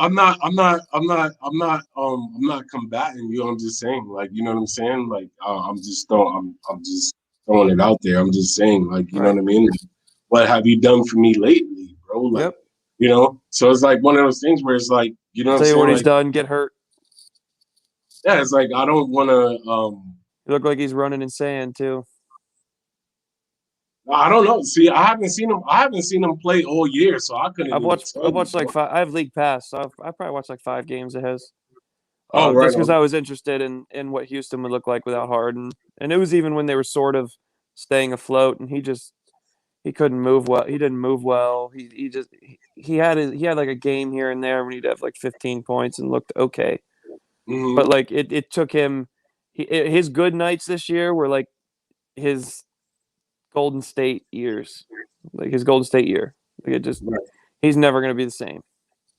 But if you can get him to play, like if you get him to play 10, 15 minutes to relieve Nerlens Noel, I'm pretty sure he could do it. But for how long? How many? For how many games? So why not give a Poirier or another like that Gordy Jang that they were talking about? Why not give them 10-day? They're younger. They're probably hungrier because Cousins has had his moments in the league. Like he could retire today and say he made it because he's had a really good career, injuries or not. Right. Gordy Jang and Poirier. I keep wanting to say Fournier, but Poirier and Gordy Jang and guys like that, like Thon Maker, this, that, and the third. They're probably sitting there thinking, you know, my career was. I left a lot on the table. I feel like I can do a lot more. I didn't make enough money like I want to. Let me go out here and prove why I still belong in the league so I can get my next contract. They're going to be hungrier. So Mr. Rocket in the chat said I don't even know how to pronounce this guy's first name, but something dang. Gordy Jang. That's what I was talking about. Oh, okay. Freezy talked about him earlier. As long as we don't bring back Amari Spellman, I'm good. Yeah, Mr. Cheeseburger Spellman. Yeah. Did he not look like Remember Eddie Lacy? Remember Eddie Lacy for the Packers where they used to call him Cheeseburger Eddie? That's Cheeseburger Spellman. Did he not look like a miniature Harden out there? What do you mean miniature? He was Biggie size. I mean, yeah. I mean, he wasn't super size, but like, you know. He wasn't super size. He's the nowadays Biggie size. Yo, what did we even do with him? So I don't even know. Like, I didn't even follow that. What are we even? What we released? What did we do with him? We released him. Oh, okay. Yeah. Apparently, he didn't come in. Correct me if I'm wrong, chat. But I think we let go of him for many reasons. But one was that he just didn't come to camp in shape. He didn't look good at all. You know, he was out of shape. Couldn't play. Couldn't get on the court. Couldn't. I mean, he just didn't work out. Yeah, the chat can help us out. Does anybody out there know if he is in the league still? Oh, Amari? No, he ain't. He's out of the league right now. Oh, okay. Well, that takes care of that. At least I hope so. If I'm wrong, please let me know. Like, yeah, see, I don't. That's what I'm saying. I don't even know neither because I legit don't know what we did with him. Man, I've been so tired. I got a puppy. I've been crate training up in the middle of the night. Mm-hmm. Sleeping right now. Look at him. A puppy? Man, you bugging. Baby pitbull. Oh, man. Yo, I did that last year, bro. He's a baby. He's a pit bull husky mix. So pray for me. Wow. Wow. He's supposed to look just like a pit bull with husky eyes. He's got big, bright blue eyes. Oh, wow. Wow. Yeah, puppies are a lot of work, bro. I did that last year with my Saint Bernard. He's like a Saint Bernard Golden Retriever mix or whatever. Like, you know what I mean? Yeah. I've never seen a pit bull husky mix before, and it was crazy. I went to look at him. It was an accidental litter. The dad is like a quarter husky, and then the mom's he's a blue nose pit. The mom's a blue nose pit. So, but this dog, this big pit, he was a nasty looking pit. I mean, obviously they're great dogs. You know, they get a bad rap, but he had the typical nasty, scary looking pit bull look. Then he had all white husky eyes, and he had the demeanor of a husky. So wow, that's crazy. He would walk around almost like a wolf, like he would stalk you, and he'd stare through you, like he was looking at you. Like it was like, all right, bro, look at the next dog, chill. Like I ain't gonna take you, son. You know what I mean? Yeah, that's dope. I'll chill out. But then then the dog came up and jumps on you and gives you all these kisses, very friendly. And yeah, it's cool. Wow, that's crazy. That's crazy. Hey, y'all, I gotta wrap up here, man, because I gotta jump up in a few minutes for the next morning drive. So, for sure. Yeah. Hey, you wanna end it for a city, or you want me to do it? Sign us out, Big Freezy. Simba Singh is in the building. Mr. Rocket was good. I see you. Hey, thanks everybody for hanging out with us. Didn't know we was gonna go till 4:00 in the morning. Coach Zach, thank you for coming through. We're gonna make sure that we come hang out with y'all tomorrow, 12:00 for y'all's joint. Thanks to everybody in the virtual chat, the video chat. We'll holler at y'all later on. Peace.